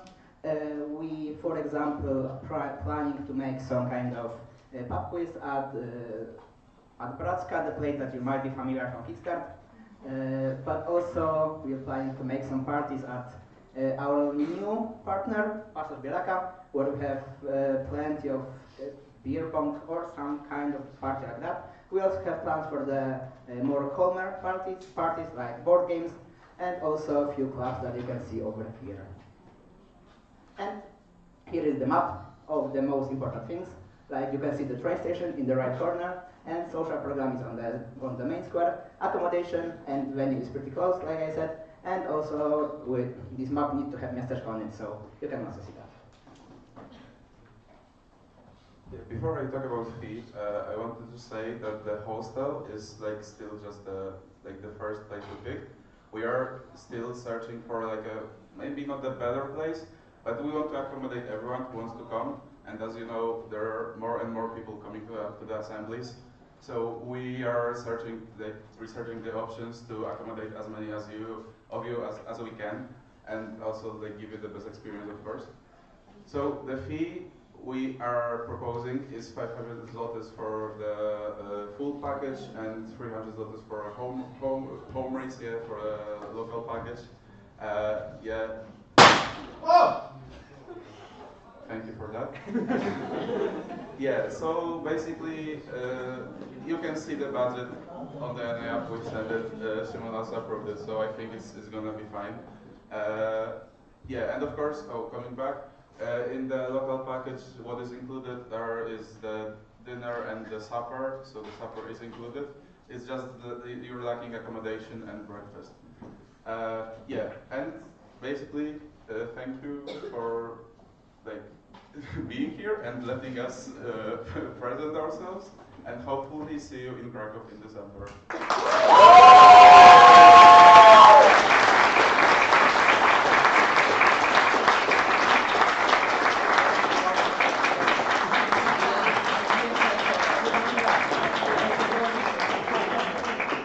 Thank you very much for your presentation, and now we will have a Q&A session. Hello, hello. Jakub Owoc, ESN Wrocław Tech. So, would you seek volunteers among ESN Kraków United, unofficially, or only among ESN AGH Kraków volunteers? Yeah, I mean, we were thinking about doing the together overall, but we decided to not do it that way because we want to keep the OC as small as possible, and we also want to improve what we're doing in our section. So we wanted to bond together and do it together. But for the volunteers, we're totally open for working with UJPK and also WEG, of course. So yeah, we will probably get volunteers from all the sections, so everyone feels included. Lovely to hear that.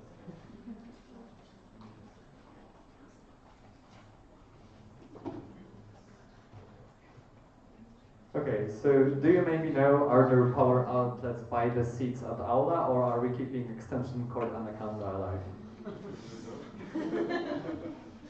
Yeah, so there will have to be extension cords still. There's always a problem with them. Okay, thank you. And last but not least, will outsiders be able to enter Miasteczko Studenckie AGH? As after consent changes, I think right now, only active AGH students are officially allowed to enter. Yeah, okay, so for now we don't have the social program fully ready yet. Of course, it's still half a year, but it's just what we have to do is to just talk to the Miasteczko Studenckie, the company basically. So they will let us in with badges. I don't think it's gonna be a problem since it's gonna be December, and to be honest, during winter there are not that many people out there, and there is less. But it's basically less dangerous. I mean, it's not dangerous all the year, but you know, it's just the university is less worried about it. Yeah, and it's also I don't know. 3 months ago it was the limitations on the Miasteczko, so I think you're gonna be fine. Okay, that's all from me. Thank you and good luck. Hubert Nowicki, Center Białystok. How did your previous experience as participant, as parts of the OCs in the previous things helped you in completing the current OC, and why is it so big? Is it really necessary? So I think, as I said during the presentation, we included 2 more people, so because they are newbies, so we wanted to include them, and because we can see that they have great potential to work in our section, so we really want to include them. Also, as you could see, Natalka is going to be working with Kinga, so they're going to work together, and I'm also going to support Kasia with the social program. And what was the second part? I mean, my previous work as OC, to be honest, just organizing skills, I guess. I also like just attending NAs gave me like a great just will to organize it myself. I don't know, yeah, just organization skills, I guess. I would like to propose closing the speakers list. Is there any objection? And do you have? So the speakers list is closed. And do you have currently the feeding program ready, like the diets and all that, or are you still like in a mix with them? Like because I think I didn't see that on the presentation. What the food diets? Yeah, yeah.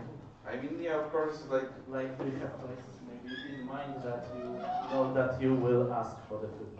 So we did our research. We have approached, I think, like 10 different places that we can get food from. Probably we're gonna focus on the places that we already work with during the NEC, probably, because we got good feedback about the food and yeah, overall the experience was good. But yeah, I guess we're gonna like look for our options. But yeah, just the places we have already worked with, they went great. So okay, and congratulations.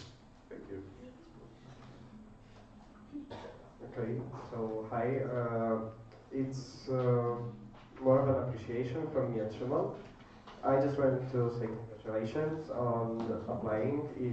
I remember your NA 2024 in the Dune motive. I was very happy that I got to attend it, and it was amazing. And I'm just happy that I will yet again have hopefully I will have the opportunity to come. Thank you for consulting the budget on time. And to everyone else, remember that organizing national level events is an opportunity for you to grow and to engage your volunteers and develop your volunteers. So apply for other open calls.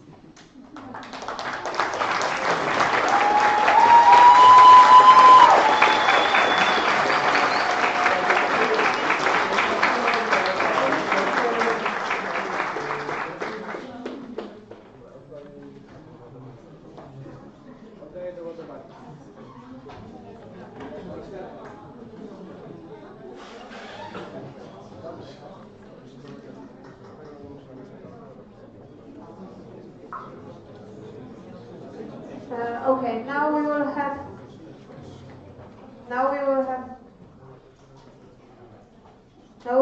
small sessions. So you can check in which room you have your small session in the file. Local representatives lounge will be here, and after the small session we will have the end of the plenary. So like probably local representatives will stay a little bit longer, so the rest can leave. So we will have firstly the announcement from the manager.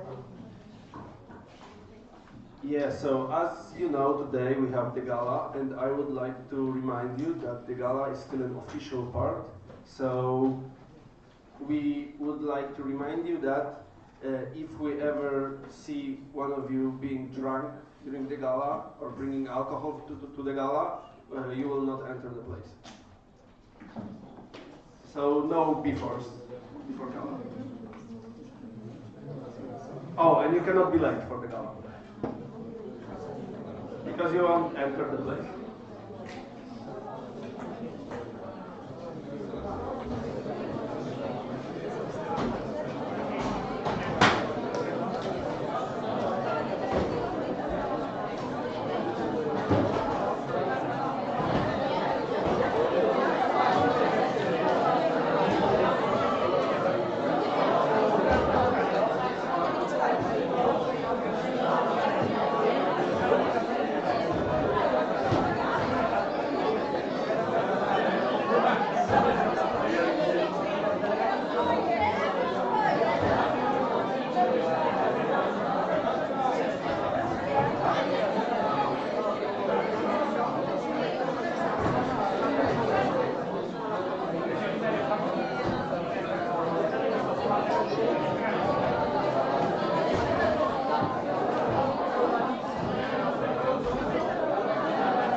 Tomek! Tomek!